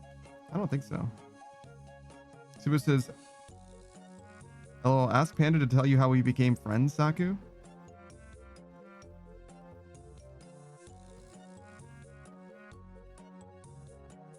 Suba says it's a really funny story. So what had happened was, the reason why Suba felt the need to clarify as friends is because I was watching one of Lokrin's streams. Shout out to the homie Lokrin, right? And Suba was insinuating that Suba has like a bit of a crush on someone, right? In like Lokrin's community or whatever. I don't even know who it is yet. I haven't even found out. We're friends, Suba and I, but Suba hasn't deemed me worthy yet. I haven't been knighted, you know what I mean, into the inner circle yet. Maybe one day. And I, sensing an opportunity to be funny, right? I, in the chat, am like, listen, Suba, we all know it's me. I know I'm pretty great. Something along those lines. And Suba's like, what? No, not at all. And I was like, damn, not at all? Like, damn, not at all? That's a little much, don't you think? Suba's like, no, I'm sure you're great. Just, you know, like, I would never. And I'm like, ever? Like ever? Like, damn, okay, I'm sorry, shit. Jesus, I didn't mean to. Suba says we never even talked yet. Yes, that was our first interaction with each other. I had seen Suba around and Suba probably had seen me around, but we had never directly interacted with each other before then. And I was like, this is the perfect opportunity to say something funny. And I got like hardcore friend zoned, like miles deep into the friend zone, where it was like, all right, Suba, I like a little too clear. I feel like you didn't need to say all that. It was a joke, I swear. Oh my god. But yes, it was a very good time. And ever since then, when I see Suba, it brings a smile to my face of that one time that I got incredibly rejected. Like, just so thoroughly rejected. Like, okay. A little more clear than it needed to be. Like, thank you, I think, but Jesus. But yeah, Suba's great. Speaking of, actually, you also should check out Suba's. Suba Phoenix. I never say Suba's last name because everybody calls Suba Suba. But I guess Suba Phoenix is their full proper name, their full government, if you will. Suba's a VTuber.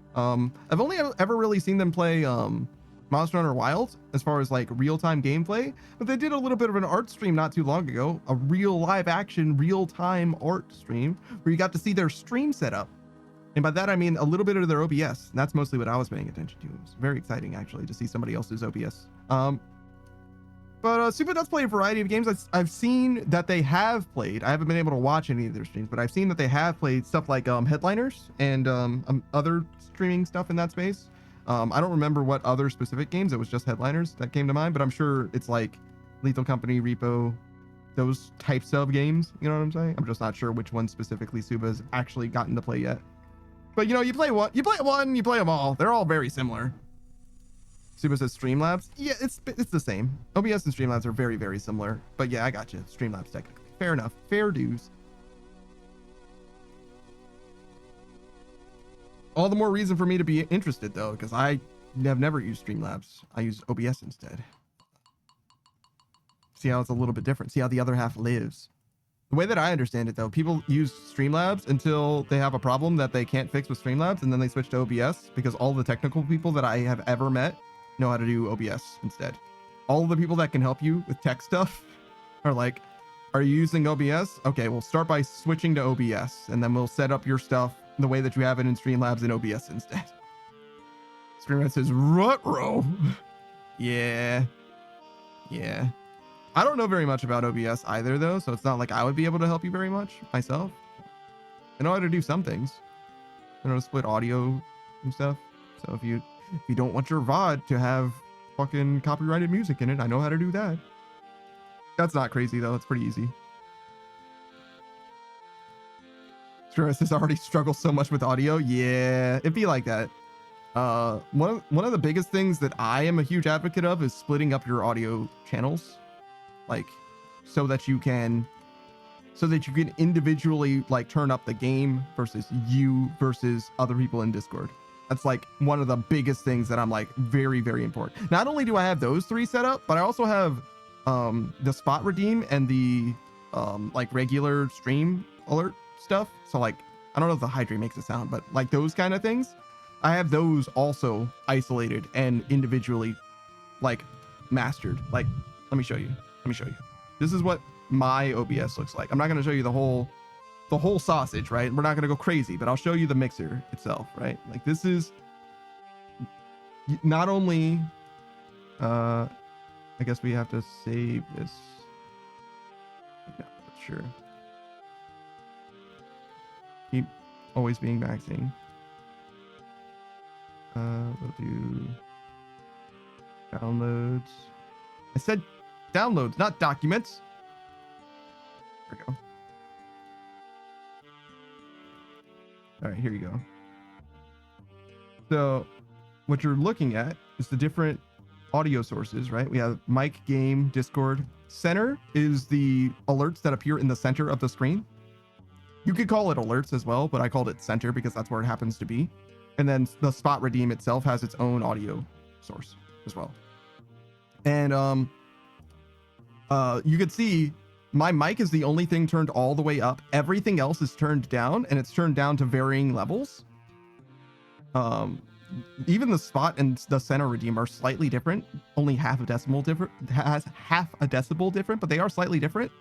And also notice the Discord, like despite people, you know, speaking volume of people being like theoretically, you know, equal importance, I have them slightly quieter than me, just so that you can hear me over them if we happen to be speaking at the same time, which really doesn't happen that much, but that's the idea. And also there's their own mics that are part of the factor, you know, part of the equation as well, where it's like I'm mixing that in the Discord side of things as well. You can see the game audio also has, you can't really tell here, but it has a filter in it, so that not only is it turned down by 15 decibels, but also it has like basically an audio ceiling, right? So the game audio can only get so loud. That's one of the most important things that I've ever done and discovered. I finally figured out how to do that. And the reason why is because in this game in particular, right, the music is fine. The music is fine, but the mix of the music is fucking terrible. It's fucking dreadful, where some songs are just way too fucking loud for no reason. But having a ceiling for the audio means that the music still comes through the way that it's supposed to, but it doesn't. Square sandwich. Oh boy. But it doesn't sound, it doesn't like blow up your eardrums when there's a song that's just louder than all the other songs. So there you go. There's an OBS tip from your boy. Have different audio sources so that you can customize the playback. And even better than that, theoretically, is having different audio tracks. That only really helps you for video editing, though. If you're doing some like editing after the stream or recording off stream or whatever, and you want to like mute the game audio so that you can play your background music for like your video, for example, that's what audio tracks can do for you, right? That's a little harder to make work for a stream setting, but like in theory, it can work exactly the same way. But usually you end up with like one singular audio out for like the stream output. So it's either on the stream or it is off the stream, right? So it doesn't really matter what kind of audio tracks you have in the background, except for like the actual file that's being generated behind the scenes, if that makes sense. Usually that doesn't matter that much. Super says it's super technical though. No idea how people make sense of it. Streamlabs? Maybe. I don't know. OBS isn't that bad. I literally never looked into Streamlabs at all. I just started using OBS and I'm almost exclusively self-taught. I haven't really looked at like any YouTube videos or anything like that. I've just like, you know, opened stuff up and been like, what can I do with this? And what can I do with this? What can I do with this? Like, oh, what kind of options do I have for this? Super says, I mean, OBS. No, I haven't had that much trouble with it. But I understand if you're like not a technical person, maybe it's the barrier to entry is a little higher. I wouldn't describe myself as being terribly technical, but you know, I'm like somewhat tech savvy, right? I'm able to do some stuff and like figure some stuff out, but I'm not like, you know, I'm not like programming my own operating system. You know what I mean? I don't have my own variant of Linux, you know, on my, you know, custom hardware. You know what I'm saying? Like I don't do anything crazy. But yeah, I think that there's a lot to be learned from other people. And it just so happens that most people use OBS for a good reason. OBS is like an open, like I think the O part of OBS is open broadcasting something. Open broadcasting software. Thank you. So meaning open source as I understand it, right? So like it's very, very transparent with its stuff and it has a lot of plugins as well. So I think it's a very, very cool thing to use in that way. In the same way that like video game developers were using Unity for a very, very, very long time as like the main thing, because it's the one that everybody was using and it's also very accessible, as opposed to like Unreal, which is a little harder to use, even though, you know, Unreal is known for its, you know, graphical fidelity and stuff. There's also a storm here as well, so if my power goes out suddenly, then the stream's over. I probably died tragically. Remember me as I was, which is cringe. Virgil is here again. No, he's just coming. Soon though.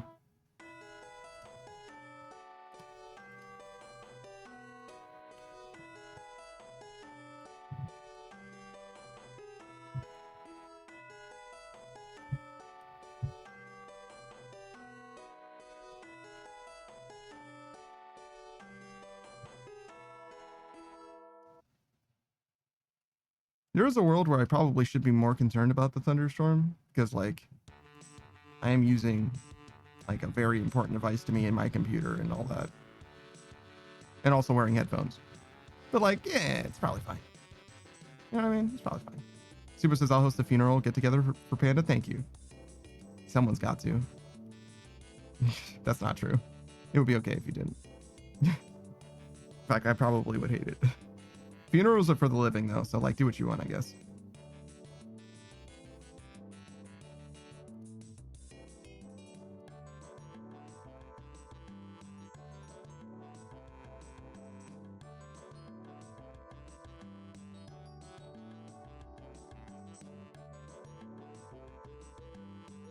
You know what they say?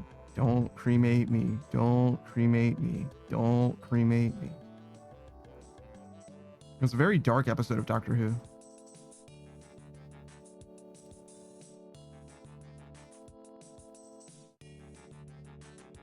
I mean, the season finales tend to be like significantly darker. They also have like some amount of stakes associated with them.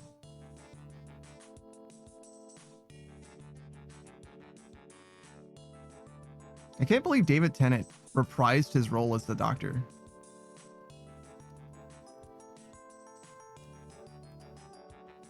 Fucking awesome.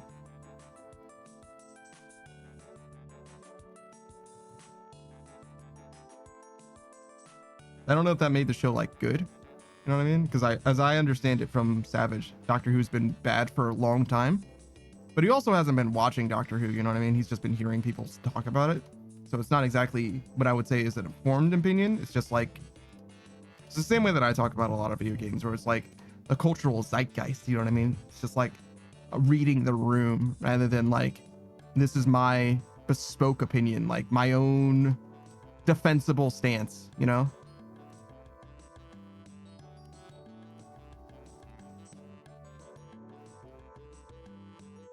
That's kind of the difference between like when I talk about a game that's like supposed to be good versus me recommending a game. I don't really believe in recommending games that I like haven't played, but I am the type of person that's like, oh, you might like this game because it seems like games that you like from the outside looking in, but that's not to me the same as a recommendation, not in the same way, because I'm not like endorsing the game. I guess that's the difference between a recommendation and an endorsement or whatever. Because I could definitely see how people would interpret that as a recommendation, but I don't look at it that way. But I think that to me, a recommendation is more like an endorsement, where it's like, I will gladly endorse anything by Supergiant. I'll gladly endorse Outer Wilds, right? But I don't even recommend Grand Blue Fantasy, let alone endorse it, right? Even though I'll talk about it, right? I've been playing it for a long time and stuff. Let me eat this square sandwich.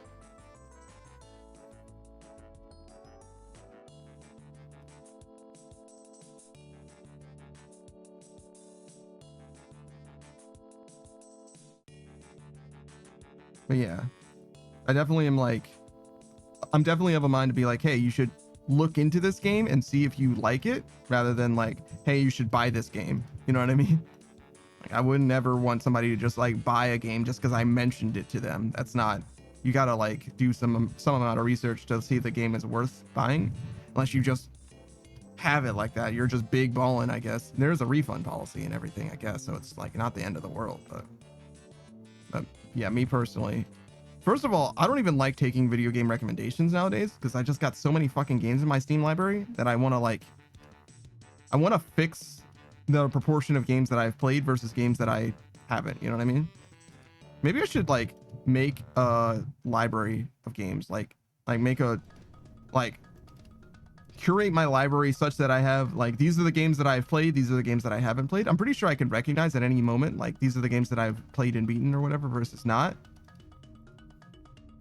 But it would be nice to know precisely how many I have left, you know?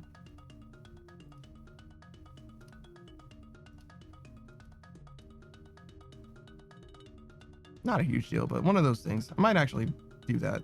That's a project that is more of a distraction than it is anything else, but it's enough curiosity. No, it cultivates my curiosity enough that I'm curious. Nope, that I'm interested in seeing it through. Cultivating something. What's that CamelWorks series? It's like cultivating curiosities. That can't be it. Curios and curiosities, maybe.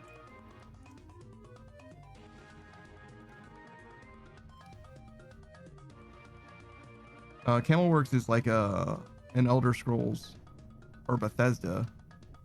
I think it's mostly Elder Scrolls actually. Like YouTuber, he talks about like Skyrim lore particularly. I say Skyrim because it's like the most recent like full game. Well, I guess the remaster is a full game, but you get what I'm saying. It's the one that people give a shit about at the moment. It's the one that has good SEO. Some of his stuff is pretty good. I don't like other stuff that he has as much. Like he'll do like deep dives on deep dives on lore, which I like, but he'll also do like, this is a build that you should try out in the game, and I'm like, I don't care about this, right? Like I don't need suggestions for playing the game in an interesting way. And it's like, he's welcome to make those videos, right? They just don't do anything for me specifically, because I'm like, I haven't played an Elder Scrolls game in a long time, right? I'm not interested in playing it in a different way. I'm not interested in playing it at all.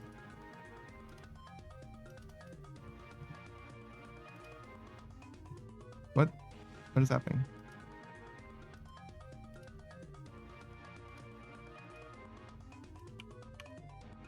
Oh, he probably went to the Abyss recently. That's why he's got a skull over his head and a DDS in his hand.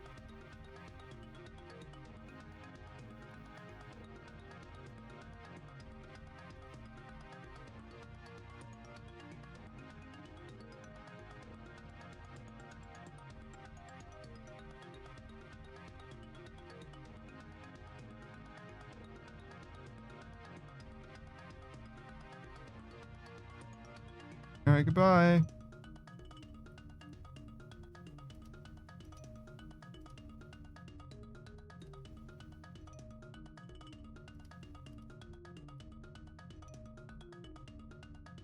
I saw Gabo doing, I think it was the Chaos Altar. Shout out to Gabo. It's been so long since I've seen Gabo stream. I think she's just really busy with school. But that's another RuneScape streamer. It's just gone. Not like gone. I'm sure she's fine. But nonetheless, I saw her doing the Chaos Altar at some point. And the like the prime way it seemed like she was able to like survive PKers was like literally rizzing them up, like literally just using her words to speak to them. It was crazy. Like, I don't understand how she was able to like, hey, don't kill me. And they're like, okay. You know what I mean? Like, what? How? Like, that's all it takes? I never would have even thought to try. I mean, I guess if I were, you know, a PKer and somebody spoke to me, that would grant me pause, be like, yeah, what's up? Like, why, do you need something? Or, oh, I'm sorry, was I interrupting something important? Like, oh, dude. Like, I'm a PKer, but I'm not an asshole, right? Like, I'm not gonna just kill you when you told me not to. It's fucked up. Oh, okay. Crazy. I feel like if I do that, I'm going to turn my character into a girl. Yeah, maybe. Probably will help. Shout out to the Chixels.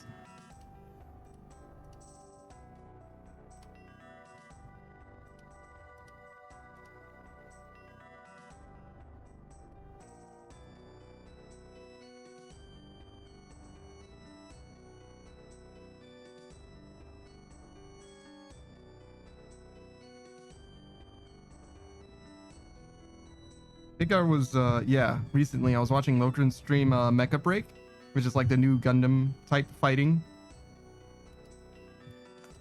Calling it a fighting game is like a little deceptive. It's a Gundam, you know, mech pilot simulator, right? But there's a lot of PvP in it as well. But anyways, he was making the pilot, like customizing the pilot. It's kind of a Gunner game as well, so there's a lot of customization that you can do. He was like, all right, should we do a lady or should we make a femboy? And the whole chat was like, oh yeah, you should do a femboy, but you should start with the male model. And I was like, you can make a femboy much easier if you start from a lady. Like, the whole point, the whole reason that they're femboys, right, is that like you start with the lady and you're most of the way there.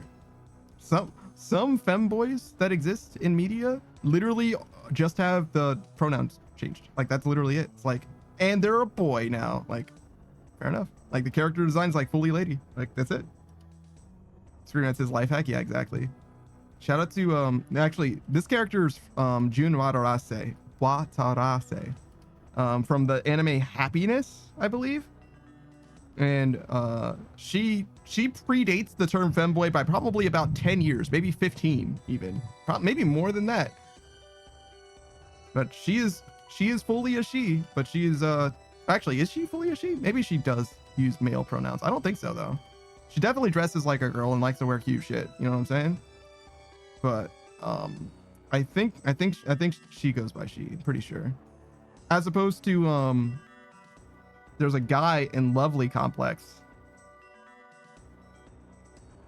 which I believe he is indeed a he, but he just likes to wear dresses and dress like a girl and stuff. I'm pretty sure it's just like a hobby for him. So he's like fully a femboy as opposed to, I guess, what would be closer to like being trans, I guess. You know what I'm saying though. It's one of those things where it's like, it's hard to say because like, you'll have, all right, shout out to One Piece, right? I love One Piece very dearly, but as I understand it, and this is not something that I've seen like an official quote from Oda himself, but as I understand it, Oda, is this a spoiler? Okay, let's not speak specifics. Oda is like, this character identifies themselves as a different character who is a man. Oda calls them son, as I understand it, but they are a lady. This character is a lady. They're a lady through and through, but they call themselves basically like the reincarnation of a man, and they identify themselves as a man, and they will say that I am the son, meaning that man. I am that person. but Oda calls them a lady. So it's like as fully confusing as it possibly could be to me, where it's like, I don't know. Like, as far as I can tell, the community and around One Piece is like, they are trans. They're trans. And if you use she, you're a bigot. And I'm like, I'm just gonna call them by their name, and they're the son. You know what I mean? I'm going by what the character says. I don't know what the fuck. You know what I mean? Like, the character says one thing, and the author writing the character says a different thing. I don't know what the fuck to do with that. I'm just gonna go with what the character says, because like, I don't know what else to do. You know what I mean? Like, I fully don't understand. I don't get it. Like, I'm at a loss. I don't know. I'm just gonna trust what the character says about themselves, because that seems fair to me. But they do have fat ass titties. To be clear. Oh shit. Don't touch my butt. Oh, are you good? Are you gonna touch my butt? You have a cape. You're probably good, right? How would you PK with a max cape, right? Okay, it's probably fine. Yeah, he's good. It's like bro says, I have no control. Bro's like, I have no control over the character. My brother in Christ, you do? Yeah, he really does. The author definitely does. I don't know if that's like true though, because like, as I understand it, like Japanese culture just looks at like trans differently than we do, which is funny because like it's existed in the zeitgeist for way longer, like way longer, without being like a weird thing. I mean, it's been a little weird, I guess, but like not like, it's just like a thing that they acknowledge exists. Like, play a little game called Mother 3 and get back to me. You know what I mean? Like, it's just like a totally different thing. Like, part of the reason why Mother 3 can't be localized over here is because we have such a problem with people that aren't like gender convergent or whatever, if you want to look at it that way. You get what I'm saying? Like, it's like a whole fucking thing over there. But at the same time, like, they are also like people in Japan can be like very different when it comes to like, the way I understand it is like, you either fit into Japanese society's like cool niches, right? Or you're an outlier that's like a broken piece of equipment and then you just like fully are never going to be assimilated into the greater space. But there's like so many people that fall out of the actual like proper framework that it's like a pseudo accepted way of like being an outlier. You know what I mean? Like it's fucking real strange. It's real strange. Siba says, good reference. I know a YouTuber who loves Mother 3. I think that most people who have played Mother 3 love Mother 3. Yeah, Siba says, well, a number of YouTubers. Yeah, that's what I'm saying. It's like, I think if you've played through Mother 3, it is probably one of your favorite games. Like, I don't know if someone who's played through Mother 3 and been like, nah, fuck that game. You know what I mean? Like, I literally don't know of a person like that to exist. I'm not saying that they don't. I just don't know of them, right? So yeah, circling back, right? The idea of like it being there's like a few different things happening at the same time. There's like me not having like the empathy that I could possibly have as a fucking cis regular mostly straight guy, you know what I mean? Like I don't even know the experience, you know what I'm saying, within my own culture, obviously, like the American Western culture or whatever. I don't understand Japanese culture that well, and I'm seeing like a small pinhole into, you know what I mean? Like, so there's stuff happening that I never will possibly understand. You know what I mean? Like, there could be a legitimate debate between people that are like studied like professors of like sociology from like, you know, American culture versus Japanese culture to like actually walk through this, you know what I mean? And have like an actual like intellectual discussion that's like fulfilling and enlightening. I could never possibly. Instead, I just like One Piece a lot. And as far as I can tell, it seems like there's a little bit of discourse to be had between the way that the author, Oda, identifies that character and the way he himself writes that character identifying themselves, which is so fascinating. Like, of all the things he could have done, why? You know, just why? But also, Ivanikov is right there, right? The King of the Gays is right there. King of the Gays, official, by the way. Pretty sure that's exactly what his real title is. King of the Gays. It could fully solve this problem completely with a little bit of syringing action, you know what I mean? A little bit of like endorphin action or whatever. Shout out to Ivanikov.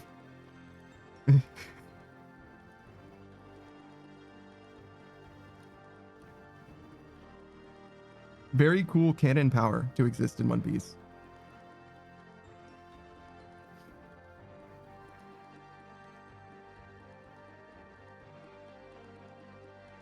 I'm looking forward to the Revolutionary Army. I feel like they're gonna be big.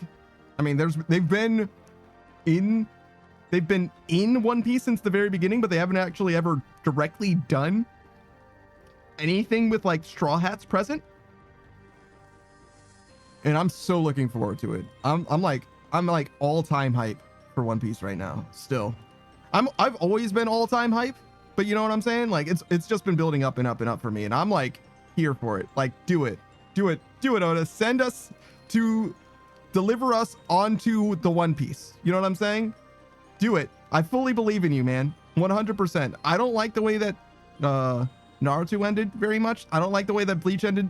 I think that One Piece is gonna do it. I'm fully a believer.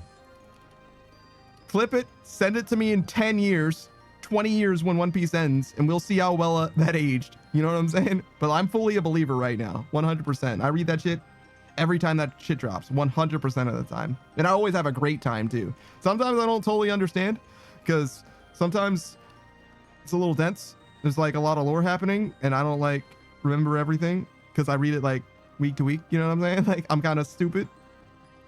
Like people take One Piece like super fucking seriously too. They're like, oh my god, it's that character appeared in this panel. That character was referenced in this chapter fucking 500 chapters ago, and they're part of a faction that first were introduced in the SBS of the volume 4, which means that this was also part of this, which means that character's like, okay, I like the funny pictures, you know what I mean? I like that Zoro has 3 swords. You know what I mean? Like, and I like Robin because she real serious, but she also do cute thing. You know what I mean? She likes cute shit. It's pretty good. You know? Yeah, I like One Piece. You know what I mean? Like, I'm not really like there. I don't really get all of it. But like the surface level reading, I enjoy it a lot. And it's not like I'm stupid, right? Like I pay attention. I just don't understand some stuff, you know? I might be a little stupid, but you know what I'm saying? maybe I'm a little stupid.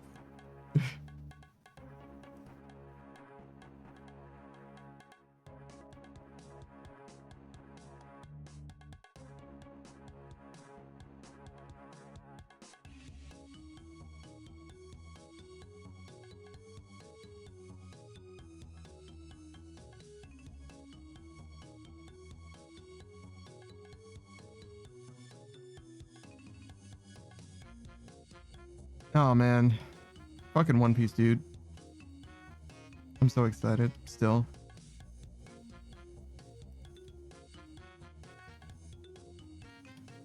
One thing that has really elevated my appreciation for One Piece actually is Holy Not Mark. I loved One Piece before. It was my favorite by far before I ever knew who Totally Not Mark was. He's like mostly a Dragon Ball anime tuber. He's got a real face. He's not a VTuber at all, but he like talks about anime stuff. Super says I haven't watched One Piece. I would suggest not watching One Piece, to be honest. The anime is very, very, very long. Super says too many episodes, yeah. But you can read the manga for One Piece very easily. And totally legally in the West, at least. NA, it's like $3 for a month of Viz subscription or whatever. And you can probably read all of One Piece in that time, depending on how much spare time you have. I did in probably about 2 months. Probably about that. Maybe 3 months. So it cost me like $9 to read all of One Piece. Suba says I'd rather have Ruby. Oh, Viz actually is. Viz is both. Viz owns both Ruby and. So I don't know if you need a Viz subscription to watch Ruby. I don't know if you can watch Ruby on their website. I think you can, but it's the same website. It's the same company that owns both, like the localized version of One Piece and all of Ruby. Ruby's on Hulu now? That's crazy. I'm glad to see that it's on other platforms as well, but Ruby's also like nowhere near as long. It's 9 volumes long. The volumes get longer as the show goes on as well, I think, generally, at least as far as like minute count as opposed to episode length. But yeah, you could watch all of Ruby in a day, I think, if you were just like dedicated to it. Like if you had fucking 8 hours or whatever, I think you could watch all of Ruby. But One Piece, you can't even read all of One Piece in a day. It's gonna take you a while to read all of One Piece, but nonetheless, you could definitely do it.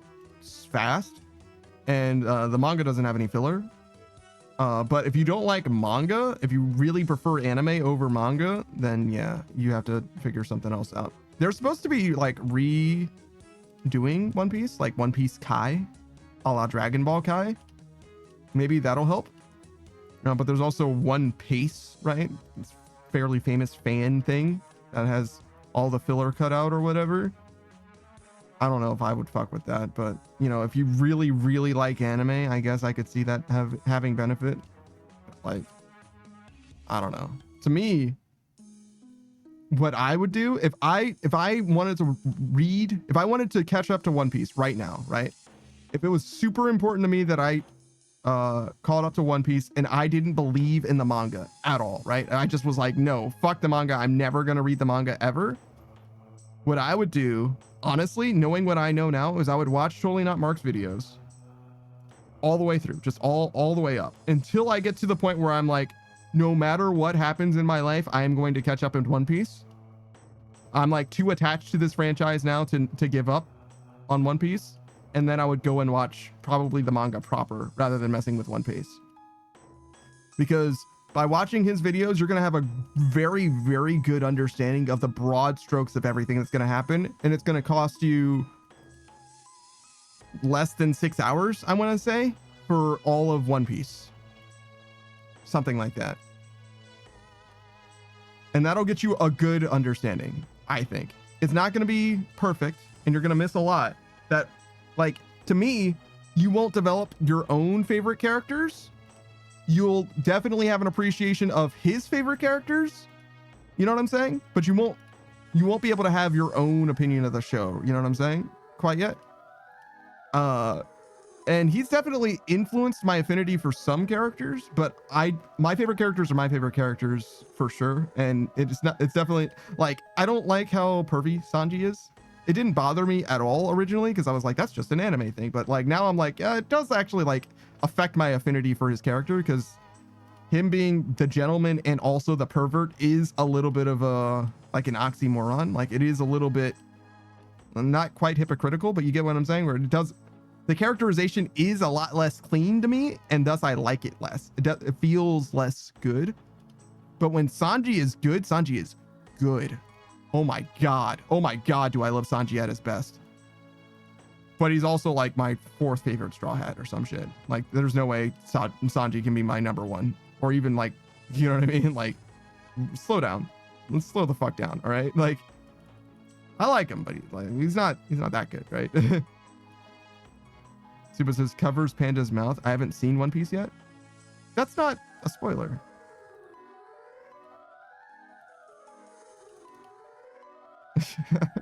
I mean, maybe it is, I guess. It's as much of a spoiler as Zoro has 3 swords. Like, have you ever seen him? Like,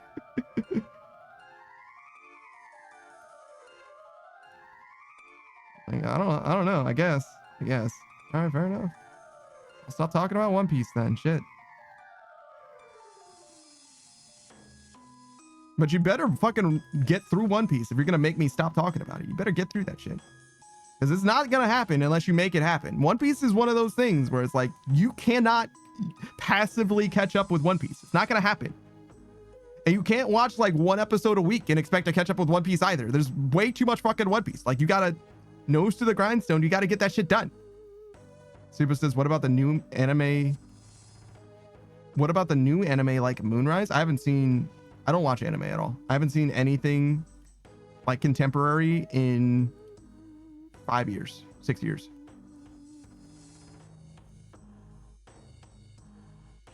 It's been a long time since I've seen anything even remotely recent as far as anime goes. That's not true. I've seen the first season of Jujutsu Kaisen and the first season of Kimetsu no Yaiba. That's when I stopped. That's the most recent anime that I've seen. Jujutsu Kaisen, Kimetsu no Yaiba, Demon Slayer in English, sorry.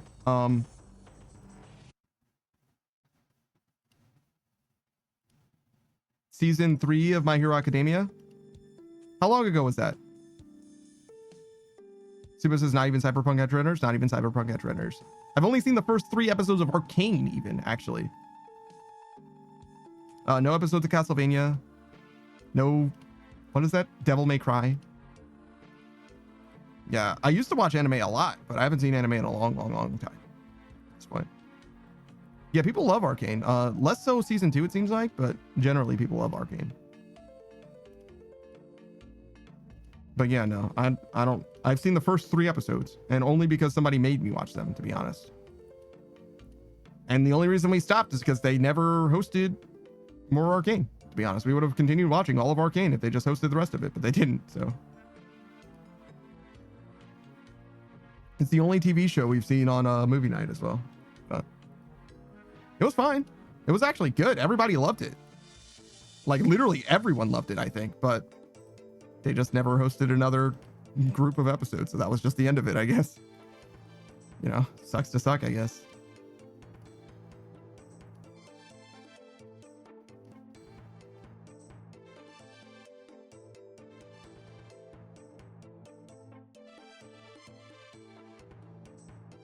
But yeah, I haven't seen any anime at all. I've been keeping up with Ruby though. That show when it airs, I do watch Ruby. But it's also been a while since Ruby's had anything new, any new content. But they've been acquired by Viz, and their content is also available again on the internet, like to be viewed, which means production might start for volume 10 soon. I don't think Ruby's over. Maybe it is though. I don't think it is though. I think that Viz purchased it with the intention of finishing it. I don't know what it looks like though, as far as like production goes. Suba says, okay, when volume 10 releases, we're talking. Sure. I know that a lot of people hate Ruby. Ruby's like, not only do they hate Ruby, but also the fandom's like divided as well. Like Ruby's like bad. It's bad with how people are about it. Like they're like, Ruby should have ended at volume fucking 3. Everything after that has been trash. And I'm like, whoa. And I like Ruby. When I say Ruby, I mean all of Ruby. I like all of it. I like the first 3 volumes and I like the last 3 volumes. You know what I'm saying? I like all of it. There's some things that I don't like, right? As with anything, but I think that Ruby's pretty good. Pretty good. The best part about Ruby, the single best thing that Ruby has going for it though, is the music, for sure. For sure. Suba says I like all of it too. Yeah. The music in Ruby is fan-fucking-tastic. Suba says I even like Adam. I don't love Adam. I like Adam like a villain, right? Like I'm not like, oh my god, thank god Adam's on screen. I'm like, this fucking guy, this fucking creep. Like, but he's like a fine villain, but like he's a fucking weirdo. he literally says something along the lines of like, why do you keep following me? And Blake's like, what do you mean? Adam's like, you're just obsessed with me. And she's like, I'm really not. I'm like really super not. I'm like really super not. Like, Adam makes me extremely uncomfortable. Like, dude, you need to like not any of this, dude. Like, it's a fucking problem. I really like what they did with Adam towards the end of his run. It was very, very good. Very, very compelling. Nice mixture of trauma and stuff in there. It was very, very good. Supa says he's a tsundere. It's way worse than that. That guy is fully fucking yandere. Like, he's fully fucking crazy. He's fucking crazy psycho nuts. Like, shit is not okay.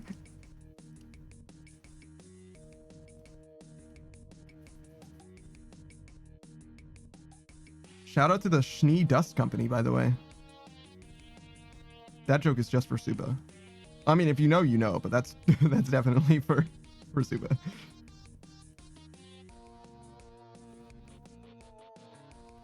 Oh, wait. I got another one. Shout out to brand recognition. Brand recognition? All right.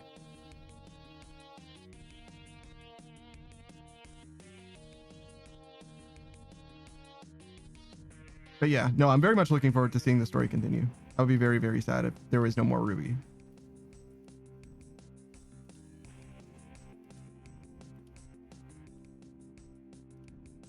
I would feel some type of way, especially with like...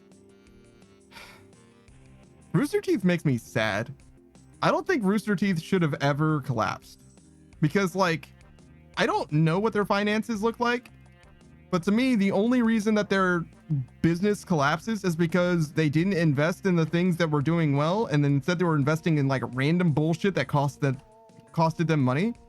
Because like, Ruby by itself is enough of an IP that it should be able to like sustain the existence of like some really unprofitable shit. You know what I mean? Like they did like brand deals. They had Ruby cross tag battle and a Ruby crossover with the DC universe, right? Like, are they paying money for that? Because they better fucking not be. They should be getting paid for that. You know what I'm saying? Like, this should be something that makes them money, not costs them money. So like, what the fuck is going on? Like, how is it that Rooster Teeth stops existing? How? Supa says Rooster Teeth Animated Adventures is an IP on its own as well. Do you mean like the other animated stuff besides Ruby? Because I do know that Ruby or that Rooster Teeth is owned by, what is it, Miles now or whoever again? So Nomad of Nowhere and Camp and Red versus Blue, I guess, are all still existing. Yeah, sure, that's fine. I don't really care about most of them. Bernie, sure. Bernie Burns. It's Bernie and Miles Luna, right? So those are like the two guys that it could have been, right? Mostly, I don't know. Mostly I'm concerned about Ruby more so than everything else. I like Red versus Blue. And I like Camp a lot, actually. Camp is very good. But like Nomad of Nowhere and Genlock, like those are fine. Supa says Bernie bought back Rooster Teeth. I don't know about Miles. Yeah, I don't know anything about Miles as far as his involvement goes. I just knew one of them was relevant. And I did know about Rooster Teeth being reacquired. But the way I understand it is, I don't know that this is what happened, right? But the way I understand it is, in order for Bernie to buy back Rooster Teeth, he needed to basically sell off Ruby. Which is like, kind of fucked up to me. Like, I understand that like, it was a terrible situation where he had to like make a choice or whatever, but I'm like, that to me, if he could sell Ruby in order to buy Rooster Teeth, that to me means that Ruby is the thing that was making money and everything else was a fucking anchor. You know what I mean? Like everything else was fucking worthless. Like the reason why Ruby had production problems is because everything else that they were fucking doing it. I'm like, man, fuck all that noise. I care about Ruby. Like, you know what I mean? Like, as much as I like Red versus Blue and shit, like, fucking no, fuck off. Supa says, I don't know about Camp. I love Genlock though. Really? That's interesting. What do you like about Genlock? I think that there's a lot of cool things in Genlock, but I don't feel like they did enough unique. I don't feel like they sold me on the idea of Genlock. Supa says the music and suspense. I didn't really pay that much attention to the music. I'm not familiar with the music of Genlock, to be honest. Suspense? I could get that. I get that, sure. To me, the problems that I have with Genlock isn't so much a problem with Genlock, but so much is more so like in the space.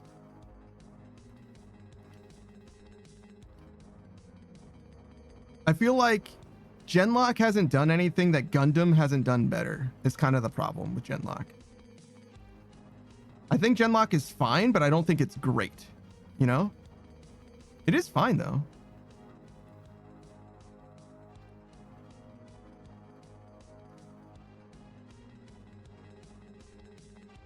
Super says, from being in an accident to being part of a mecha superhero crew. Nice.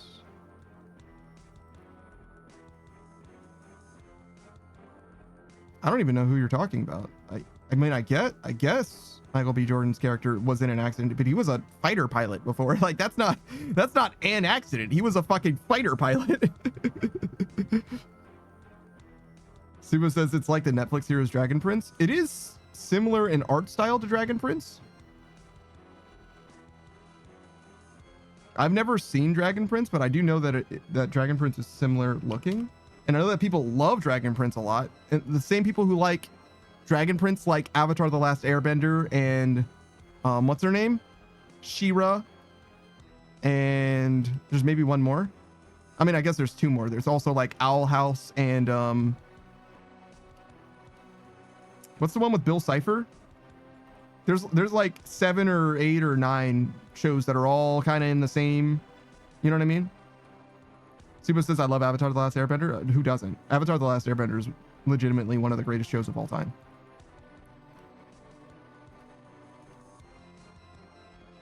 But it's hard to say, you know what I mean, that like all of them are like equally good, you know what I mean? But they're all in like the same conversation a lot. You talk about the same kind of shows together. Suba says, I don't know, I like Korra more. Wow, you're a rare breed.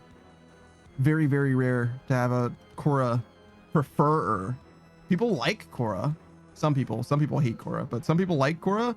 Very rare do I hear people that like Korra more than Avatar The Last Airbender. I've never seen Korra all the way through. I saw the first season, I think. Roughly when it was airing, I think, as well. But I never went back to watch the rest of Korra.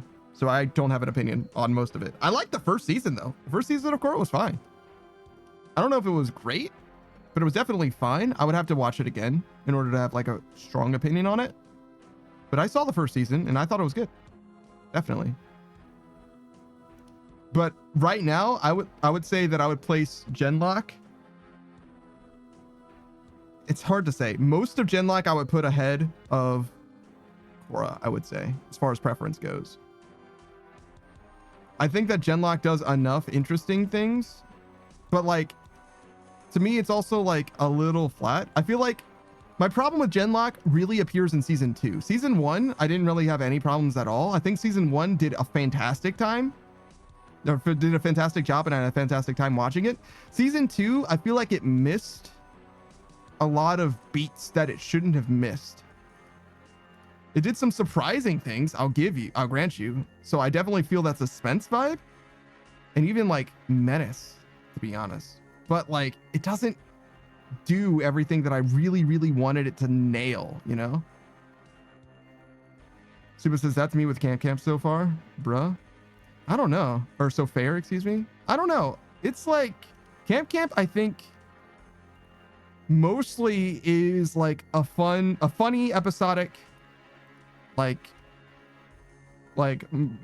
mostly empty calories kind of show, but it does have some character, particularly through the main character and also that one camp counselor or whatever. I don't know. Is it fair to say that he's the main character, the one green-eyed guy, the green-eyed kid? I think it's fair to say that he is the main character. But I feel like if you like him a lot, I feel like there's a lot more value to the show in general. Whereas if you're like more lukewarm on his character, I could definitely see it being more of a meta experience, to be honest. It's been a while since I've seen Camp. Mostly I'm just remembering how much I like Camp as opposed to having like my critical eye on it. You know what I'm saying? I developed my critical eye more recently. It's mostly like a movie night thing, if that makes sense. And that's why I'm a lot more harsh on like Genlock than I am on Camp. Just because I was just watching a show like to enjoy it. I wasn't like, you know, critically analyzing it, which is not something that I like intentionally do, as in so much as just something that happens now when I absorb media. But you know, it does heighten my appreciation for some shows, but it makes some shows way worse as well. It depends on the show, right? Like Avatar: The Last Airbender got better with my critical eye on it, but Samurai Jack got way worse. Way worse. Samurai Jack is okay. The best parts of Samurai Jack are great, but a lot of Samurai Jack is shit. A lot of it is shit. And when I say shit, I mean like it's just like nothing. It's just like truly vapid, empty calories that you are rewarded for not paying attention to. Like if you watch Samurai Jack by having it on in the background while you're doing your RuneScape grind, you'll probably enjoy it just fine, right? And it's fine. But as a show that you're watching and absorbing and paying attention to, it is not worthy of your attention for like fucking 20 episodes straight, maybe 30 episodes straight. Like so much of Samurai Jack is just not worth it. It's just not worth it. Like literally just not worth watching. Like you would be better off not watching those episodes of Samurai Jack. Like the people that complain about One Piece are like, oh my God, there's so many episodes. And I'm like, yeah, but at least a lot of those episodes, I don't know. I guess I shouldn't say this like it's given the content of the story, a lot of those episodes are going to be great. I know for a fact, right? But the pacing of the show, I don't know about. I can't speak to the pacing of the show. I know that there's a lot of recaps, but like you can skip the recaps. You can figure that out. I believe in you, right? It'll be fine. Suba says, I feel like you're talking from experience. From Samurai Jack? Absolutely. I went back and I watched Samurai Jack recently in like the last 2 years or something. I've seen all of Samurai Jack, all of it. And there's like, if Samurai Jack is 60 episodes, I don't remember how long it is, but let's say it's 60 episodes long, right? The first 10 episodes are great. The last 15 episodes are great. Everything else, skip. Fully skip it. Don't worry about what happens in it. It's not worth your time. Skip it. I could do better than that, right? Instead of skipping 35 episodes, I could tell you which episodes specifically you should be skipping, right? But if I just gave you that as a guideline, you would have a better experience than I did with Samurai Jack, period. In my opinion, at least. Like so many of the episodes in that show are just literally nothing and pointless, and like you gain more by not having watched them, to be honest. But there are some episodes that are actually like, despite being like inconsequential, like I really like serialized shows rather than episodic ones, shows that have like continuity and where like there's like progression or whatever. And it's okay for a show not to be that way, but if the show isn't like that, it shouldn't include elements that are inconsequential. It shouldn't show me a thing as if it's going to matter and then it never come up again. That's the thing that bothers me, right? There's a fairy that appears in an episode of Samurai Jack, right? And this is one of the episodes that you would have skipped, right? So the premise of the episode is Samurai Jack loses, is it his sword or his pants? Maybe both. I think it's both. And he falls down a rabbit hole and he's like trying to steal back his sword.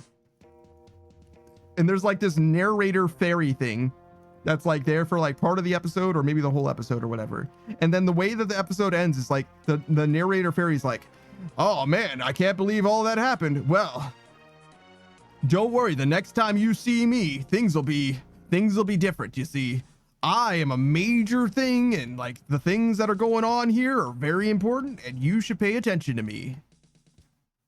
And then he disappears, right? At the end of the episode. And you never see him again for the entire fucking show. He's never appears again. Never. Literally isn't a thing ever again. And I'm like, why did you have a narrator fairy introduced to this episode for him to never come up again? Why?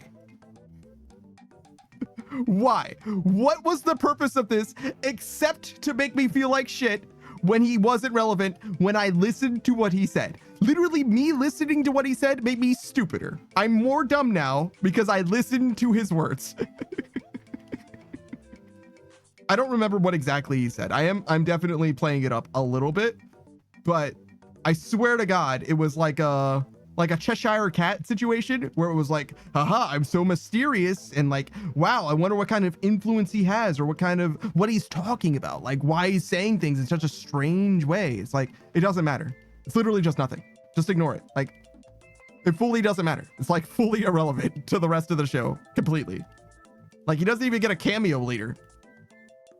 Like season 3, I want to say, of Samurai Jack, it's like the 2016, 2018 run of the show or whatever, brings back a lot of elements from the earlier show, which is cool, but almost all of those elements are in the first 10 episodes or so, which is when the show was good. And it's not a coincidence, right? The rest of the show is like fucking dog, and they just pretend that it doesn't exist, right?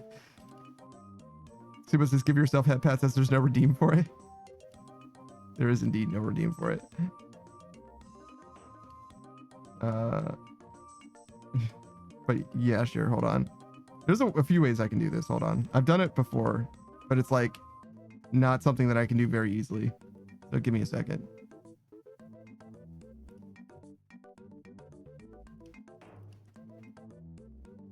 All right, and that's also an ad break, so give me one moment. What am I doing? This? I guess I don't need this anymore. Oh wait, I do want this though. Yeah, that'll be fine. All right. Scarra says, how do we feel about Scaramouche though? Is Scaramouche a character in Samurai Jack?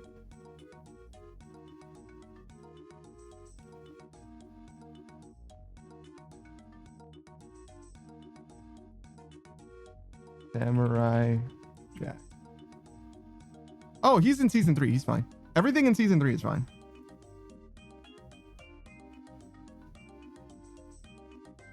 Like, there's at some point Samurai Jack becomes grimdark and edgy. Everything from that point forward is fine, and everything up until like the show is just episodic at the start of the run, but like up until like episode 10 or 12 is fine too. But like the grimdark part of the show is fine. There's some problematic parts of it, but like that's a different conversation. Like, let's not. I'm talking about the part of the show that you should skip, not the part of the show that is like questionable morality. You know what I mean? Like, one problem at a time. Supa says, I feel like you're so fired up talking about anime that I see steam coming out of your ears. It's true. I don't remember Scaramouche. I did not know what his name was as well. But yeah, that's definitely a thing that could have happened, to be honest. Okay, so hold on. We do.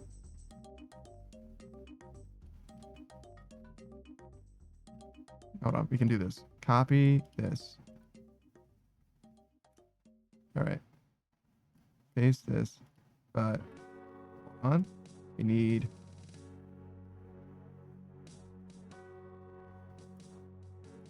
Wait, I'm fucking this up. I'm fucking it up. Fucking it up. Hold on. This. Nope. Why is this not working? Am I stupid?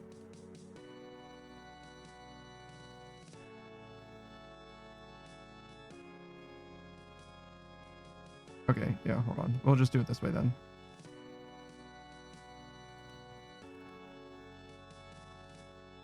I think it'll be...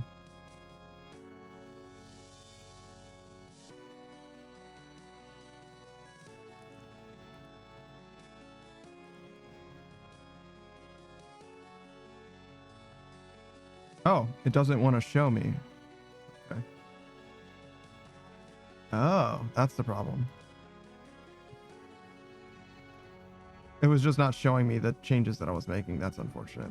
Okay, so reset transform. That'll help.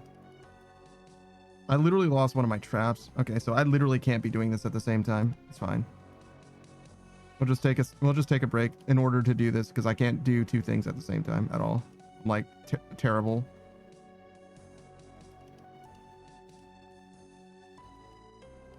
like fully and incapable of multitasking. It's all right.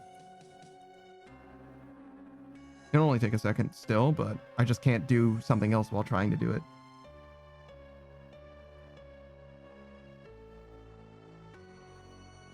There we go. That's what I want. And then it'll be about this and this. And then if I do this, and then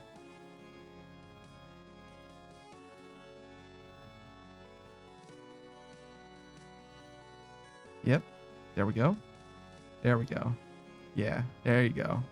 Now we're hit petting ourselves. See, I told you I could do it. I just can't do it very easily. Oh, sorry. Here, I can take my hood off again. There you go. It just takes a supreme amount of effort and not something I feel comfortable just stopping to do in the wilderness.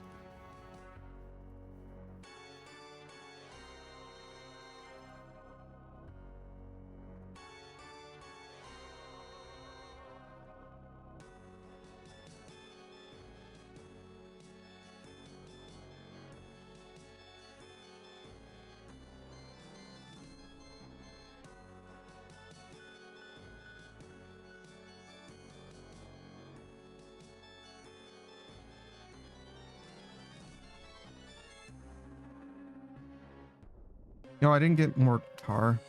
God damn it.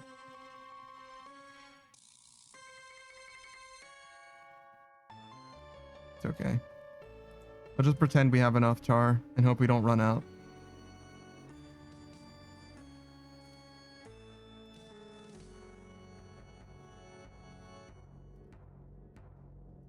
Oh, there is one big problem with Samurai Jack, and it's that the ending of the show isn't in the show. If you want to see how Samurai Jack ends, you have to go onto YouTube and watch the hidden ending, the secret ending of one of the video games.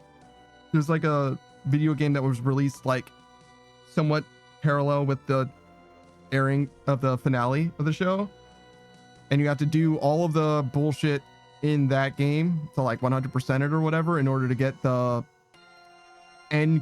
true ending of the game, which is the real ending of the show.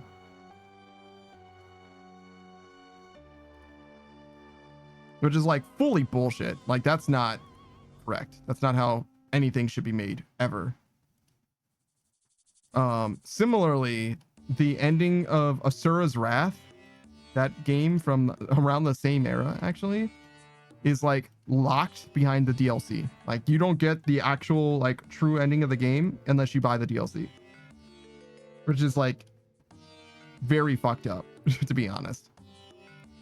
For as much as people love that game and also Samurai Jack the show, those two things are like almost unforgivable sins, to be honest. Nowadays it doesn't really matter because you'll just watch it on YouTube anyway. I don't even know if Asura's Wrath is playable in the year 2025, you know what I mean? It's not like you can buy it on Steam, or at least I don't think you can. Maybe you can. Yeah, the 360 era video gaming with this fucking nothing but cutscenes nearly, or not even cutscenes. It's the what is it called? Not ATB. What was the shit that Resident Evil 4 got? Like QTE? QTE, that's it, yes. People blame Resident Evil 4 for it because they definitely did it a lot in the original release of Resident Evil 4. And then it was everywhere after that.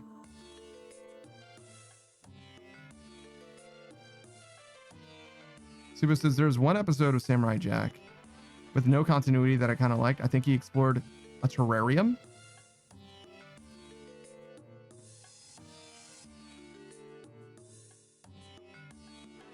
I don't know. Doesn't sound familiar to me. It doesn't necessarily need to have like, you know, in order for an episode to be good, it doesn't necessarily have to like have consequences that like matter from front to back. There are some episodes that are like good despite not having any continuity in them. Like I said, the first 10 or 12 episodes basically don't have any real continuity to them and they're still fine. What matters though is that it just doesn't feel like it's wasting my time. You know what I mean? It needs to feel like I need to be able to believe that the things that happened to Samurai Jack happened before, and the things that are going to happen after can happen after, and it all like makes sense and be okay, right? That's really what it needs. Like, it doesn't need to have continuity so much as it needs to feel like it makes sense as like being one part of all the same show. Like my favorite episode probably is the Watchtower episode, where there's these like blind archers that are protecting this like well that you can like get a wish from or whatever, right? That episode is fucking awesome, and it has almost no words in it at all, which is also very fucking cool. And it doesn't have like any like real consequence as far as like fitting into the greater narrative or whatever, but it shows you how capable Samurai Jack is, and also shows you how like benevolent he is, right? It does both of those things extremely well, and it doesn't feel cheap or unearned or anything like that. And there's some stuff where it's like what the fuck, what are we even doing? Like there's one that adds like lore, right? There's an episode where Samurai Jack is in a graveyard, right? And it's a graveyard of like a bunch of like undead warriors that are made undead by Aku, right? He like brings them back to life and sorcels them or whatever, and he's fighting all of these dudes, and he beats them all, right? And then eventually Aku gets the better of Samurai Jack by like exhausting him or whatever.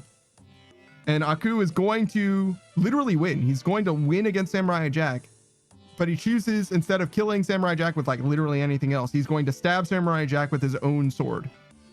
And we find out in that moment that Samurai Jack's sword cannot be used against good things. Like, it cannot be used against those who are pure of heart. It fully cannot hurt them. And because of that, Samurai Jack is like fine. Like he just like lives after that. And I'm like, that is supremely dumb.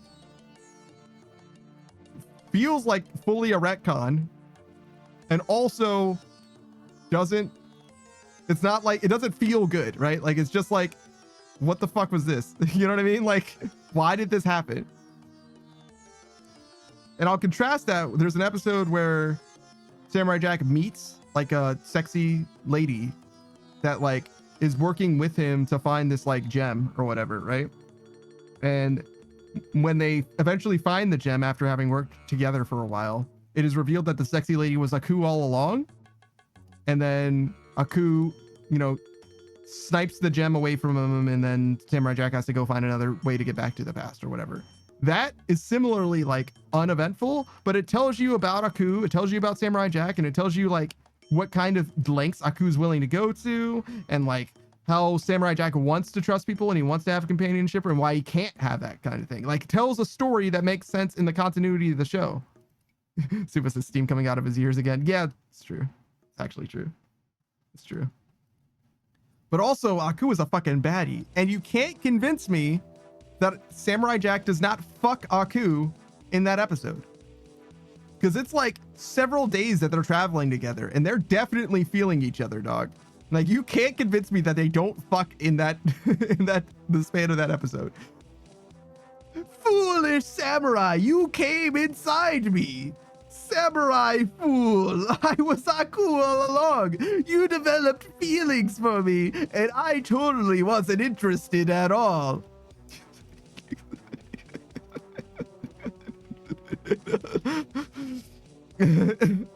Foolish samurai, we fucked several times and I only came twice. Yeah, okay, Aku, sure, man. Screw it, since you did that way too smooth, bro. It's because Savage and I have spoken about this many times. Screw it, says ain't no way. We've had this conversation many times. Bring this up next time you see Savage. Ask Savage with no context, did Samurai Jack and Aku fuck? And he will bring up exactly the same episode that I did. Screw it, says okay, that's normal. It is. We saw Samurai Jack together, so we talk about it sometimes. Suba says, look, when his live BRB need to say hi. Ask him if Samurai Jack and Aku ever fucked. Ask him. This is important.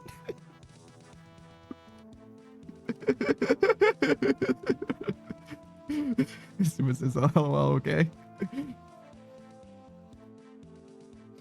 He's gonna be like, "What the fuck?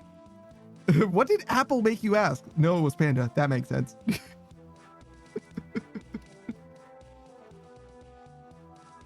Oh, okay. Yeah, it was gonna be one of them. It's always one of them.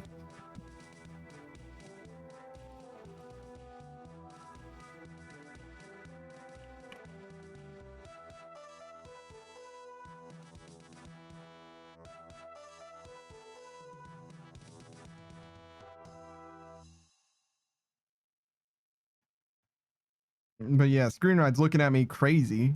Like I'm crazy. I'll show you. I'm going to show you this Aku, right? And you're going to be like, damn. Smash. You know what I mean? Hold on. I'm going to show you. You're going to feel some type of way.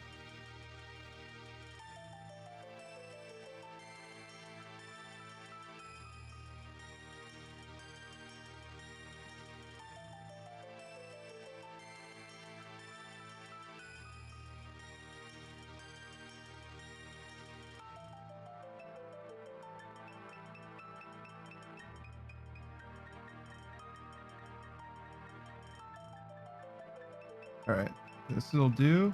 It's not a great picture because you don't see all of her dress, but whatever, dude.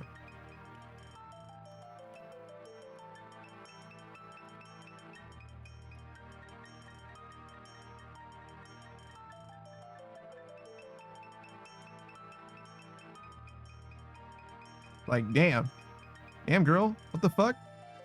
Aku, why did you look like that though? Screwhead says, I've seen enough Smash. Screwhead says, Aku kinda, yeah, that's what I'm saying. Like, yo, like, Aku, you didn't have to go, like, he didn't look like this because he wasn't planning on fucking Samurai Jack, you know what I mean? Like, it wasn't an accident, you know what I mean? Like, this dude knew. He definitely fucking knew.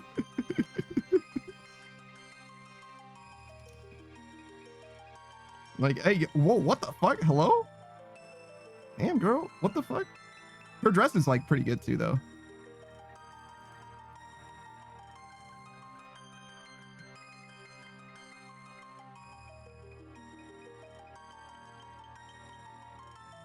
This is fan art, but it shows the dress pretty well.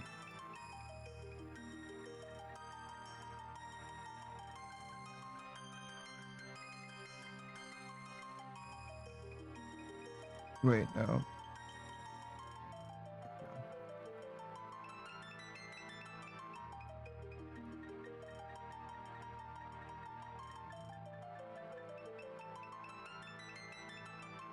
Like it's a pretty good dress actually. Super says, I don't think so. His honor stopped him from doing a lot of things from Lokrin. Brother.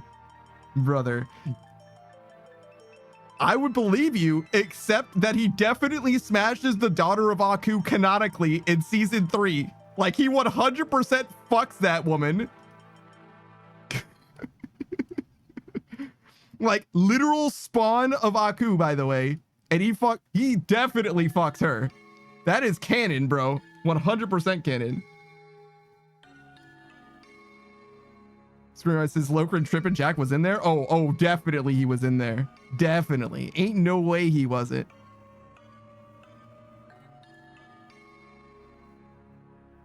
Ain't no way he wasn't, bro.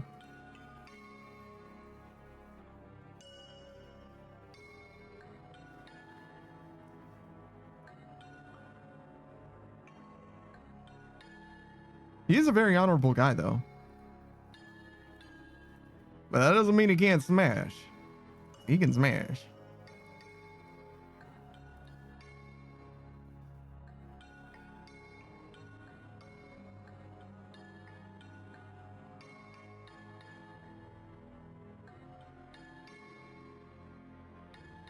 I love how I totally converted Screenshot.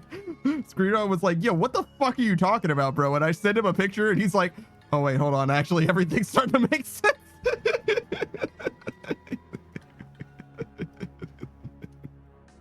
Like, whoa, okay, yeah, hold on. They definitely were making this. They didn't do this shit on accident.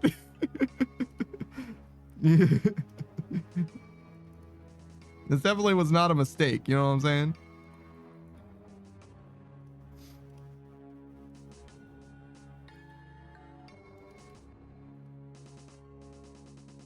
Screenwriter says, listen, it's actually a sign of maturity to change one's mind when presented with compelling evidence.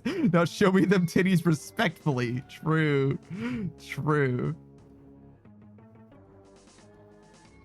It is compelling evidence, man. I'm just saying. I'm just saying. It's like a very like blink and you miss it scene in the episode, but like they decide to team up for a while and then they like are traveling day and night over like a desert landscape or whatever. And I'm like, and there's like implied adventure, you know what I mean? Implied intrigue. Like I'm pretty sure, like, I don't know, man.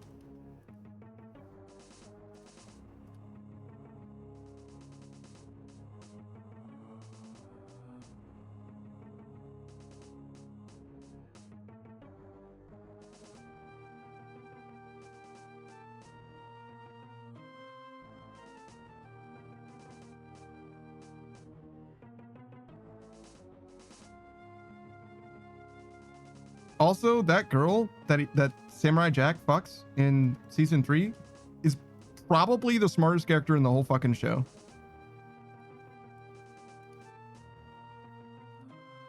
And she's the only reason that the show like resolves in any way like positively as well, because she's just smart.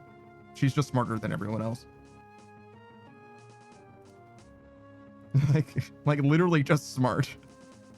Like that was one of the few times in media where I was watching the show and I was like, whoa, that's fucking brilliant. I didn't even think of that.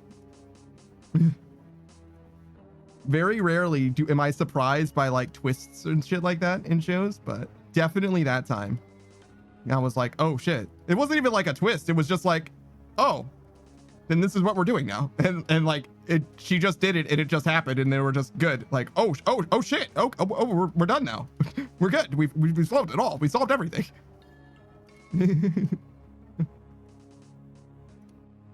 Like cut to epilogue basically. Like, oh shit. She's just smarter than everyone else. You know what I mean? It's one of those situations where it's like, yeah, the DM planned for this like whole ass boss encounter or whatever, but one of the players was just like, what if we just do this? And the DM's like, all right, well, I guess you just fucking win then. You know what I mean? Like you're just smarter than I am. Like that's as simple as. I'm not upset. Like you just figured it out. Like, wow, well done.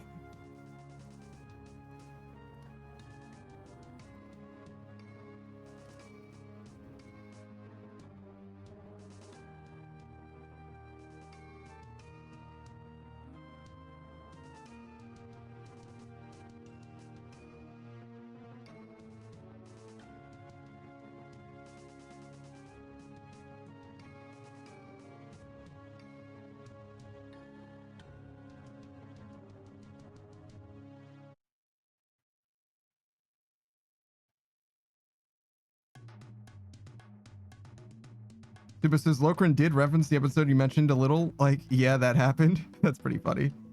He was like, oh, now that you mention it, he did definitely fuck that lady.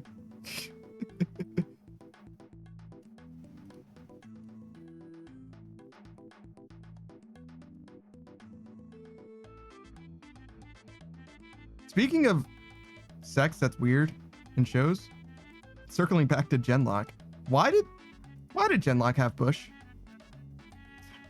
Why do we need Bush in Genlock? What's up with that? You know what I mean? And I don't mean like specifically Bush. I mean like the sex scene in general, but like that's the funniest way I can ask that question. Screener says, my first DM used to set up elaborate puzzles for doors that weren't locked. Suba says push is cool. Did you mean to say push or did you mean to say Bush?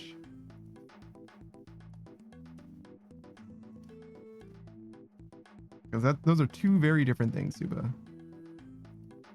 Screener says, why would you ask that? Just because it felt like a really unnecessary sex scene, I'm gonna be honest, mostly. There was a more necessary sex scene later, I guess. Suba says Bush, but it sounded like push. Oh, it's weird. I don't know. I just feel like especially the first sex scene, was just like, what are we doing here? Like, why is this happening? It's like, oh, because we're on HBO Max, we can have sex on screen? Is that what's going on? Because before we were like an indie cartoon, right? Like Rooster Teeth was hosting the shit themselves. Like they could, in theory, do whatever they wanted to do, right? Like who's gonna stop them from having smut on their shit? Screenhead says, what are we doing here? Me, every sex scene. I don't know how sex works. Oh no. What do I do with my hands? I mean, I kind of feel that actually, I guess. But it's different when it's on screen, I guess. Like, I feel like I shouldn't be fucking secondhand embarrassed. You know what I mean?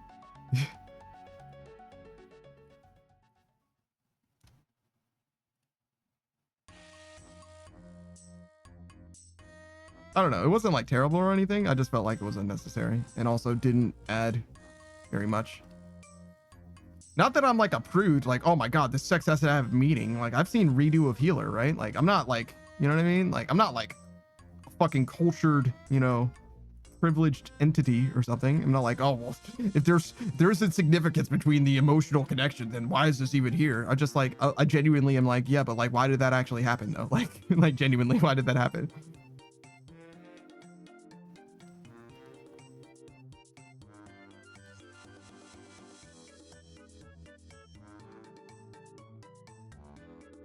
It does remind me though. Shout out to Tower of God.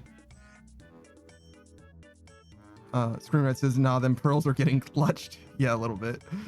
Tower of God, if you haven't seen it, no spoilers. I liked it actually quite a lot until the last episode, and the last episode hurt my feelings. I'm genuinely hurt from the last episode of season 1 of Tower of God. Genuinely hurt to the point where I literally don't like the show anymore. Like, that shit hurt my feelings and I don't want to watch it anymore. You know what I mean? It's one of those situations where it's like, you know what I mean? They fucked around and they found out, you know? They hurt my feelings and I don't want to watch your show anymore. No, thank you. No, I will not watch season 2. No, you fucking hurt my feelings. Harumph. Yeah, exactly. 100%.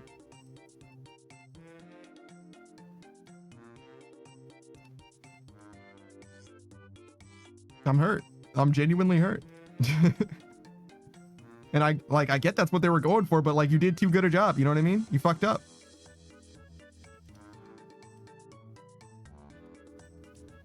Shout out to one of the homies. I was playing a D&D campaign. He was DMing it, right? I was a player in the campaign. And he made this area, this like section of the ocean, right?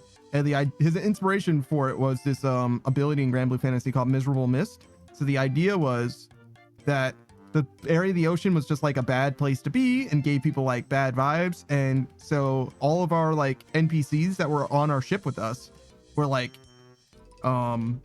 really down on themselves, right? They were like really like irritable and stuff. And because of that, he was able to do a little bit of character exploration because there's like character clashes that were happening and we had to like solve disputes between like different people in the ship and different factions in the crew and stuff like that, right? Like we were like resolving problems or whatever. But the problem was he made the experience so genuine to the like miserable mists that the other player, it was just the two of us. There are 3 players, I guess. But he made the other player like not want to play D&D anymore. He was like, you know what I would rather do than playing D&D with you guys? Literally anything else, because this like miserable mist section is like boring and dreadful and I don't like it. And so he unintentionally did the miserable experience too well, you know, and that ended that campaign. So yeah, no, it's not just because you do something well doesn't mean it's good, you know? Like, be careful, guys.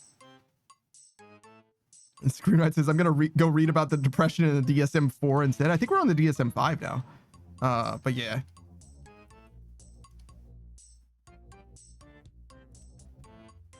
Yeah. Rip my D&D campaign. I had a great time in that campaign. Fortunately, it's just dead now. Fully dead. So, sucks. To be fair, though, that D&D campaign died twice, which is, you know, one more time than most D&D campaigns die. So I guess it already was living on borrowed time.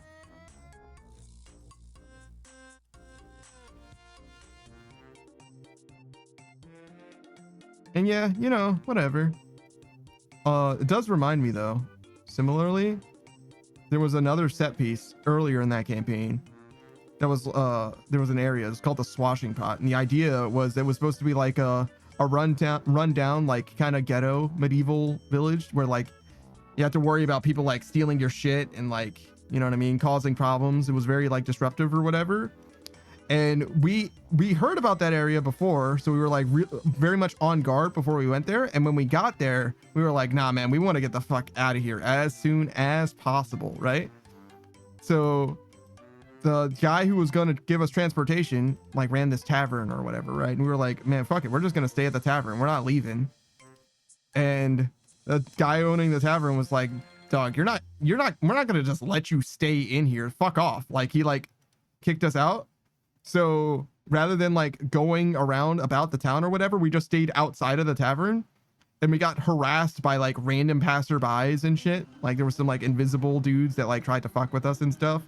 And one of us got kidnapped. And then we like fought our way out of that dungeon and shit. And we discovered that there was like basically like a coup d'etat being planned on the town. And we were like, man, fuck it, we don't want to be here anyway. And then we kind of like ended up in the middle of the shit anyway, and like really didn't want to get involved. So by not being involved, we decided to just like take the first ship out. And by that, I mean, we like allied ourselves with like kind of a bad guy pirate who literally burned the town down. And we were like, are we the good guys?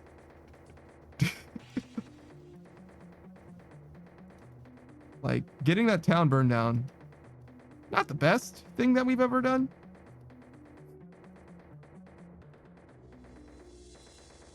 But also, fuck that place.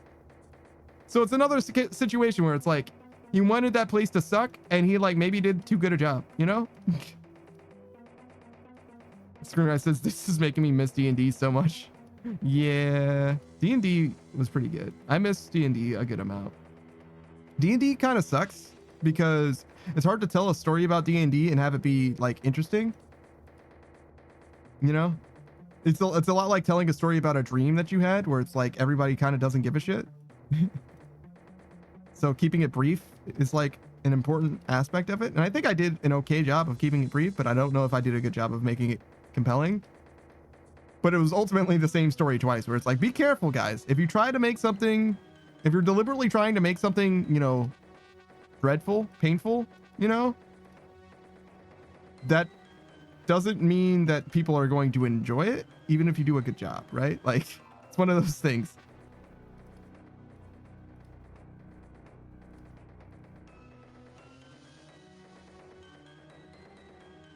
Especially when it comes to entertainment, you know, like you can't just have people, you can't write something that is just suffering and expect people to like it. I mean, maybe they will, but like, you can't expect that everybody's gonna like it, right? Because it's like, it's just torture porn after a certain point, I guess. I don't know. And like the Saw franchise has a you know, fan base, as does, you know, Final Destination, but like, damn.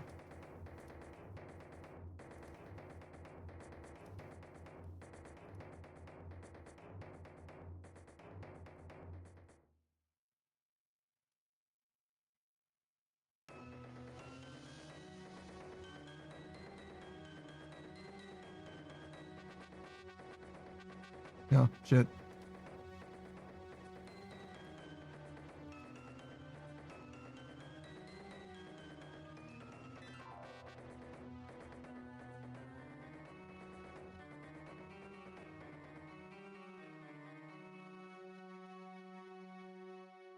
Saki, you've never seen a Final Destination movie, have you?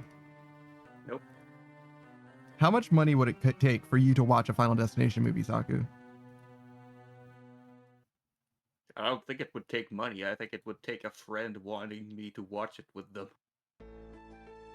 Really? Do you know what the Final Destination movies are like? No. Oh, see, that's why. Oh, I see. So the idea behind the premise of Final Destination is that there's like a bunch of people, I think it's originally on a roller coaster, who are like doomed to die, right? The roller coaster is going to have like a terrible accident or whatever, and everybody on the roller coaster is going to die in a terrible accident, right? But one person in the movie realizes that something is wrong and prevents all of their deaths, right? Which would be a good thing. But the way that reality works, apparently, is if somebody was doomed to die, like they were going to die because of something, they must still die. And the universe is going to conspire in such a way that they are definitely very super fucking dead still after all. So it's just a series of like random people, like, I don't know, 20 people maybe, all just like living their life, like doing mundane shit and experiencing truly horrific, like coincidental, like almost like Looney Tunes level deaths, where there's just like stuff like happening in like truly the worst way possible and dying in a very graphic and like obscene way as well. Yeah. So yeah, like it's not, I would not recommend it for someone with your sentimentality. Like your affinity for horror makes it seem like you would not enjoy. You know what I mean? It's not a good, it's not a good. Like if you've ever like been driving or riding in a car behind those like big trucks with like the logs, you know what I mean? You'll remember a scene in Final Destination, which is not a good scene for you or anyone in that situation. It's not good. Who says I have acquired back-to-back fangs? That makes 58 purples with no shadow, 1 out of 24. Have you considered getting that fang to Viking Troll? He would very much appreciate a fang, actually. He does already have 2 shadows on his main, but his group iron could really use a fang. But enjoy the fang. That's like a bond, I think, ish.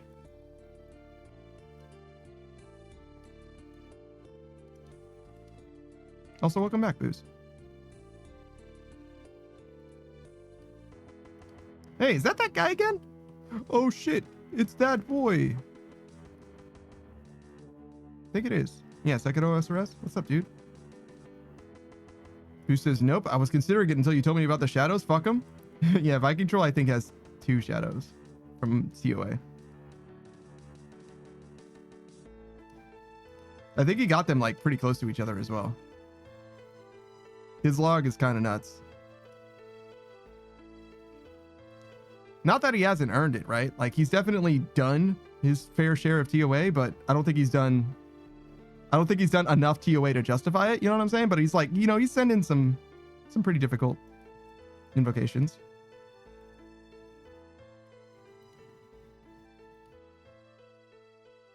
Actually, I have him on my friends list, I think, right? We can look at it. Viking Troll.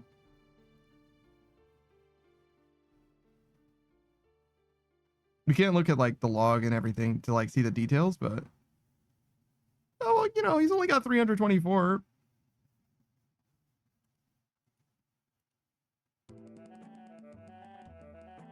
But he's definitely done it, right? Like it's not like he's only done a few, right? You know,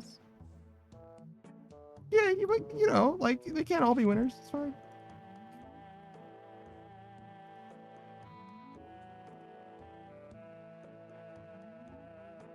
Who says, Owen, I figured out the tri-bridge setup. Awesome. Well done. I imagine you're using Tebow.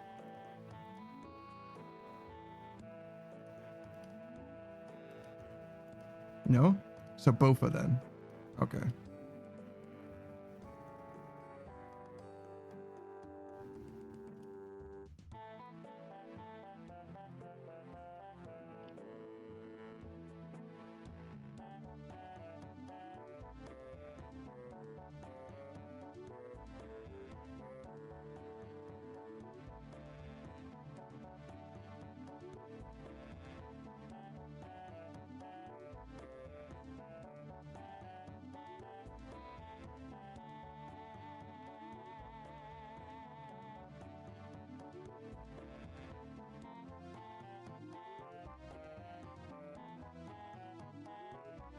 I wish I could cast Vengeance on other people, but since it's singles, they don't let me.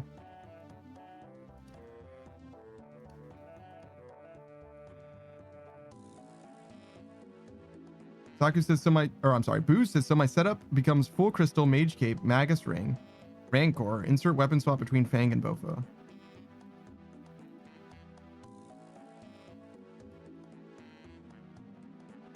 Why did that guy just change worlds?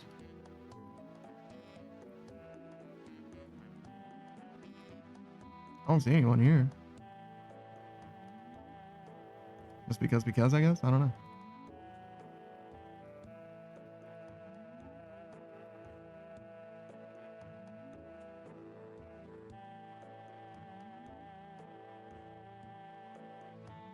Mate, you didn't go over enough of your slots. Full crystal, that's 3, 4, 5, 6, and then your melee weapons. So you're missing glove slot.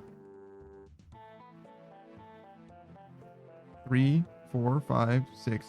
Oh, you didn't say boots either. What is this Tribe set up for? For the monkey room, right? In TOA? Okay.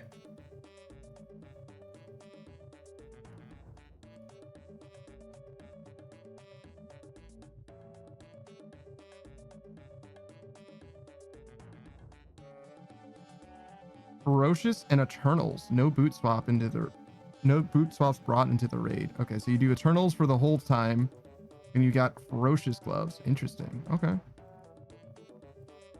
I'm surprised that Barrows didn't end up being the thing. Do you have a glove swap? Because the tri-break gloves have got to be pretty good. It's like literally 1 max hit melee. I don't see how that could possibly matter as much as, you know, being tri-braid all the time.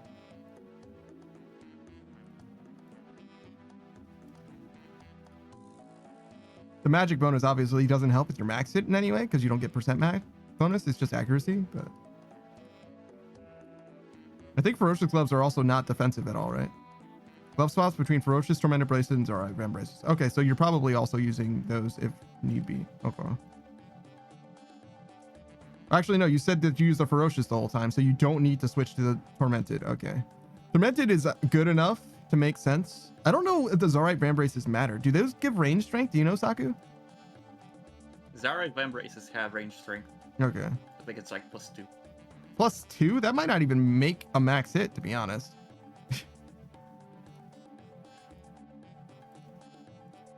Tormented Bracelets almost certainly give a max hit. And obviously Tormented Bracelets to Ferocious definitely give, like, they might even give like 3 max hit strength. But the Zorai Van Braces literally might not even make a difference. I'm not even sure that they do. Yep, just +2. Plus, Requires 80 range and 45 defense to wear. Jesus Christ. Somehow 45 defend. Do you just get Zorai Van Braces or do you have to make them? You just get them. That's funny.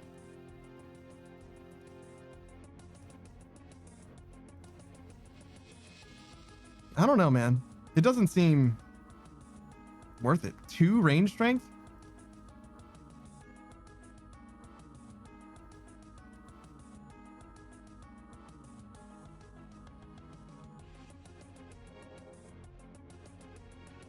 Who says, before I had Tebow first time, I was running Barrows gloves. I just never sold the Van Braces from when I got Tebow back. I see.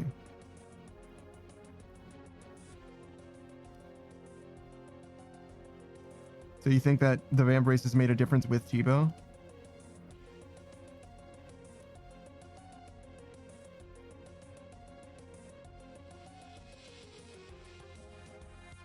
I don't know if like damage scaling with the Tebow is like weird like that. It definitely could be.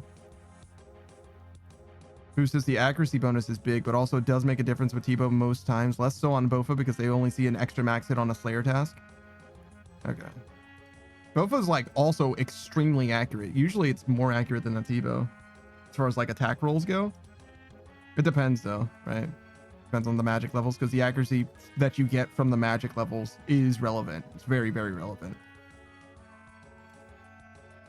But I think that the Tebow tends to actually... Am I right? Am I tripping? We talked about this before, but I feel like I remember the Bofa being generally more accurate, but the Tebow hitting much higher, and that's like the difference between them. But I guess there's also like a tick speed situation going on as well. Because the Bofa is 4 tick and the Tebow is 5, I think.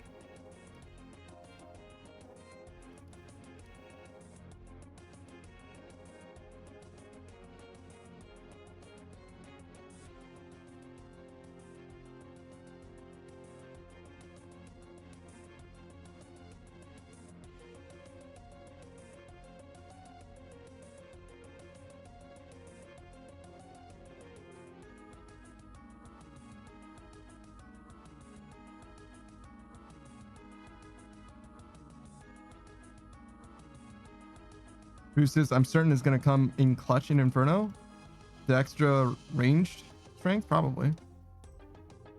I mean, the ranged accuracy at the very least, yeah. Every miss is, especially with a T-bow, sucks.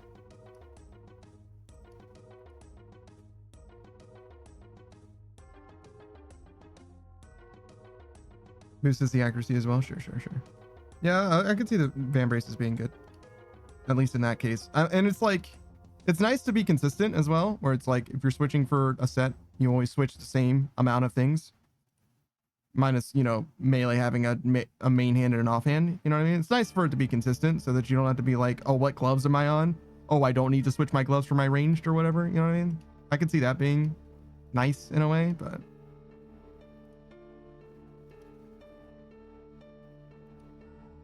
No, I guess you might switch to Barrows instead in that case, but whatever. Boosters and trying Inferno with Bofa just feels bad. Seeing that max 49 hit flat sucks, as opposed to like 80 something maybe. Sure.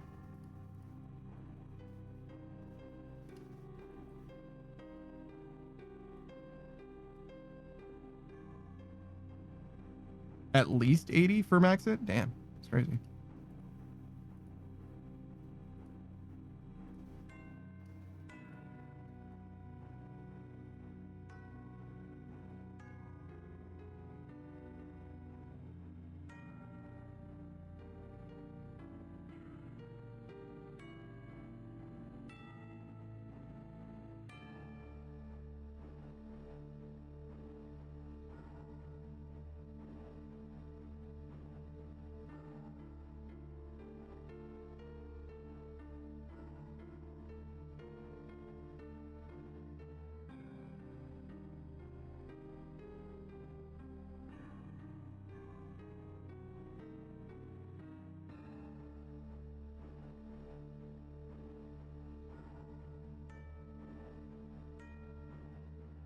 Who says in challenge modes I can hit 97s with Twivo and it's like a spiritual moment? Yeah, because in challenge modes you can hit higher than normal. Like the T-bow has like a weirder higher cap than normal for some reason. Like specifically in Cox challenge mode, I think, or whatever.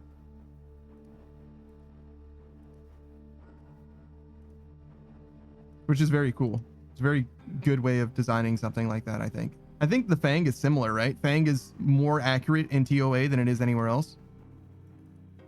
Yeah, because in TOA, I think the Fang rerolls the enemy's defense roll.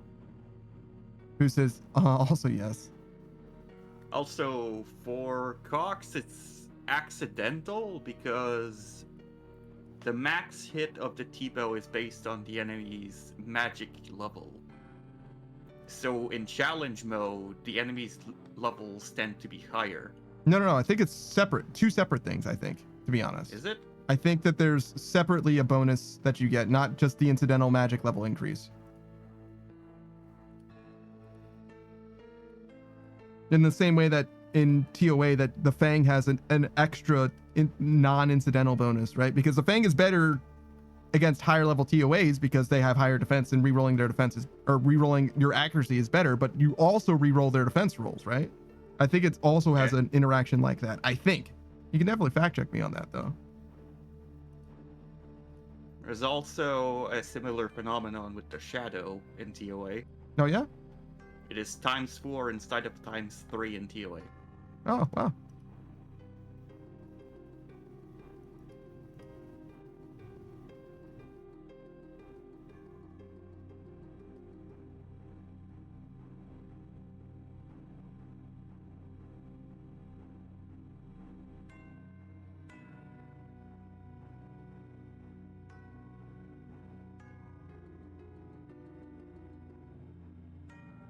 Who says, fun fact about the Fang, since Tecton has such high defense, Fang is about equal to Scythe even with the defense reduction.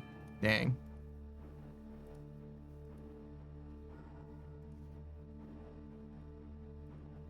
I like to hear that. Even with defense reduction, Fang is equal to Scythe.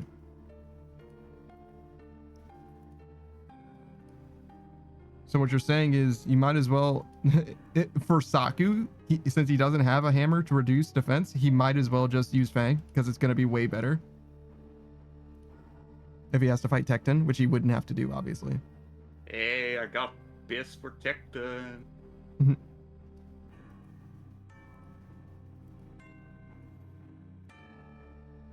Just waiting on the Oathblade stabby armor that they're probably not gonna put because the Fang exists. What do you mean? Mixed hide is right there, bro.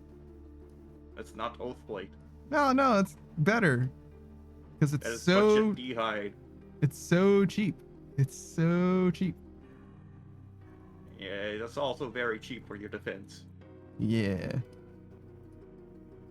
Why are you taking damage in raids, bro? Protect correctly. You don't need to take damage. Boost says you'd still want one hammer since it's guaranteed hit the first time, though. Well, yeah, of course. You want a hammer. I mean, in theory, you never don't want a hammer, right? Realistically.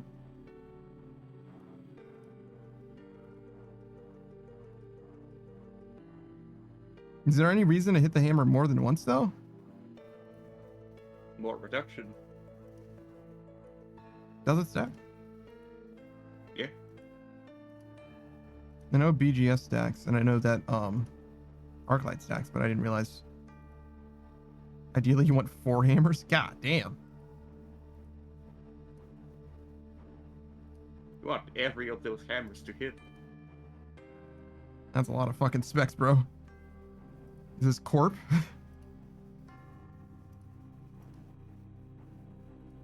Boost is 3 mauls or 4 hammers. Okay.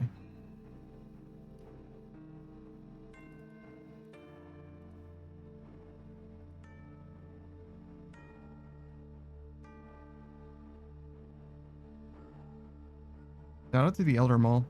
Great weapon. Spec weapon. Dragon Warhammer is not nearly as good. Moo says, but it's whatever since I use Fang and my buddy can cry with his scythe. What do you mean, cry with his scythe? He can definitely get a Fang if he wanted to get a Fang. Oh, so you're saying it doesn't matter to you if you land the spec since you're just going to use the Fang anyway?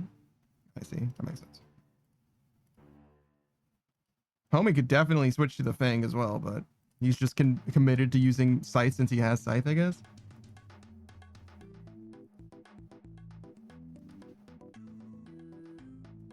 Who says he doesn't bring it because he uses Rapier instead for Vasa? Ah, wow. What an idiot. Nah, Rapier's better if you don't need the accuracy from Fang.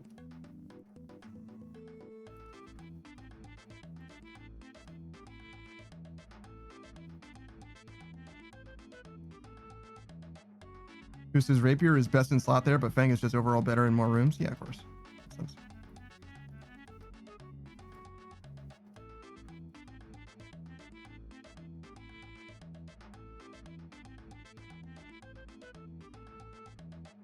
Damn, the Rapier's price really crashed.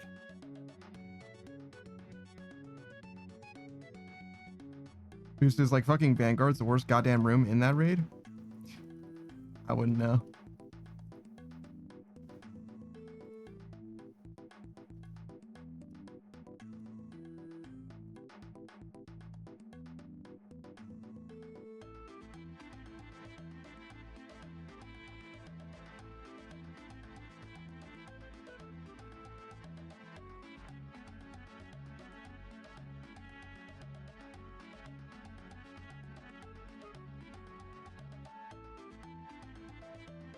Who says you have 3 monsters you have to balance HP for.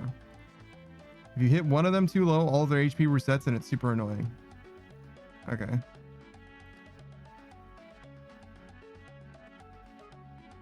So it's similar to like the hand mechanic for Ulm in a way, but there's 3 of them instead. Who says, but the Ranger is notoriously tanky. Either hit it with 2 mauls or have fun AFKing it. Damn.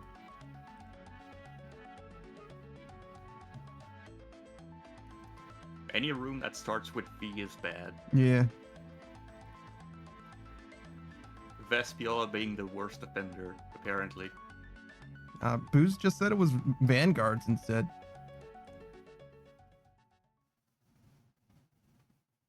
Booze says Vespula is my favorite. See, look at this guy. He's sick. He's a sick man.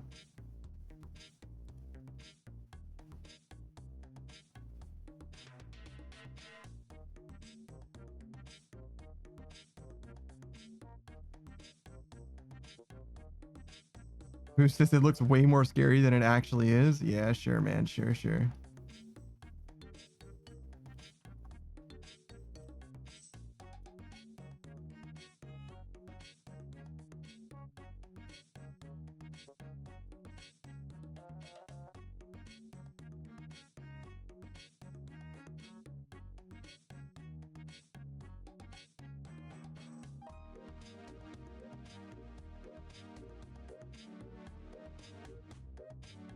Who says, like, you just mark a tile, throw on redemption, click portal, run back to mark tile when you see the experience drop. And that's the entire room. Sounds like a cheese.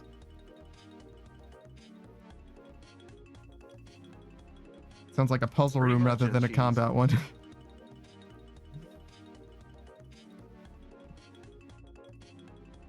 Who says it is a cheese and why it's not really bad? Fair enough, I guess.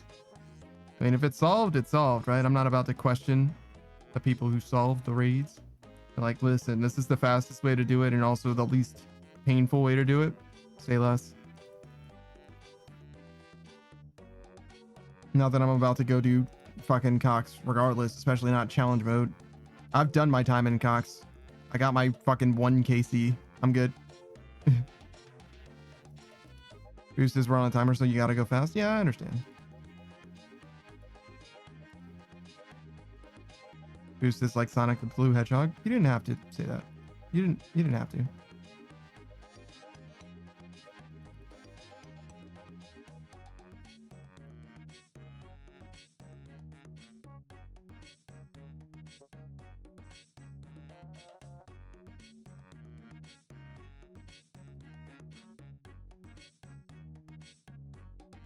Who says, don't worry, it's fine.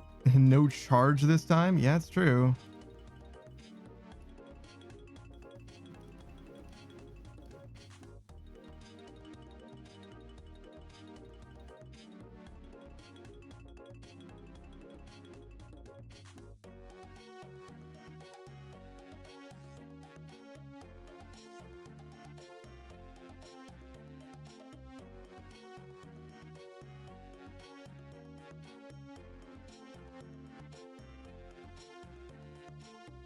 But we're almost definitely going to get another 1,000,000 experience in Hunter.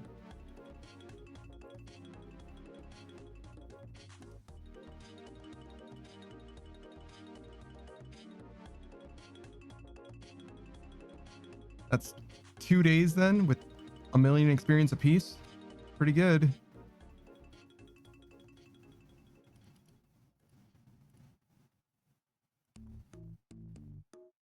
Certainly can't be upset about it, right? 1,000,000 experience in a day. No complaints. If all the skills were that fast, we'd be well on our way.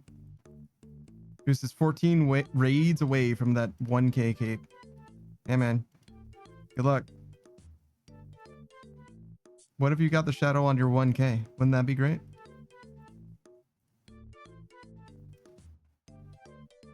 Be a nice way to celebrate.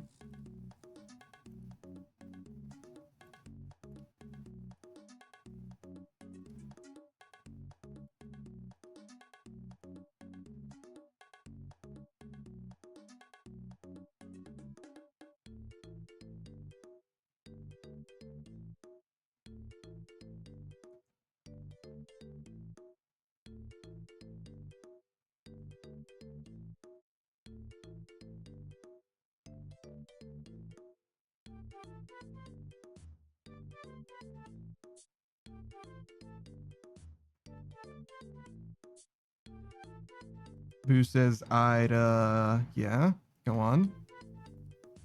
Who says, so you know Akka's Coom phase? Wow. What a weirdo.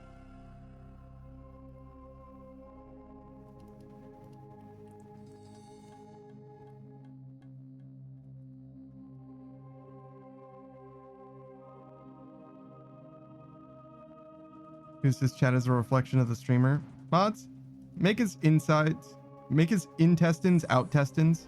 I forgot the thing that I said earlier. Fuck. Jarvis, remove his balls.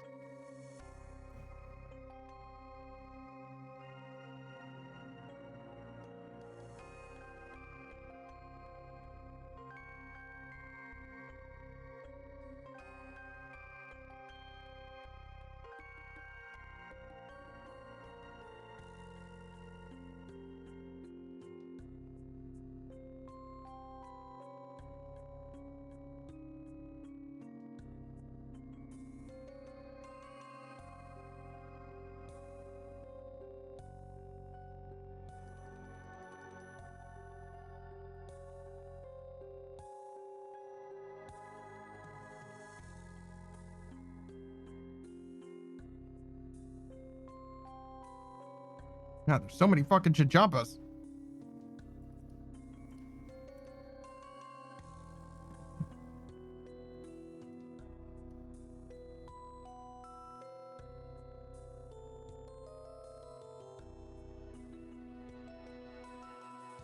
Who says, now that my lucky streak has ended at TOA, do I TOB or Yama? Hard to choose. Is Yama still like good to do? Is it like even one of the like money making guides best?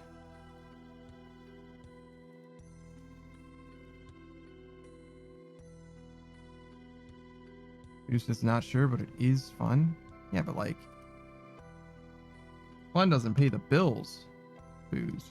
Fun doesn't pay the bills.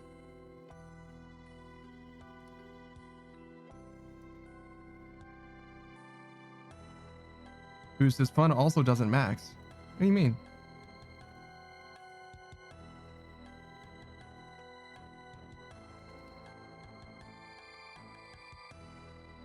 You can have fun maxing if you're a weirdo.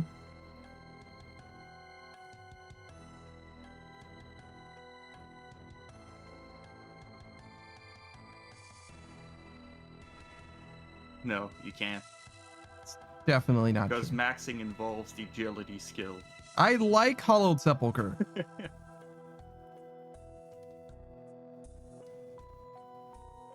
Who says, I mean the fact that I'm not max but have over 250 hours into the game?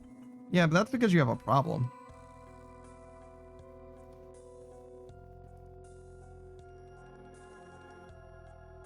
And I refuse to be the person to solve it. Who says it's not a problem if I ignore it? No, it's not a problem if you run out. Like alcohol.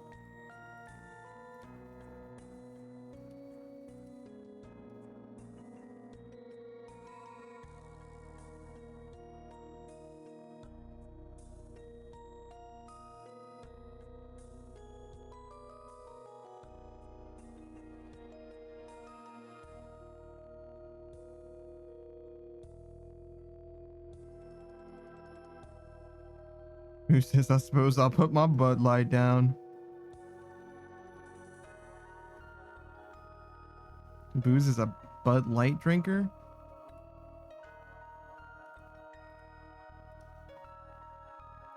Yeah, man, I'm sorry to hear that. They call him Bud Light here. No, they don't call him that. Spirit says, ew. Who says, yes, sir, cheap and tastes good.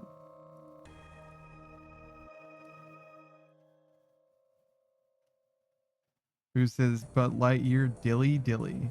What does that mean? How would you say dilly dilly at the end of your sentence?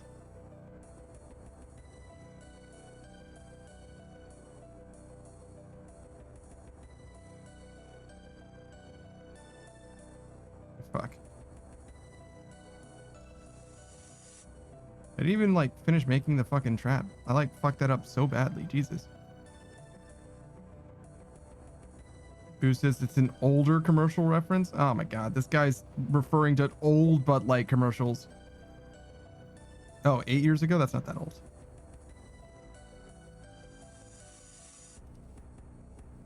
I don't think I was watching television 8 years ago still, though. I don't think I've seen television for like closer to 15 years.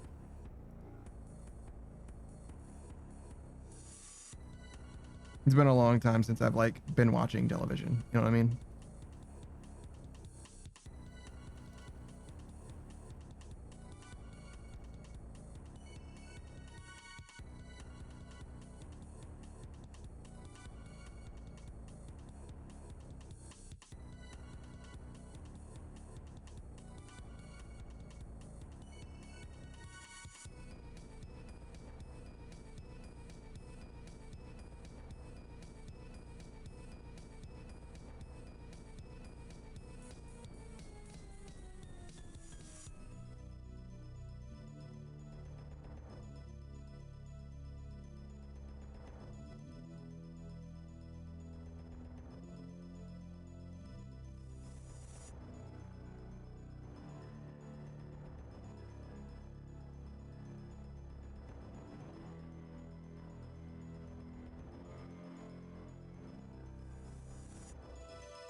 I see.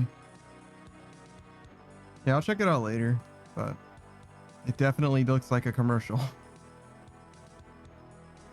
Game of Thrones era commercial, I would say. You remember when Game of Thrones was the biggest deal in all of pop culture? They fucked it all up completely.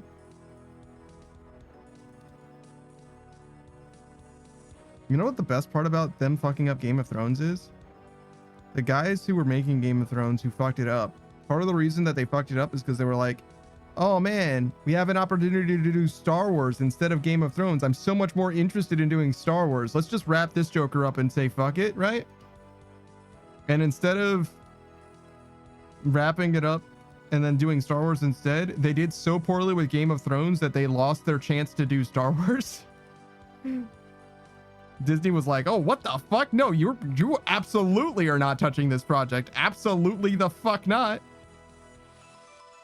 Goose has never watched it. I never watched Game of Thrones either. I'm just familiar with it as a cultural moment. It was a huge, huge deal at the time. Huge, huge deal.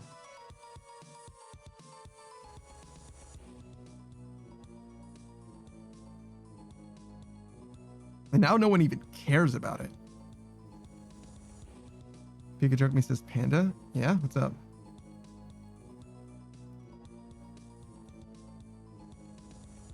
You okay? Everything all right? Pikachu me says Marvel Rivals? Like right now? Oh, what don't people care about? No, people still care about Marvel Rivals. Rivals is doing okay. We were talking about Game of Thrones. Game of Thrones was the most important thing from like 2009 to like 2015, something like that. And then they just like fucked it up completely, like culturally, like as far as like pop culture goes. Game of Thrones was like one of the most important things tying the fabric of society together, and they just like completely ruined their own legacy instantly. Pikachu says, I remember watching 3 seasons in like 3 days, and hell yeah, like my friend always says, you know? Yeah, Pikachu, what's up?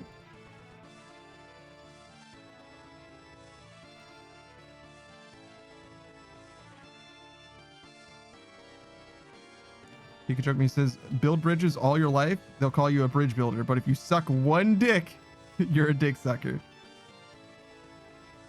Yeah. Yeah. True. I think there's maybe a slightly better way to frame that, but yeah. You build bridges all your life and nobody gives a shit, but you go streaking in one zoo and now you're on a list for the rest of your life. Pikachu says this music goes hard. The music in RuneScape is fantastic, dude. I don't know if you actually mean that or if you're saying it ironically, but it actually is very good.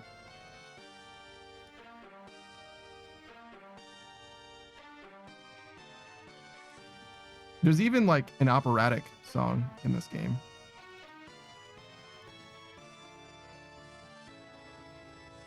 Pikachu says it's super good. I'm glad that you enjoy it, then. Sometimes you say things ironically as if you're genuine, and it's impossible to know.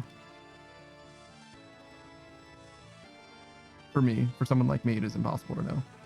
Pikachu says, I was looking for BGM and most of RuneScape music is actually free to use too. Yes. The only song that I've ever had problems with is the Gnome Tree Party song. The Gnome Village song on my YouTube VODs. That's the only one I've ever had any problems with from RuneScape. Pikachu says, I would never. That's so untrue. It's so wildly untrue. Can't believe you would lie to me in front of God and everyone. Speaking of God and everyone, I'm going to tell God and everyone about Pikachu for a second. Pikachu is a fantastic streamer. He's another VTuber boy. He's a club host, if you will. He is the host of the club that he is hosting. He's very smartly dressed with his hyper cube medallion. It's not a medallion, it's more like a pendant. It's a necklace. But yeah, he plays a pretty wide variety of games as well. He's looking for a home. He unfortunately has been playing Apex as like the mainstay game, but at any given moment, you never know. He's gonna try some new shit out, and if it sticks, he'll continue to play it.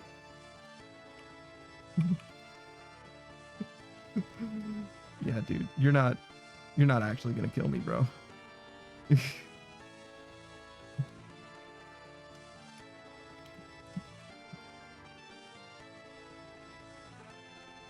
There's just no chance that this max cape fang only is going to stab me with like smite. There's just no way.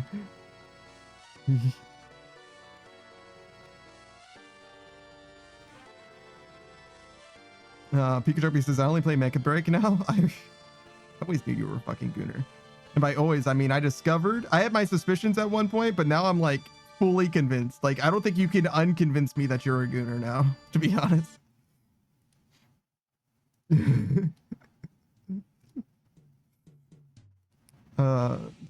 Pikachu me says it's true, but I'll bitch the whole time like Subnautica. Yeah, shout out to Subnautica. Pikachu me says Mega Break has good gameplay. I literally don't know if you're saying that genuinely, because I think unironically it does have good gameplay, but I don't know if you're saying it ironically, even though I don't know if this is like one level of irony, no levels of irony, or 2 levels of irony, because you could be saying it as if it is ironic, even though you genuinely mean that it is good gameplay, but you're like facetiously pretending to be ironic. There's too many levels of irony that you could be operating at. You could be pretending to be an apologist gooner that's in denial right now. Pikachu says it's actually good. I kind of like it. I still don't know what level of irony we're talking about yet. It's still unclear to me, Pika. But yeah, no, I definitely recommend you check out Pikachu. He's a very funny guy. And also, he's got a beautiful mind. I like it when he talks about things because he definitely just like takes you down the bramble path. You know what I mean? He just takes you on a fucking adventure of his mind journey through his mind palace. It's very delightful. It's an adventure every single time, I promise you. Experience says, okay, he's on the 3rd level of irony. I get it now. There is unironically a 3rd level of irony, maybe even a 4th. There's a lot. There's a lot. You can go deep. Pikachu says, like Mr. Rogers, the garden of your mind, you can grow. I haven't ever seen Mr. Rogers. The only thing I know about Mr. Rogers, other than people loving him and like, you know, the sweater and like what he like has done to society or for society, the only thing that I actually know about him myself is there's a music video of a rapper, Prof, pretending to be Mr. Rogers or like aping Mr. Rogers. It's like a parody of Mr. Rogers where he like is like doing drugs and stuff. What is it? I know the song so well, but I'm trying to think of, you name it. What is the name of the song?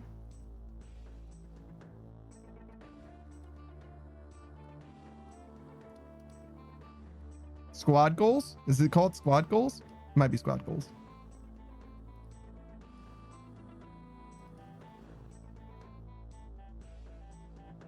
This is not the song that I was thinking of, but thank you, Pikachu, for this.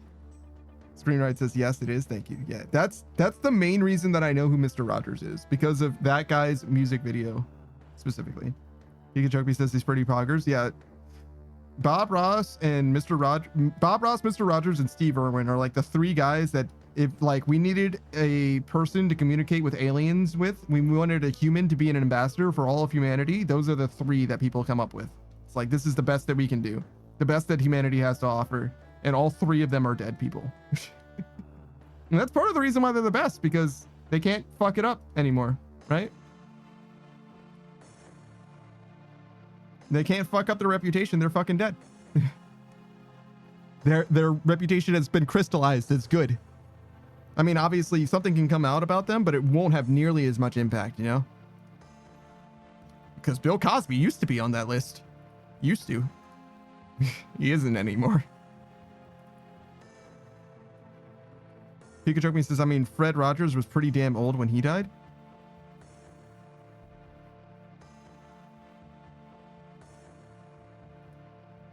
Who did I say? Bob Ross? Was Bob Ross young when he died?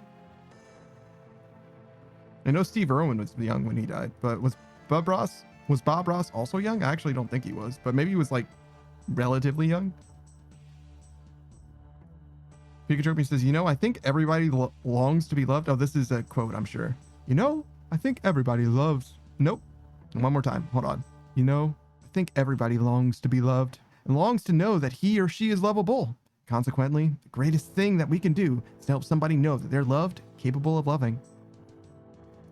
Pikachu says, I think Bob Ross died younger than Fred Rogers. Well, yeah, that's not surprising. I mean, if Fred Rogers lived to be old, I think Bob Ross lived to be old, but not like old, if that makes sense. Whereas Steve Irwin lived to be like an adult, but not like old at all. Bob Ross died at 52, so yeah, not very old. But like, he definitely was an adult, you know? Fred Rogers was 74. That's still not that old, to be honest. On the grand scheme of things, like, you definitely could be older than that, and people wouldn't be surprised.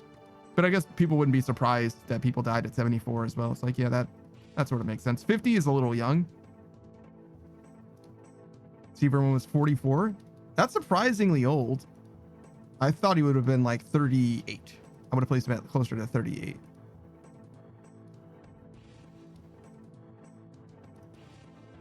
But yeah, 44. Still, too young. He was doing great work, great jobs. What an excellent environmentalist and naturalist and all that.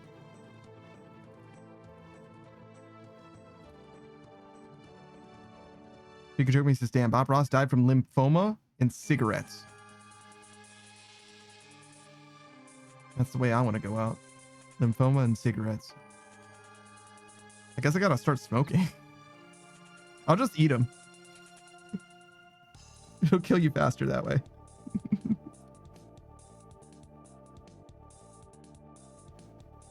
I had to make up for lost time.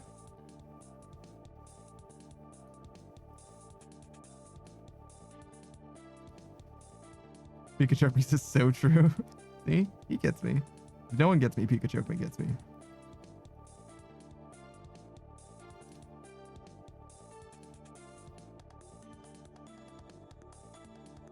How many cigarettes do you eat a day? I'm sorry, did you say eat?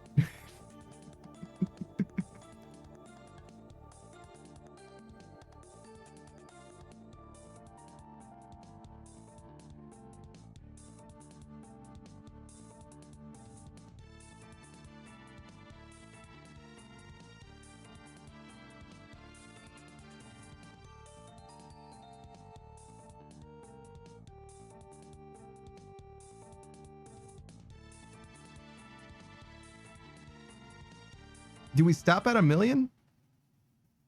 Has it been 6 hours? Dude. Imagine getting nerd logged in the fucking wilderness. What is this?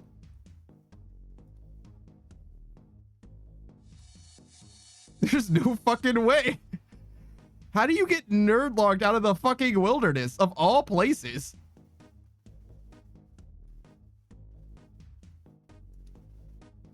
That's actually unreal.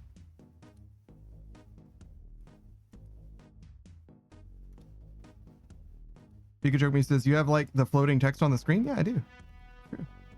Pikachu says, how did you do that? It's built into the VTube Studio. It's actually very easy. It's just a setting you can turn on.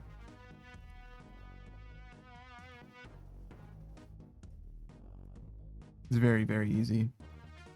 It would be less easy for you, yeah. Pikachu says, damn, so cool. I don't know about that. It's okay. I like it okay. I think it's like nice for like high impact moments. And it's also kind of nice for the VOD as well, because I read what people say out loud, but it's probably better for the moment of dramatic, or not dramatic irony, I guess, but you know, the moment of drama, the apex of things happening. It's like, oh wow, look at what's happening. Oh, look at the chat's popping off, going crazy. You know what I mean? That's kind of cool. And it's one of the things that's always been missing from my stream that I kind of wanted to incorporate, but I didn't want to have, well, right now I don't have an overlay at all. I don't have a layout that I could add the chat to, right? So I kind of would need to like figure out some way of doing that and a place for that to be. So this is a decent compromise for now, where it's part of the stream, but it's not like permanently part of the stream, and it's also kind of in the background, and it's not terribly distracting and all that. Screw it says, scroll like this. Yeah, see? Pikachu says, I can't wait until someday 1,000 people are in here spamming some bullshit and literally just text and no RuneScape. It only occurs in the top quarter or top third of the screen, maybe even less. It's like this section, like this area. You can change it though. I can move it so that it's the whole screen. I can do it just so that it's this part or whatever. I can move it. It's like there's like it's very easy. I can show you off stream if you want, but it's very nice. Obviously there isn't a lot to it though, as far as like, you know, the back end goes. Pikachu says, damn, we almost had him. Yeah, I thought about that as well, where I was like, I don't want it to be like, you know, drowning, but I don't know. It's fine for now. Maybe one day it would be a problem, but for right now, I don't think it's an issue.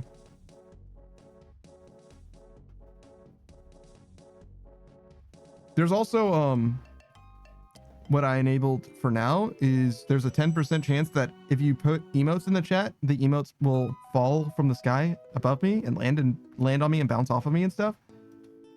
That was at 100% before, and that was a little much with the chat at the same time. And obviously there could become a time where there's too much chat and I could just have the emotes on. That would also be similar functionality, but yeah, for now it's just an RNG thing, which I think is fine. Oh, there's one other thing. I integrate with the emotes a little bit. Just a little bit. I don't have perfect parity between my emotes and my emotions, if you will. But if you do one more thing. Yeah, no, if I do this, I do it at the same time that the chat does it. And it's same for you guys too. If you do any emote, well, not any emote. If you do a lot of emotes, my emotes, not just any emote, it has to be one of mine. I tried to do the follower emotes, obviously, because those ones are free. But I don't know if I did all of them because I also want it to like correlate. So there's like a causal thing. Pikachu says, what if I do that? No. But there are commands for it as well. I removed the redeems that did the equivalent, but instead I have, instead it works with the emotes that happen in chat, and also it works with exclamation mark, a bunch of different things. It's like pale and then pale eyes and bored. There's a few others. Cry, one of them. Yeah. So that one's like if you're yelling at me, because I don't have like an angry face. I realized I don't have an angry face. Isn't that weird? I probably should have one of those. Like I could even just do like the anime like tension, like the same thing that emote has actually. Where it's like I could just add that.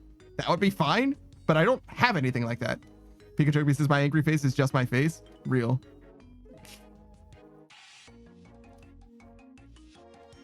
That's me too, kind of also, but like I could probably have something that's a little bit more, just at least just a little bit more. But I also don't know how to like make that kind of stuff do. Maybe I'll talk to my artist, my rigger. Maybe I'll talk to him again. Be like, see if he's still around. Maybe I can get him to do something for me again. Because all of my other artists are like fully predisposed. They're fully just busy with their like fucking life instead.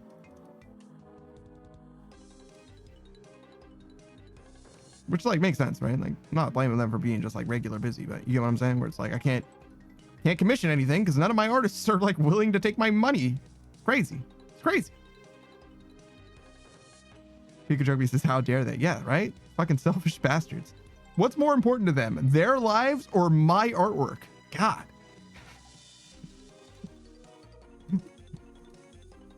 They got some kind of work-life balance happening, right? Where they're like presumably making enough money that they can make ends meet, and they're not interested in taking on more work when instead they could, you know, enjoy themselves.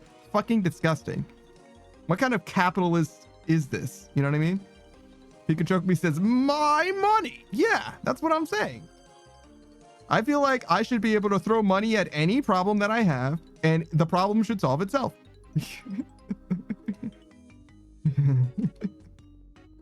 Right? I don't see why me throwing money at it wouldn't solve the problem. What's the issue?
All right, Saka.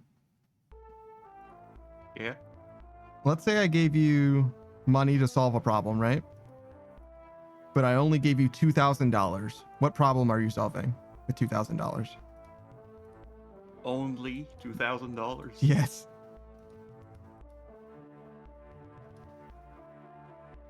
There's not a lot of problems you can solve with $2,000. To be honest with you. I have no idea. No idea. Well, you could definitely solve like hunger. Like if you're looking for some dinner, you could definitely solve that with 2K. Pikachu says, I will feed one homeless person for as long as I can. $2,000? A homeless person? Probably not that long. Pikachu says one McDonald's cheeseburger a day. I don't think that's enough. I don't think that's nearly enough. That's like 400 calories, dude. Like, bro. You need like at least 5 of them jokers or something, right? Actually, just a cheeseburger, not even a McDouble. So yeah, probably not even that. Pikachu says it's better than what he had before. I'm on a budget. No, man, you should definitely feed him a suitable amount of calories rather than less than enough calories for longer. Shout out to, there's this guy who like solves like horror movies in particular. Forget what his name is, unfortunately, but he did a video on the platform and he's like, so the way that we make the platform work, the way that we solve this is by we all agree that the caloric intake of individuals is the thing that matters. So you need to like roughly consume like this many calories, right? But you don't need to like have a sustainable lifestyle. Theoretically, the people that are like most in need of gaining weight or the most at risk of dying to starvation are the people that would eat the most calories. So it's like if you're skinny or extremely fit, you have to eat like 3,000 calories. But if you're like relatively overweight, you only need to eat like 400 calories or maybe even less. You know what I mean? And then like that's how you like solve it. It's like we need to all enforce communally. Like this is how much you're supposed to be eating roughly. And I'm like, the logistics are a fucking nightmare. I don't know how to count calories like normally in my life, let alone in this like prison cell, terrible, violent, simulated situation. Like I hate this. There's no way that's gonna possibly work. Yo, I struggled with those S sounds. That was fucking crazy. Why did I struggle so bad? Did I just develop a lisp and a stutter at the same time?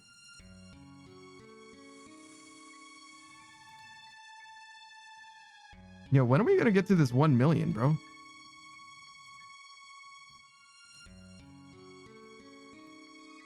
Pikachu says sibilance 2-2. I don't know what that means.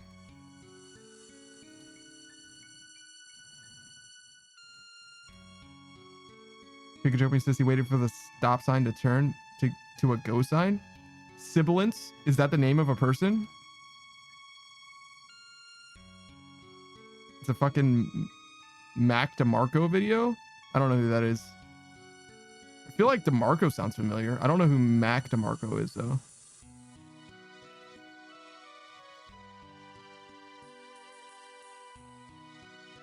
But waiting for a stop sign to turn into a go sign is like real. Like that's like an OG your mama joke or whatever.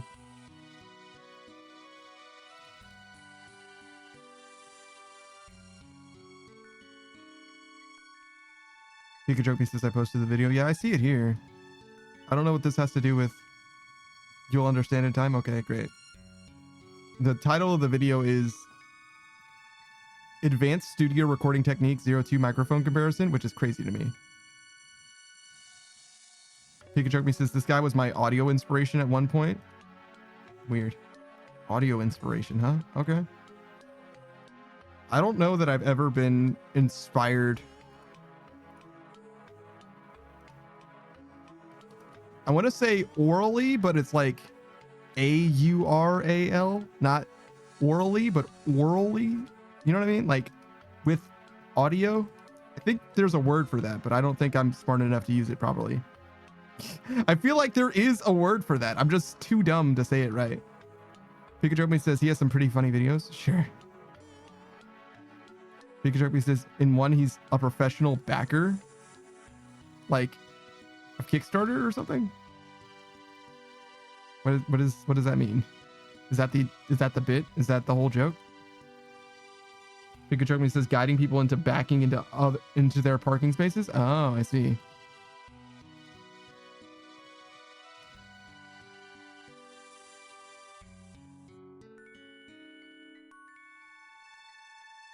Pikachu says he's like, some people say you don't need a professional backer. I say fuck you.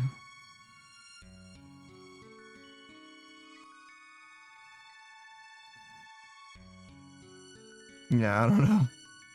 The backup camera is one of the like inventions that I'm like, I don't know who needs this because I've never needed it. And I genuinely don't think I'm ever going to use it. I might end up getting a car that has one, but I don't think I'm going to use it. Even if I had it. Like if it was there for me to use, I don't even think I would use it then. Pikachu says, I'm afraid to trust it. Like it's going to lie to you. Like it's going to like glitch up and freeze. It's going to look like you have plenty of space and it just like never changes.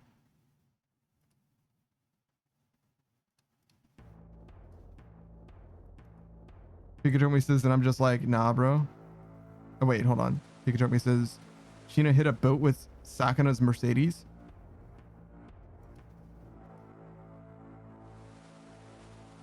Who the fuck is Sheena and Sakana? Also, why does that motherfucker named after a fish?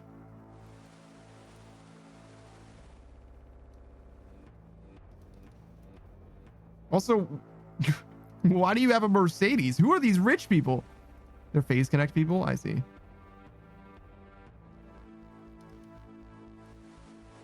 Pikachu says, I don't know, but I love him.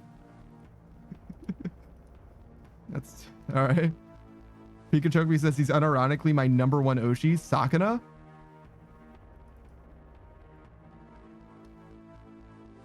Interesting. That is how you say fish in Japanese, right? I believe it is.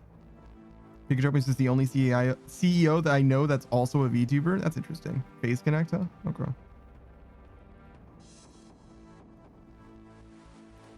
Pikachu says, and he just like gets fucking terrorized by these people. Well, yeah, that's like the idea, right? If you're the CEO, you're supposed to be like some kind of a punching bag somehow. I don't know why that is the case, but it seems that way.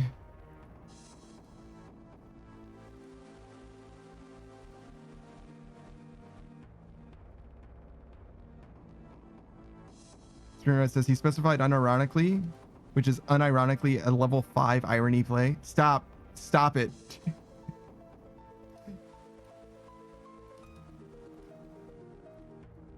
We can't go deeper. Screwhead says no. Fuck it. Pikachu says, you just think he'd be like, fuck you, I'm the boss. I paid for this shit. And instead he's such a pushover. I don't know. I think the idea is that it's supposed to be like content. And part of it is like, you know what I mean? Like it's less interesting if he's like a straight-laced CEO, probably.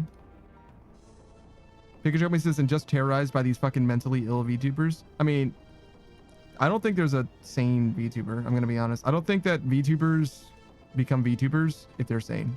People don't become VTubers if they're just normal, you know? Something had to go wrong.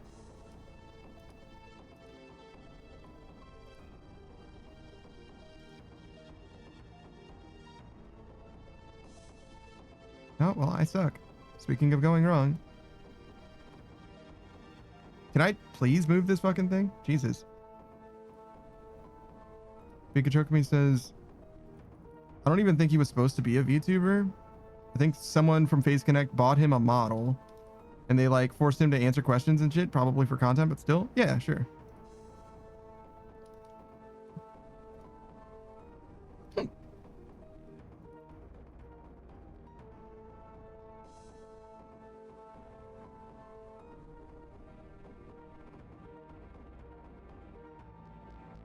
Oh my god. Pikachu, you're giving me so much fucking homework. He said last video promise. We'll see. We'll see.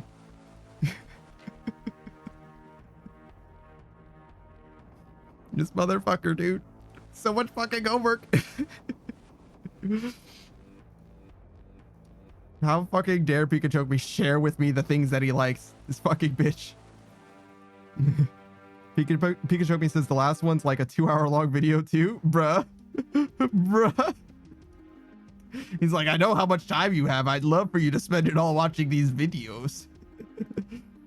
Oh, you only ever hear about how busy I am? That's cool. Watch these videos, One Piece fan.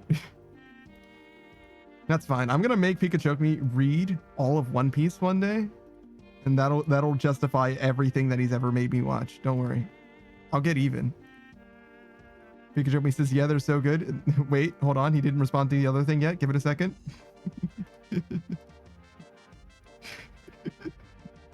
He's assessing the opportunity cost of having to experience all of One Piece. It's like, oh god. Maybe it's better just not to have friendship. You know what's better than reading One Piece? See, look at him. Yeah, see, he's running the numbers. He's doing the math. Why do you have so many of those emotes?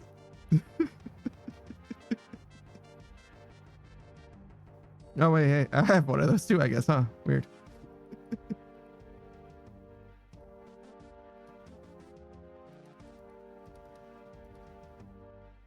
Pikachu says, I spend like $90 a month in subs. Jesus Christ. As long as it's expendable income, you know what I mean? It's fine, but it's a lot of money as well. I've spent way more than that myself, so I'm definitely not about to judge you. Not in subs, to be fair, but I also don't really like use emotes, so subscriptions to me are like purely just to give to streamers, which is probably similar to you anyway. Pikachu says, I like to support small business. Some of those are not small business. Hold on. Hold on. Yeah, I thought I recognized Vey. Who's this? I don't know who that is.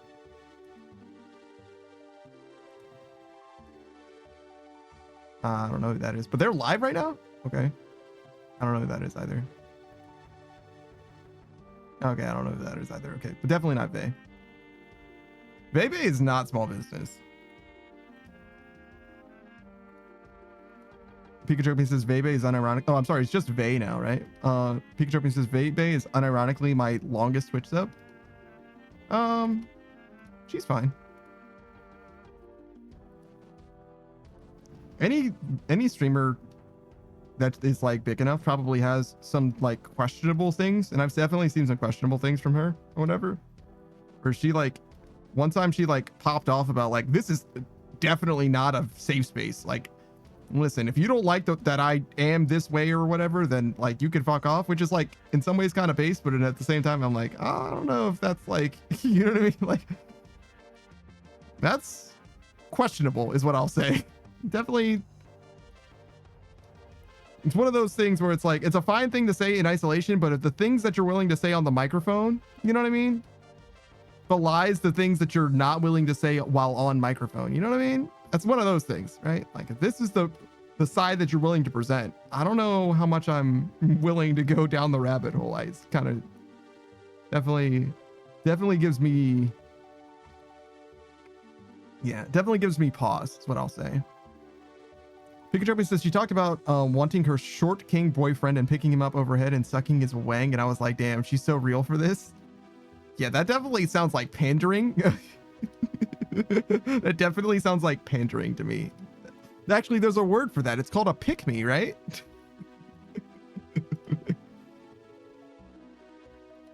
Pick-me derogatory? But yeah, I don't know. She could genuinely be that way as well.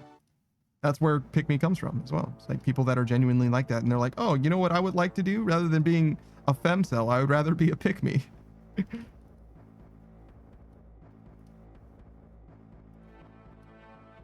Too spicy? Maybe it's too spicy.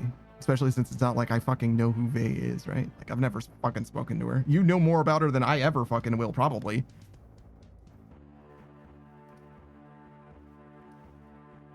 She could be a beautiful fucking person that I just don't engage with. I've actually been a fan of her content, to be honest, for the first 4 or 5 years that I knew that she existed. It was just really that one thing that rubbed me the wrong way, and ever since then I've been like, yeah, I don't know. Yeah, I don't know. I don't have anything that's like specifically like I don't fuck with Bebe because of this specific thing. Well, no, there was one other thing actually, one other piece of drama that I was like, one other thing. It's not a huge deal in the grand scheme of things, but it was one thing that I was like, I don't like that that happened, and that bothers me enough that that's where I'm drawing the line. It's like, no, I won't. Pikachu says, I watched her play Elden Ring. That was cool. And to be fair, sometimes life is like that. Yeah, exactly. Pikachu says, sometimes it's magic, and then you fall out of love. The magic is gone. Yeah, exactly. Yeah. There's a little bit of like, you know, like kind of like a sports team thing as well, where it's like, oh, well, there was drama involving this person, and it's like, well, I like this person better, so I dislike that person because the drama happened between them, and I have to choose one that I dislike more now or whatever. There's a little bit of that involved, to be fair. Not that I'm like a huge advocate of the other person, the other side, you know what I'm saying? Anyway, but I do feel like there was a little bit of right and wrong involved. I mean, objectively, there actually is right and wrong involved because they admitted fault and stuff like that. But you know, whatever. Let's not get into it. It's fine. It's just one of those things, man. You know what I mean? It's just one of those things where it's like, I don't feel like this situation was handled very well, and I don't know if it was like a corpo thing rather than an individual thing, which is a thing, right? Like, she was part of VShojo and she's not anymore, right? So like, there's that. But at the same time, I don't know, man. I don't know, man. Shout out to everybody using VShojo as like a fucking revolving door, by the way.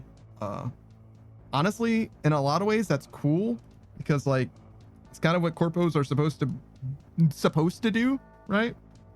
Like, you use a corporation until you don't need a corporation anymore, until the corporation stops being of value to you as an individual, and then you leave. That's like the perfect symbiotic relationship in theory.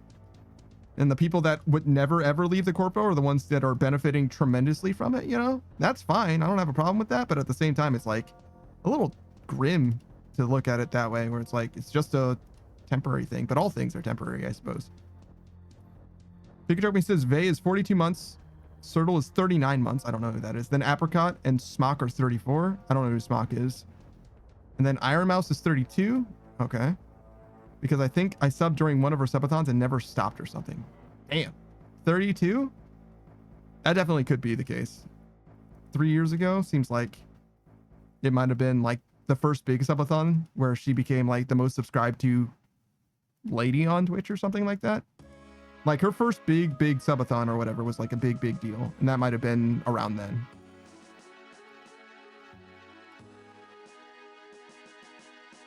Pikachu says, yeah, I think that was her huge subathon. Yeah, I agree.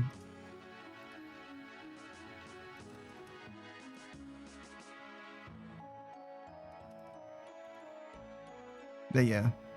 I like struck like a weird line there, but not one that I'm like, you know, like thumping my chest proudly defending or anything like that. I think, you know, your relationship with like streamers, and particularly streamers that you don't like know, you know, in any way, you know what I mean, is like streamers that you're not friends with, I guess is really what I'm trying to say. Is like basically a strictly personal thing. It's like a sports team, you know what I mean, where it's like it doesn't really matter like the content of their character or the content of their actions or whatever. It's like how strong a relationship you feel like you have with them, because that's what it is going to be. Like, they're never going to reciprocate, being that you don't, you know, until or unless you are actually friends with them, there's never going to be like a mutual sort of a thing. So it's just like however strong you feel like you are connected to them is the thing that matters ultimately. And whatever you get out of it is like kind of more power to you, really. It is what it is. I think the sports team metaphor works really well for that, actually. Pikachu says, was it the silver drama? No. That was like a weird thing, though.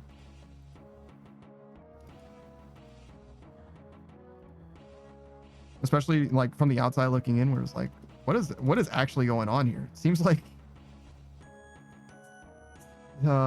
should I not use the word catty? I think it's sexist to use the word catty, so we'll use the word petty. Yeah, I think petty and catty are the same thing, except catty is sexist, to be honest. Well, petty's like a little less violent, I guess. Catty's like a little more, you know what I mean? There's a physical Caddy's a little more visceral in a way. But yeah. Pikachu says, I actually also think Vey was pretty real because someone asked if she'd do a face reveal and she said, just Google it. It's not a secret.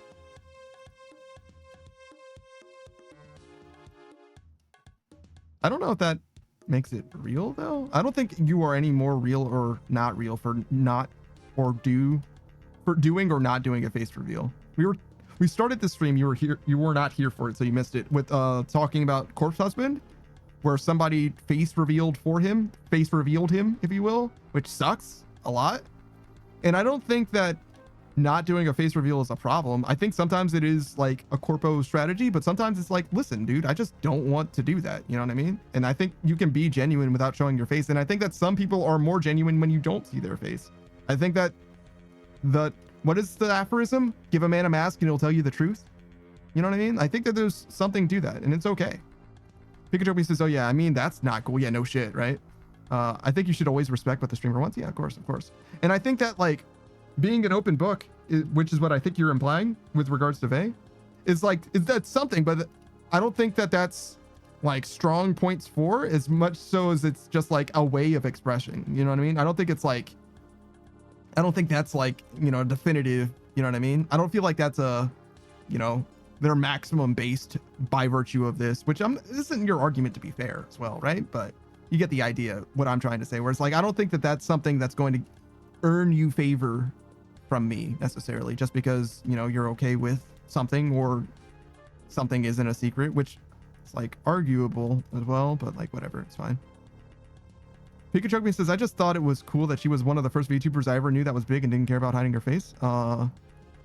Okay, that's fair. I don't know how long that has been a thing, but I definitely know of a few other VTubers that are okay with that as well. One of my homies, actually, I say homies. I shouldn't say homie. He might not feel that strongly about me. I am a fan of someone who similarly did a face reveal recently, and there was no fanfare about it or whatever. He was just like, oh yeah, I'm gonna do this thing, and by virtue of that, I'm gonna show my face. So be prepared for that.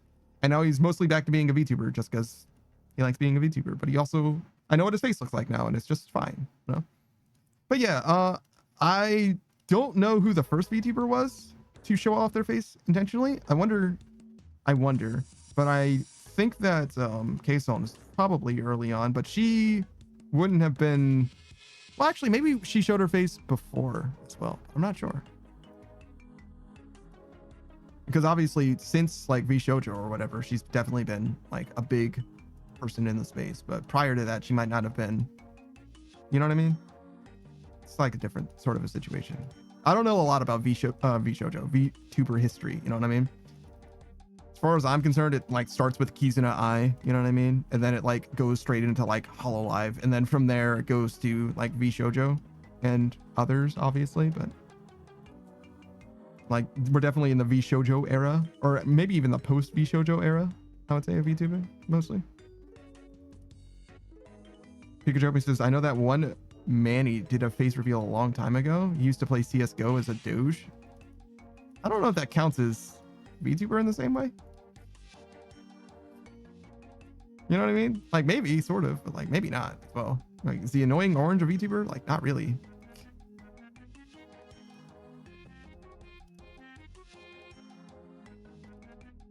Pikachu says, and he did a bit where his real face was revealed and he smacked the shit out of the camera. Pikachu says the annoying orange in all caps. Kinda. Pikachu says my 14th Oshi. That's a lot of fucking Oshis.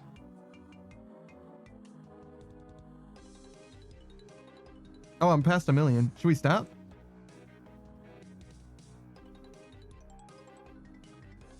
If we go for another 200k, which I don't think we can possibly do, but we'd be halfway done, which would be kind of cool. So I guess we'll keep doing this for now.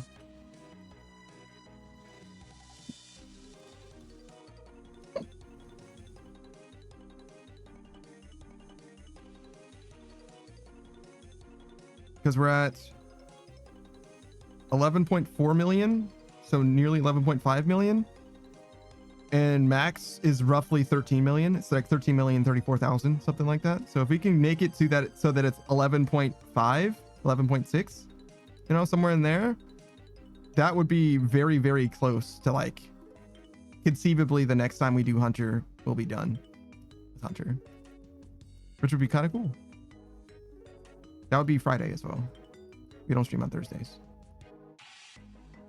And by we, I mean I. Saku's just here. He doesn't stream. Well, he does stream on Thursday as well, but he doesn't stream on Wednesday, Friday. Hey, you know what the fuck I'm talking about.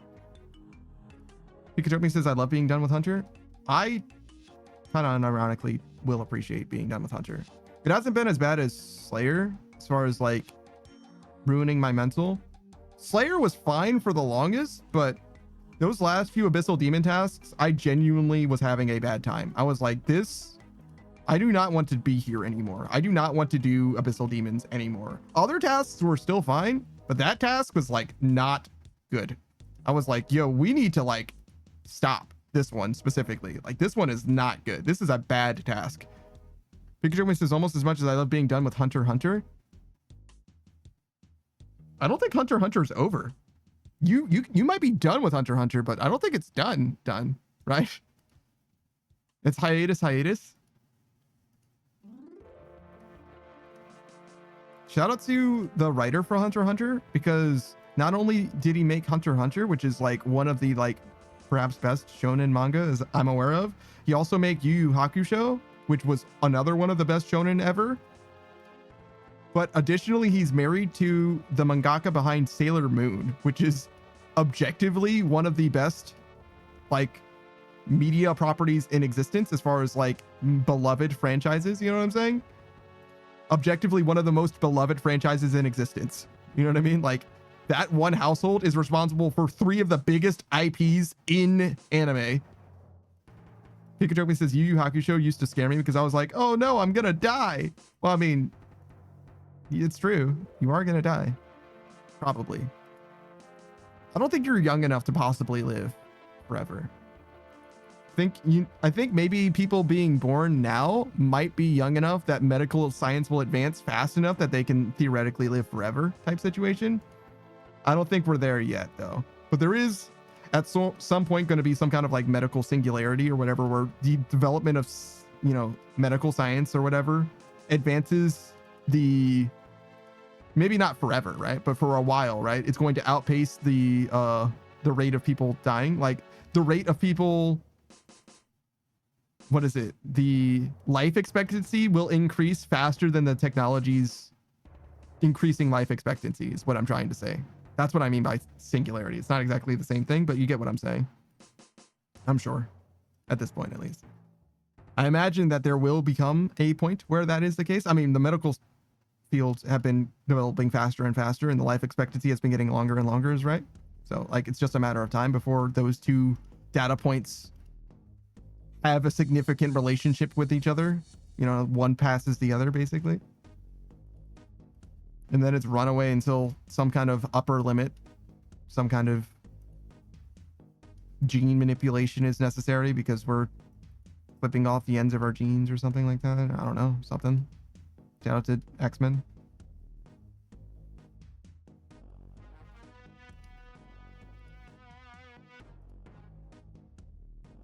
I'm relying on a film theory maybe that I watched from 2014 or some shit now. Now that I'm thinking about it, it's like the fucking endomeres or some shit. The ends of your genes that are like slowly lost over time as they replicate over and over again. Pikachu says, yeah, I love X people snipping off the ends of our genes. That's like unironically exactly what I'm talking about. Also, X people sounds like way too politically correct. X people sounds way too political. Telomeres, yeah, sure. Thank you.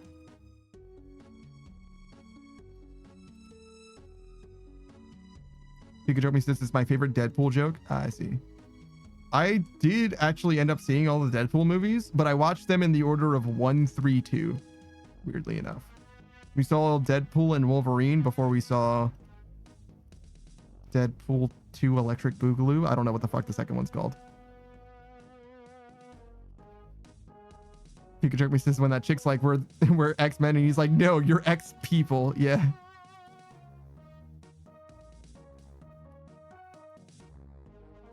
pretty good. I actually like the Deadpool movies a good amount. I think that the third one is noticeably better than the second one.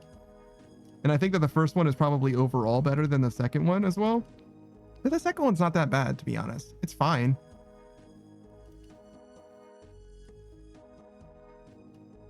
But I like the third one a lot. I liked Wolverine in the Deadpool movie quite a bit.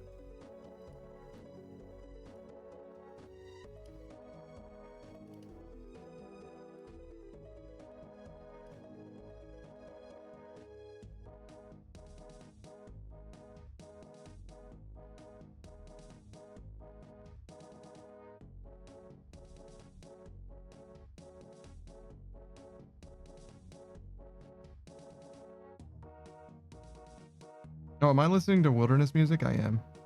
What am I doing?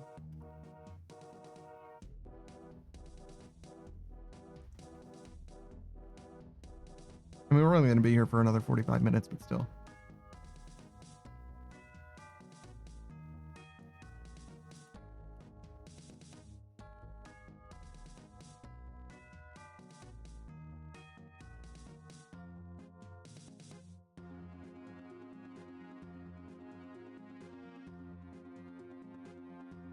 All right, Taku. Yeah. If you were to replace the mantle of a superhero, right? You're gonna be the new version of some superhero. Which superhero are you replacing?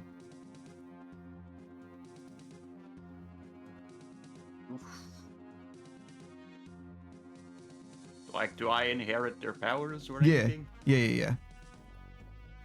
Hmm.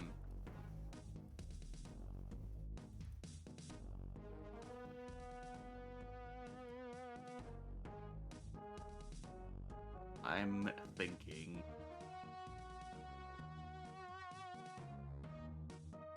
Pikachu says, is Nicolas Cage a superhero? Probably, yeah.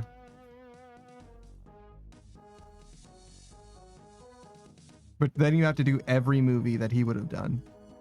So it's not all positives.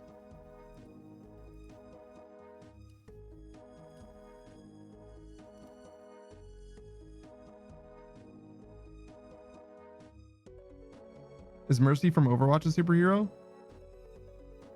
Do you just want to be Mercy, or do you want to have Mercy's powers?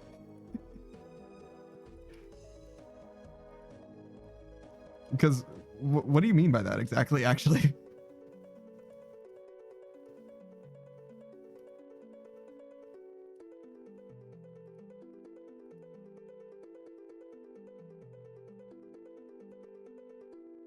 I have no idea. Pikachu says, I actually like her powers, but I was really thinking I wanted to be Widowmaker. Does Widowmaker even have powers? She's fucking blue. Like, what's her powers, bro? He's just a sniper. Is she like a remarkable shot in the lore or something? Like, is she like fucking Deadshot equivalent or something? Pikachu says that's her power, being purple and having a nice ass. Pikachu says she's blue. That's literally it.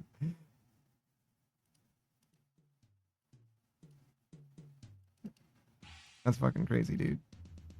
He's like, I've always wanted to be fucking blue. Pikachu says she has bradycardia. Is that the thing where her spine is like tilted at the end and that makes her butt stick out? Bradycardia. It sounds like a heart thing. So is that why she's blue? Because her skin is not... Wait, it can't be as oxygenated, because that's not why veins are blue anyway. Veins are blue because the veins are blue. That's scoliosis? Is it? Scoliosis is what makes your spine like S-shaped, not like... So like S-shaped like this way, not like S-shaped like this way, right? Pikachu says her heartbeat's extremely slow. Oh, I see. That would make her a better shot. For like if you're a sniper or whatever, you have to time the trigger pull in between your heartbeats or whatever, because it'll fuck it up, if I recall. Or at least I heard that once, I guess. I don't know how true that actually is, because how the fuck would I know that for a fact? Oh yeah, Pikachu says, which allows her hands to be steadier than most people. That makes sense, sure. It's not like an amazing superpower though, to be honest. I guess it would be useful for your Apex Legends playing though. I don't know how useful. Pikachu says it's between your breasts usually, but the main thing is you just have to be still relaxed. Oh, I see. Between your breasts, not between your heartbeats. Okay, sure. Pikachu says, and she has a yacht, so like win-win. So what you're telling me is it is about the ass overall. All right. Well, Mercy still seems better because she's got like gliding wings as well. So there you go. I think I like a lot of the superheroes that have like utility, who have like some kind of secondary thing. So maybe like a lantern. I don't really fuck with like Will though, but like maybe that is a decent fit for me. I don't feel like I have like an extremely strong will. I don't feel like I'm terribly courageous or fearful or anything. Certainly not love. So maybe the lanterns don't super work for me. Pikachu says, I just think Mercy actually saves people in her ult. And the words heroes never die is really beautiful and poetic. Sure. Her old ult, I imagine, is what you're talking about. Yeah, she just revives people if they're like her Q now or whatever. Or no, ultimate was Q, right? I don't know what her ultimate does now, to be honest, but I was really underwhelmed. I mean, I think it's better for the game, to be honest, that her ultimate isn't a revive, because before it was like people constantly waiting for the right moment to do like a huge revive, which is exactly what Adam Warlock's problem is in Marvel Rivals now. Pikachu says she could revive the entire team. Yeah. I remember. I used to play Mercy back then. I played Overwatch when it originally dropped. A lot, I feel actually. like Adam's Warlock's ult is pretty difficult to pull off correctly. Yeah, that's what I'm saying. And it's because it's like a one-time massive fight reset. You have to, you would want to use it after the enemy team used all of their ults to like wipe your team, and you also lived somehow, basically. Yeah. And you have to not be found when you're doing the ult. Yeah, also it takes a while for you to actually cast it.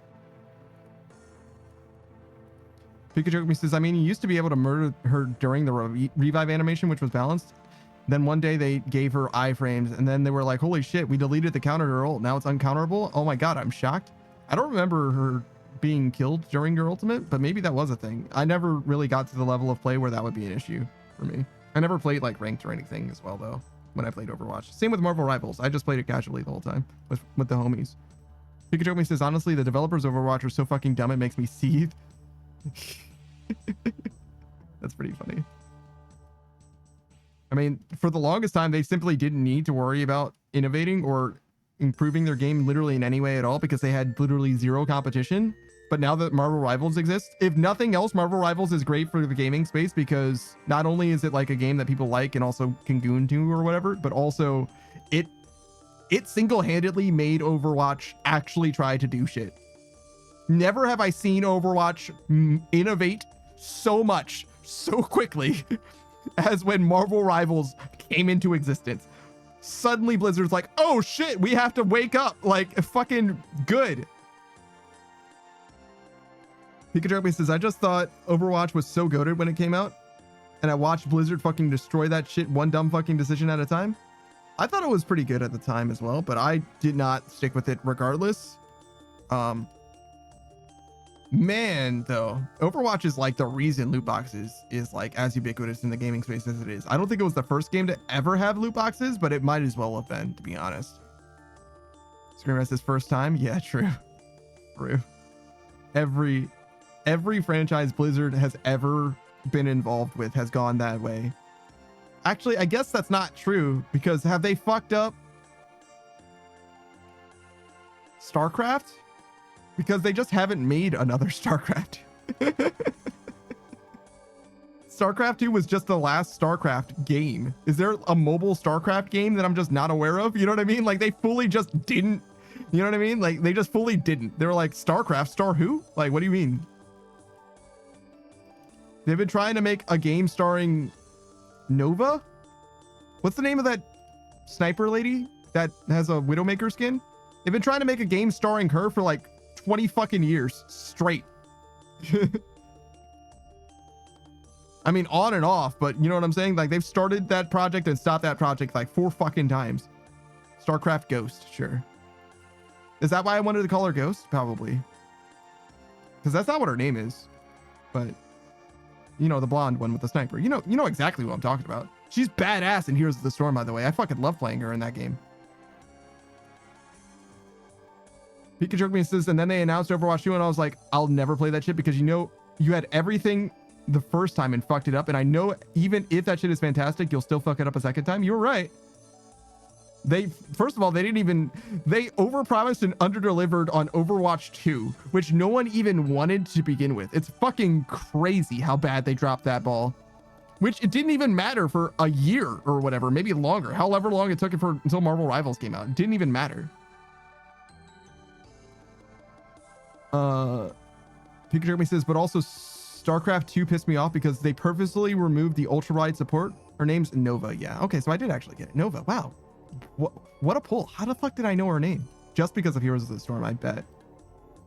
Pikachu says, I feel vindicated about that too. I'm like, I knew it. I knew you'd fuck it up, and they did. Yeah.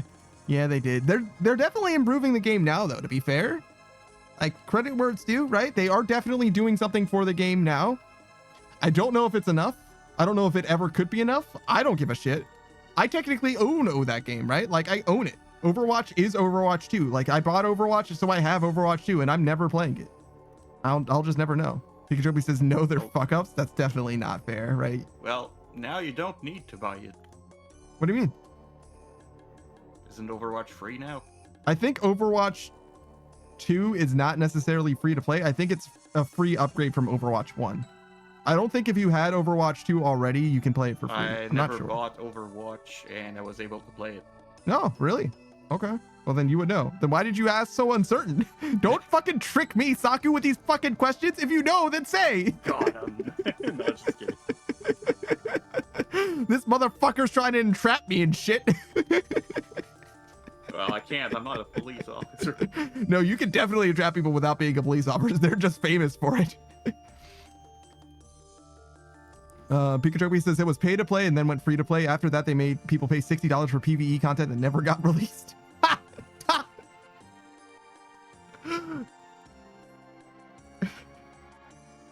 Yeah. Oh my fucking god. Oh my fucking god. It's so funny. Oh, it's so fucking funny.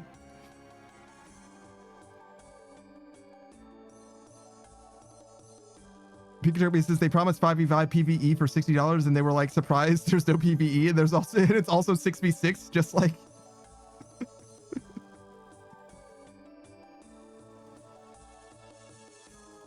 Oh no, they made it go from 6v6 to 5v5, right? Right? Yeah, because there used to be 2 tanks and now there's only 1 tank.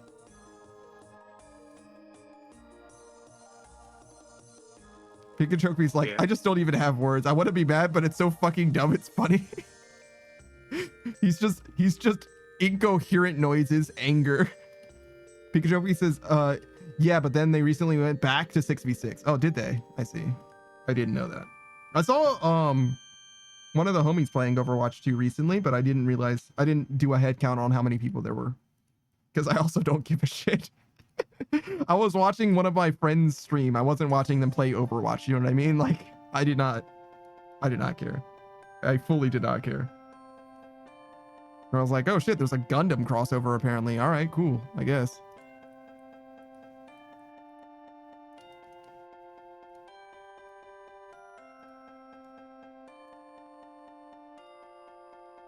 Pikachu says, in many ways, I'm just like, I cannot believe this. It's really impressive. It's really impressive that they managed to fuck up that bad. But it's like, it's also Blizzard, you know what I mean? So that's just like the way of the beast, you know what I mean? That's just what Blizzard's been like for so long. It's the nature of the beast, you know?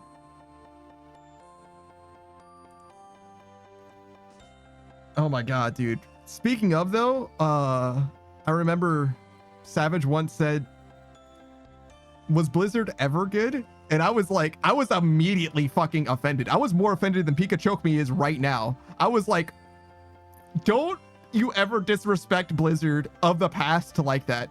They did so many good things. They made so many good games. Like, don't speak ill of them like that ever again in my presence.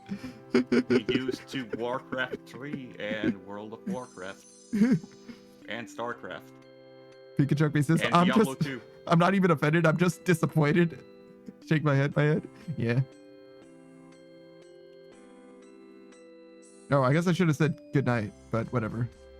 I said have fun instead, but I just realized that he was going to sleep probably.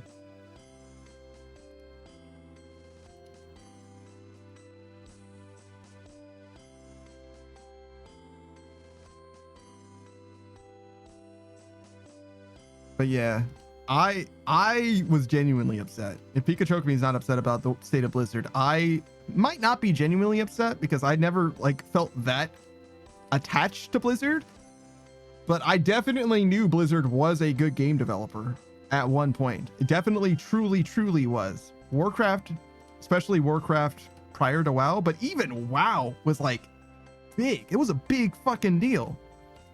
It was the MMO. It's the reason why this MMO got fucked up. WoW was so good that this MMO fucked itself trying to ape WoW. That's how good Blizzard was. Pikachu says, I have a Widowmaker statue sitting on my desk for the good old days. Damn, that's crazy, really. Wow, you really are hurt. They really did fuck you up, man.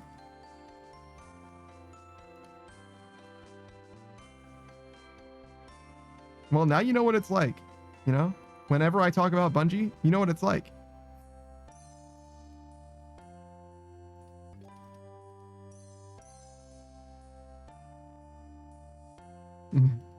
Pikachu says, I actually deleted my Blizzard account, to be honest. Oh God, it really is like that for him. He's like, no, this, you fucked up.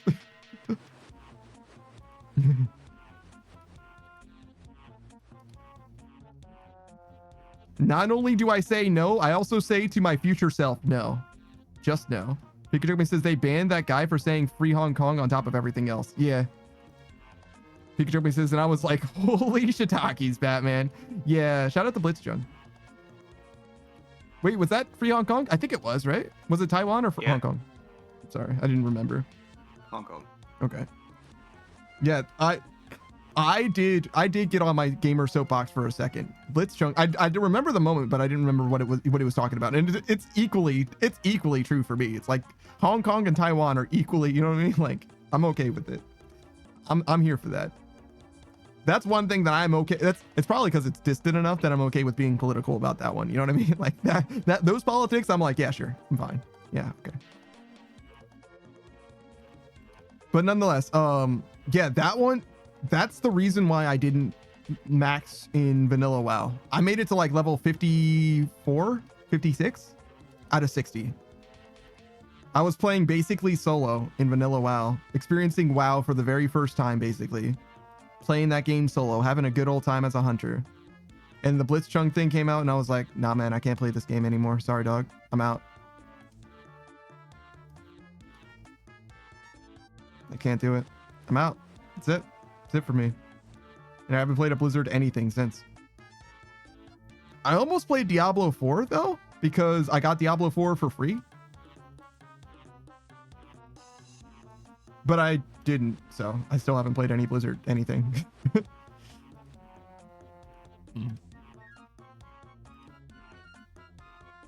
Because it's like, does it matter that I'm not playing the thing if I didn't pay for it? But like, whatever. Don't even have to worry about that conversation because I just ended up not playing it anyway. Because it's like, oh, I've never played a Diablo game, and obviously I should be playing Diablo 2 if I'm going to play a Diablo game, but I have Diablo 4 for free, so maybe I should. And it was like, fuck it. It was going to be one of the very first games that I streamed, actually, weirdly enough. One of the very first games. It was on my fucking rotation for a long, long time. Not like a game that I was playing on rotation, but like I had it downloaded and ready to play because I was like, oh yeah, sure. Like, I got it for free. Like, oh, sure, I'll download it and play it maybe one day.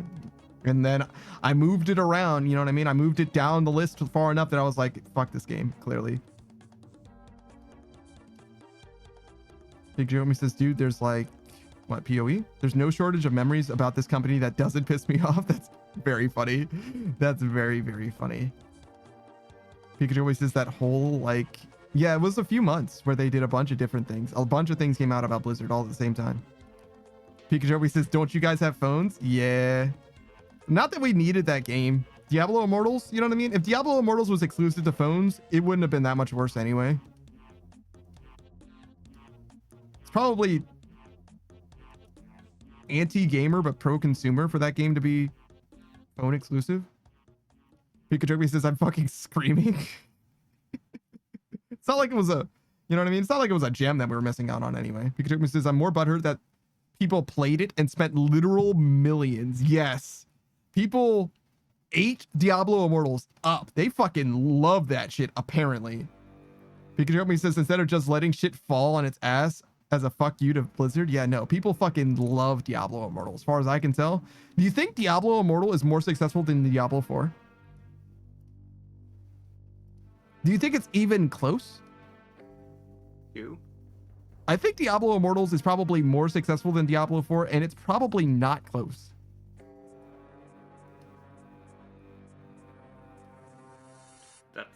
That would seem right. That's a sad fucking thought. Pikachu says, I mean, it made millions. Yeah. Yeah. And that's a lot for a game that basically ostensibly has a one-time sale comparison. Diablo 4, I think, has skins and shit like that as well, but like, I don't think it's anywhere close. I think it's night and day. Pikachu says, depends on how you define successful. Blizzard would define successful as money made.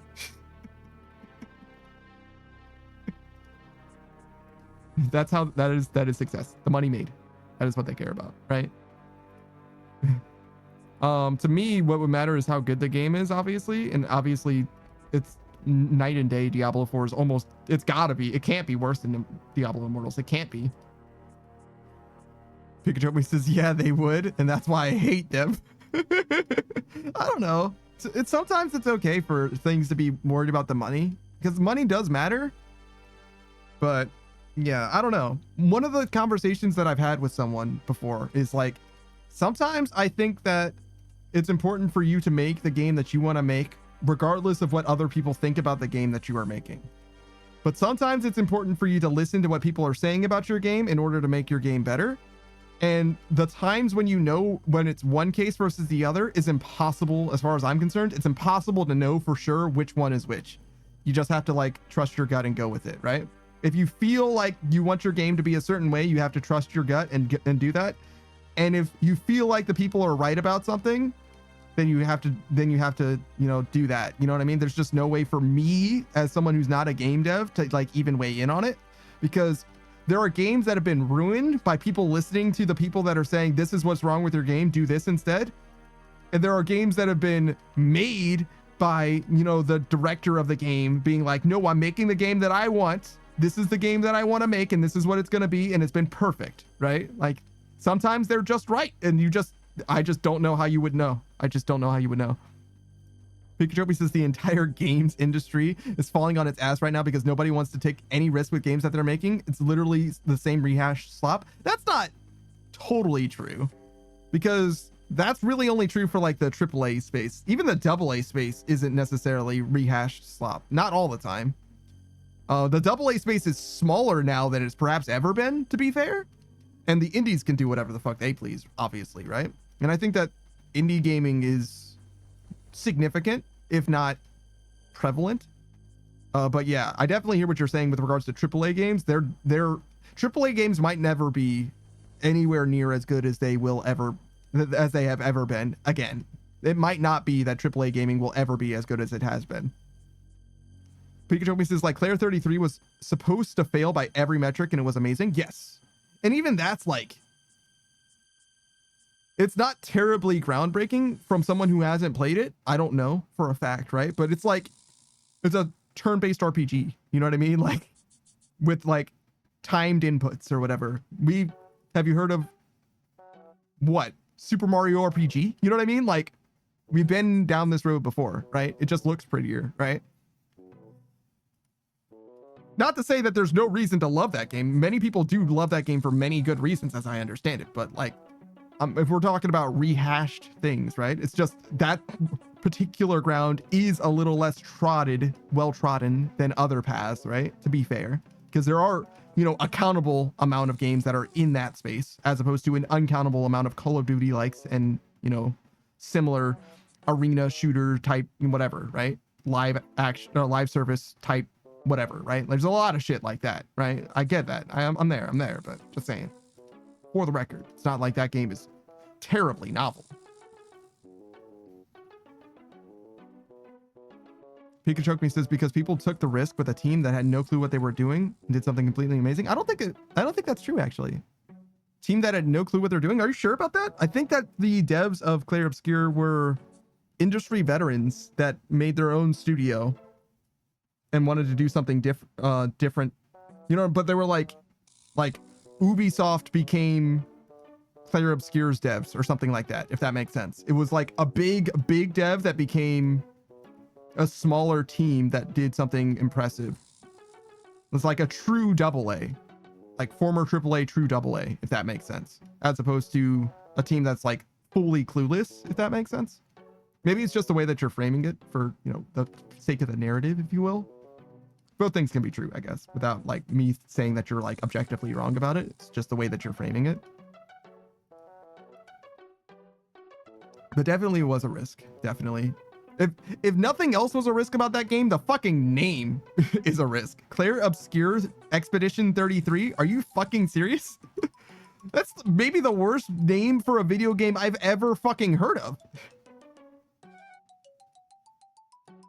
That's like truly a terrible name for a video game. Like, why would you name it this?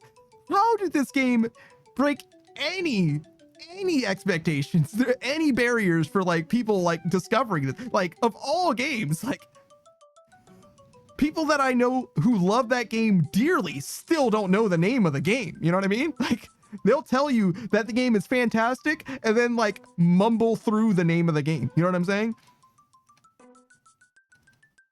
Like, imagine someone telling you that this is their very favorite song of all time, right? You know, I love fucking Kendrick's Not Like Us. And they're like, no, not like us. You know what I mean? Like, bruh, like, is this your favorite song? Because you don't know the words.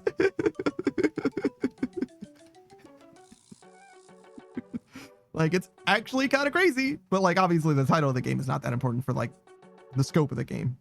And also it's French, which is part of the reason why English speakers are just never going to get it, right? It means nothing to me. They might explain it in the game, maybe. In which case it would perhaps have some value, but still. Their eyes were watching God. That's an English literature reference for probably no one, I guess. Pikachu says they not like us. Thank you. Thank you. I appreciate you for sounding off.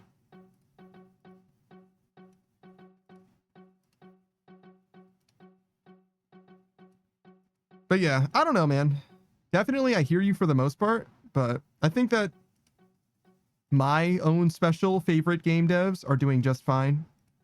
I do genuinely not hate, but fear. I fear that Supergiant, my very favorite game dev of all time, went from making banger after banger of like novel, interesting game to making Hades, becoming Game of the Year, and then making Hades 2. Genuinely, I do fear the future of Supergiant. Genuinely. But that being said, that doesn't mean that it's doomed, right? Because Larian, who was like basically also an obscure, I think, AA for the longest, ended up making Divinity Original Sin 2, which did well enough for Baldur's Gate 3, which did so well that the fucking Wizards of the Coast was like, hey, you want to make another game? And they're like, no, I don't think I will. Which is crazy. Larian's also a fantastic studio, as far as I could tell. Even though the game still doesn't work super good, I'm gonna be honest. Baldur's Gate 3, still a little touch and go. If I ever upload the VODs of like my like private playthrough of the game, you'll see like my shit gets like stuck on the camera. Like I'm like fucking like clipping into like walls and shit. Like it's not a big deal, like, because I can fix it pretty consistently. But every now and then, like, shit is a little bit broken. Just a little bit broken.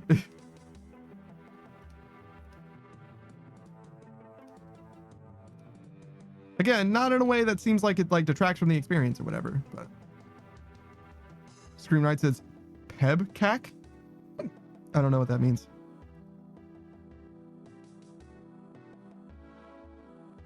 Why did you say that to me?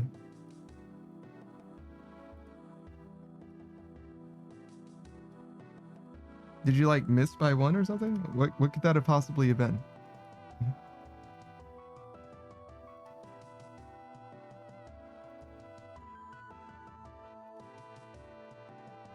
Also, I'm supposed to cast Vengeance.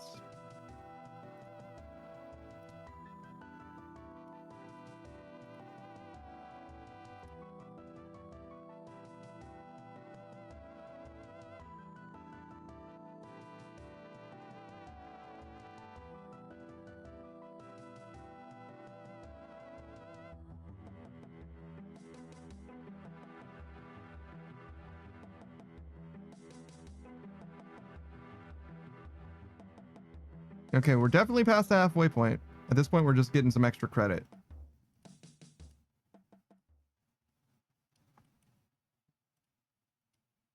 Oh, I can do my dailies too. In fact, I should do my dailies too for the end of stream.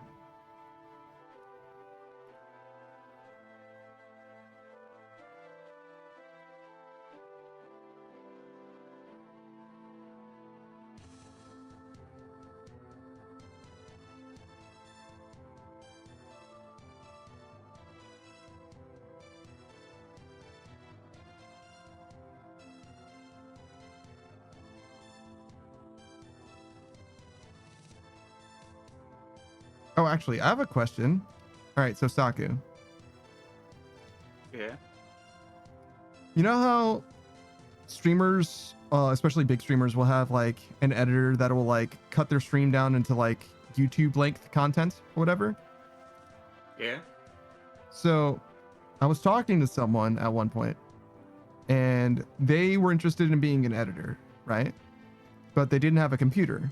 And I was like, oh, well, tell you what, how about I buy you a computer and in exchange you edit, you know, an amount of my stuff, right? Like I'll pay you, you know, X amount of money and also buy you a computer, and that'll also be considered part of your pay, and you'll just edit stuff until you know, pay me back or whatever, and for, you know, X amount of time or whatever, like figure out some kind of like actual timeline or whatever. Do you think that that's like moral? Is that like entrapment? You know what I mean? See what I'm saying?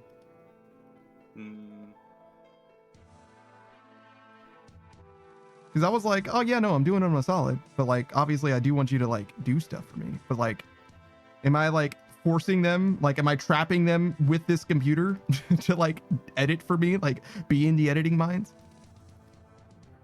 You know what I mean? It's like, is that actually okay? Like, was that even an okay thing for me to suggest?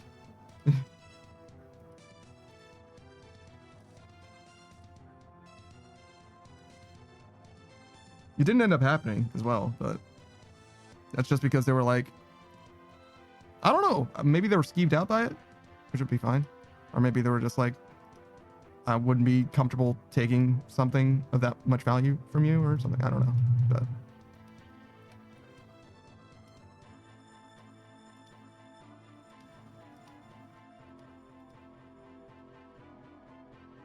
I was very experimental early on in the streaming career.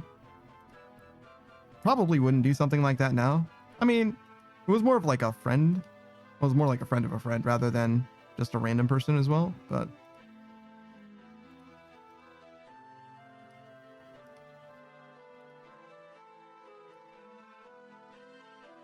I don't know. I'm thinking back on it, I'm a little bit more cautious of it, you know? Like I definitely see where I was coming from, but I might not be as willing to, like, I feel like I would probably do it differently now. You know what I mean? Like, write the computer purchase itself as like off as a gift. You know what I mean? That would make me feel a lot better about it, because like then It's a lot more like, hey, I'm just commissioning you to edit these videos, and if you don't want to edit these videos at any time, you can just not. Like, they might feel guilted into like doing more work for me, but like there's only so much that you can do about that. That is kind of is what it is. But like, yo, can I get more chinchompas? Hello? But yeah, I don't know. Definitely feels weird to me, you know? Obviously, it's a lot less of a problem if there's like an amount of like defined work where it's like, okay, look, this is what you set your rate to. It's like, look, I'm going to get paid, you know, this amount of money per hour. And it's like, okay, well, you know, I want you to edit, you know, this many hours of content, and this is how much money you're going to be getting in hand, and this is how much money the computer costs. And like those two things add up to the total of the amount of hours that you're going to be working. But like, I don't know if it's reasonable to expect someone to like work like almost in arrears, you know what I mean? For like that long of a contract. I think it's like fine to have a contract of that scale, but I don't think, especially like an amateur, I feel like it's similar to like the predatory nature of like the multi-channel networks back in like 2005, you know what I mean? Actually, probably not quite that early, probably 2009 YouTube or whatever, you know what I mean? Where it's like, oh, well, you know, it's a fine contract that you can agree to, but like anyone who knew what they were talking about wouldn't agree to a contract of that level. You know what I mean? So I definitely feel like it could be like a labor, how do I want to say this? Like if they were part of a union, they would be more protected from something that is like a predatory, like even if I didn't intend for it to be a predatory contract, I feel like it could have been a problem, if that makes sense. Not like a problem in that it's like, oh no, I'm going to get canceled, but like I probably could have done this in a better, different way, you know? Not that it matters. Again, I don't even know if I would do something like that nowadays. First of all, I'm not big balling like I was before, but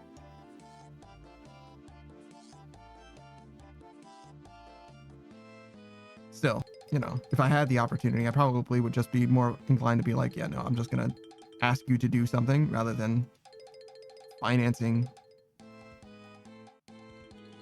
the, you know, workstation itself. It's not even like I would like fucking want the computer to begin with anyway. You know what I'm saying? And theoretically, they could just ghost me. That'd be fine too. It wouldn't be like great. I wouldn't like love that, but like that could also just happen. My experience with artists is much less them ghosting me and much more them being like overwhelmed by the scope of work and, well, sometimes ghosting me, but usually like the relationship crumpling because I asked them to do, I guess, too much and they say yes anyway, right? Like, oh, I guess I should have asked them to do less. So yeah, whoops, I guess.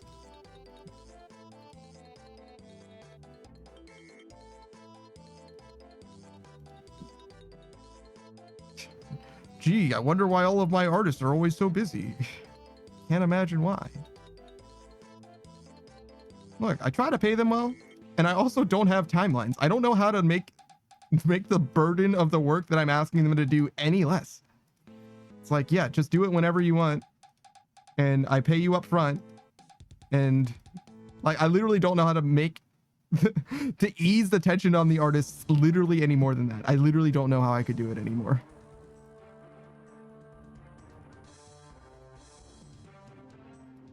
I've never actually even been unsatisfied with something that somebody delivered to me, with the exception of emotes. We've always landed somewhere that I'm satisfied. My emotes, I'm quite satisfied with all of them, but it always took a little bit of extra, just because when you make an emote that's like fucking 240p or whatever, right?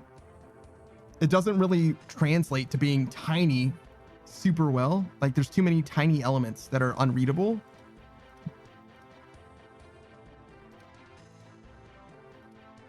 And I'm like a little bit particular about emotes in that I do really want the emotion conveyed by the emote to be very clear. And I'm not very good with emotes too, so I feel like I'm very good at determining whether or not an emote is clear because I'm not familiar with a lot of them.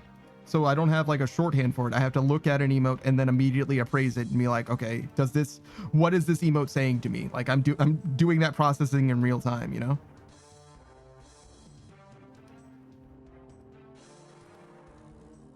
So I think I'm very good at critiquing emotes, but I don't think I'm very good at directing the creation of them, if that makes sense. Pikachu says, does the emote spark joy? That's such a real question.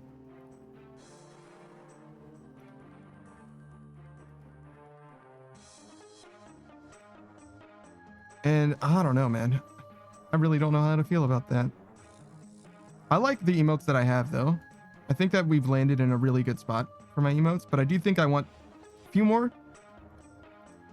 Particularly like animated emotes. The idea is like, I kind of want to like fill out the space such that it feels like there's a reason to subscribe.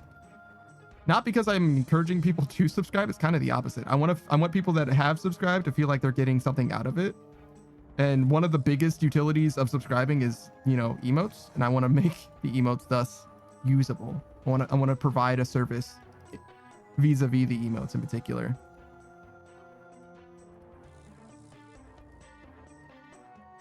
I don't know how reasonable that is, but I know that other streamers definitely have like really, really good emotes, really, really usable emotes. But it's a little bit of a difficult like line to walk, because at the same time as wanting my emotes to be usable, I also want them to be like not derivative, if that makes sense. Like derivative is one thing, but like templated is the other thing, right? I feel like a lot of the best emotes ultimately come from like a template, which isn't a problem in and of itself. I just don't really like the idea of like re-expressing, like rehashing an idea. It's like a meme instead of an art piece, basically, you know? And not that memes aren't art, but you get what I'm saying, I'm sure. I don't know what it is that I'm looking at. Is that a bag that says memes on it?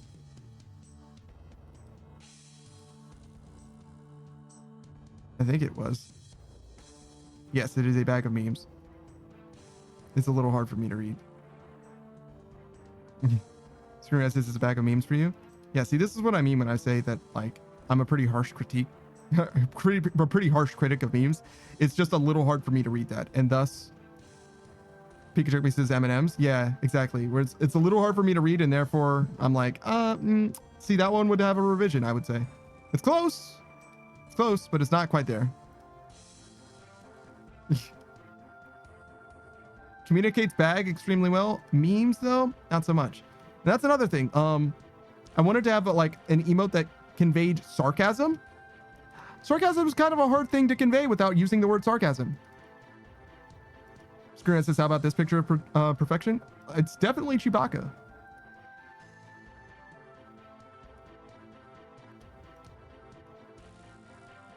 I like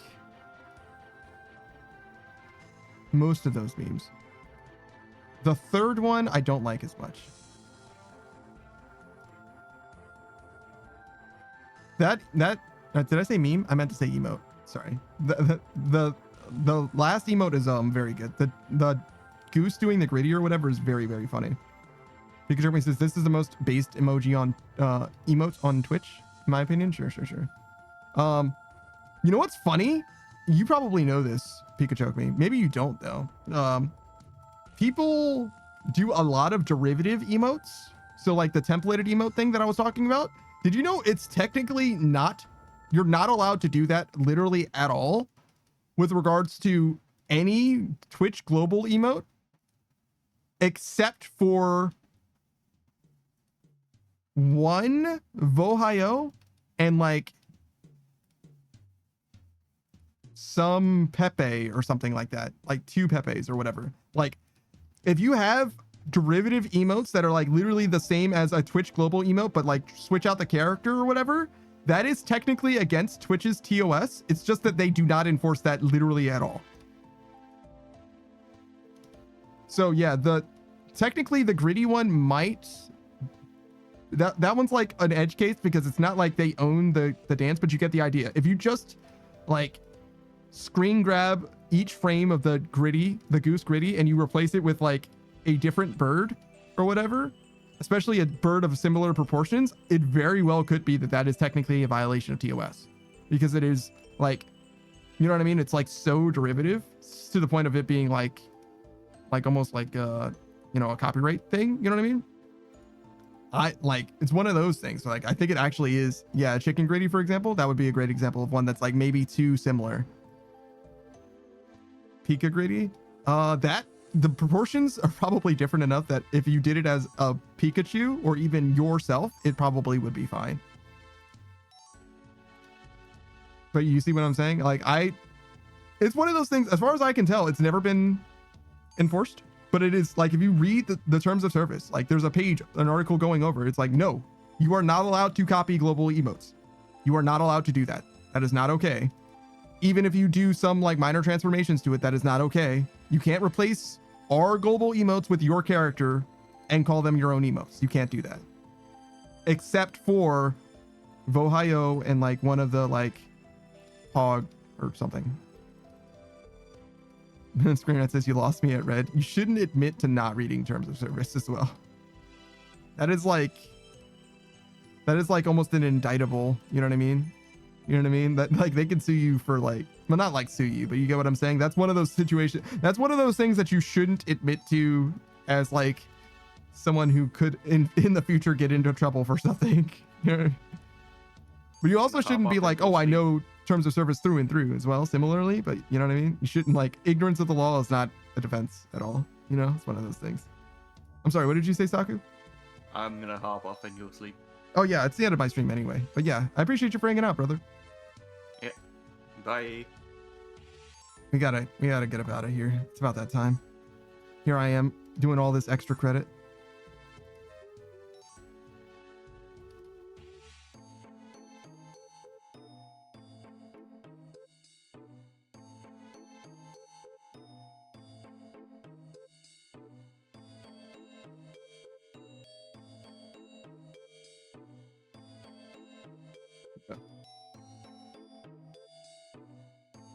That guy literally stood on this other trap. I'm so sad. This is going to be the one with the pet though, so I have to stay for it. Okay, never mind. Fuck this trap. Trap is nothing. It's dead to me. So we encountered like one PKer all day long, maybe two. No, so there was 3 PKers. There was 2 that attacked the homie and 1 that attacked me. He actually killed me, but I lived, so it's fine.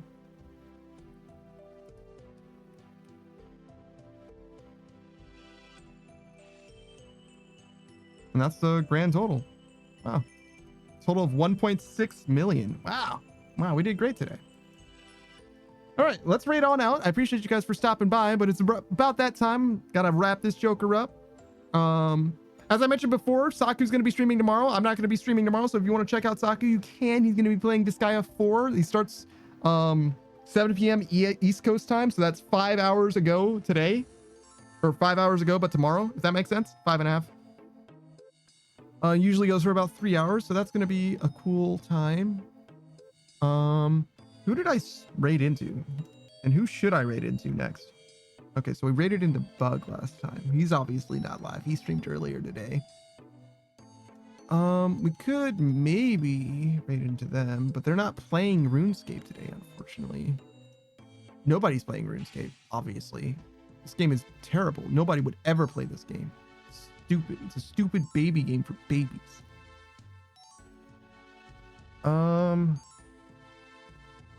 It hasn't been that long since we raided Lokrin, but we could still raid Lok. Oh my god. One of the homies who plays RuneScape a lot is not playing RuneScape. Yo, can I load your stream, bro? What are you playing? I just want to know what you're playing. It says retro. Oh, Pokemon again. Okay. Okay, yeah, we rated them pretty recently as well, so maybe not. An IRL stream? Wait, what do you mean? Are they just like eating food or something? Oh, it's like a full face reveal thing, I guess. Okay. We're not gonna raid into them. Pikachu says, thank you for the stream. No, thanks for hanging out. I need to raid into someone though. I genuinely need. I need to make this happen. What has a similar vibe? Should we look at, are there RuneScape streamers? Are there VTubers playing RuneScape other than me?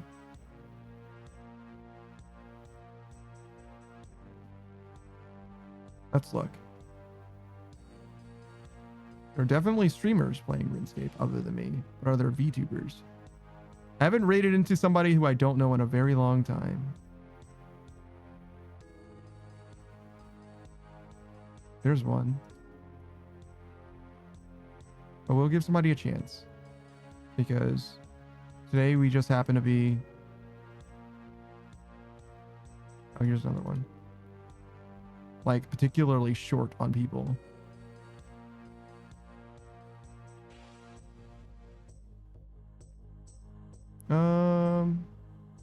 Okay. Let's see. What are the vibes like?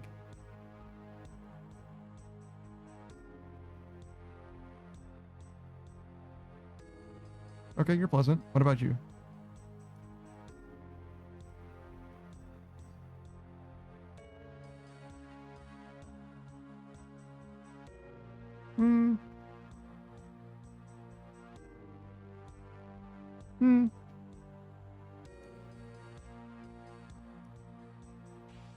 They're both fine. I don't know. I'm not feeling it. I'm not feeling it.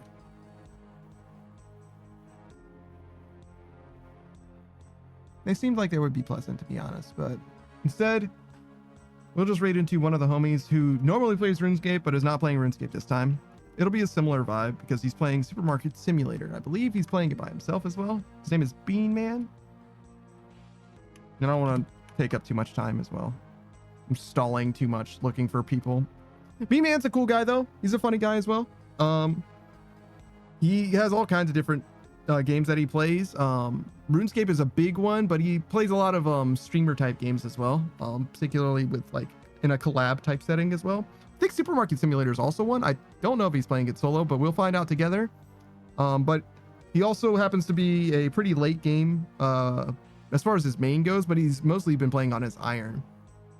I don't think he's quite max, but he's very, very close. And he also has giveaways very regularly whenever he finishes a skill or another skill cape. So look forward to that. Also, his Discord's got all kinds of different updates and stuff. I think he's looking to stream more nowadays as well. But yeah, that's going to be it for your boy. I'll see you guys later. Goodbye, everybody. Goodbye.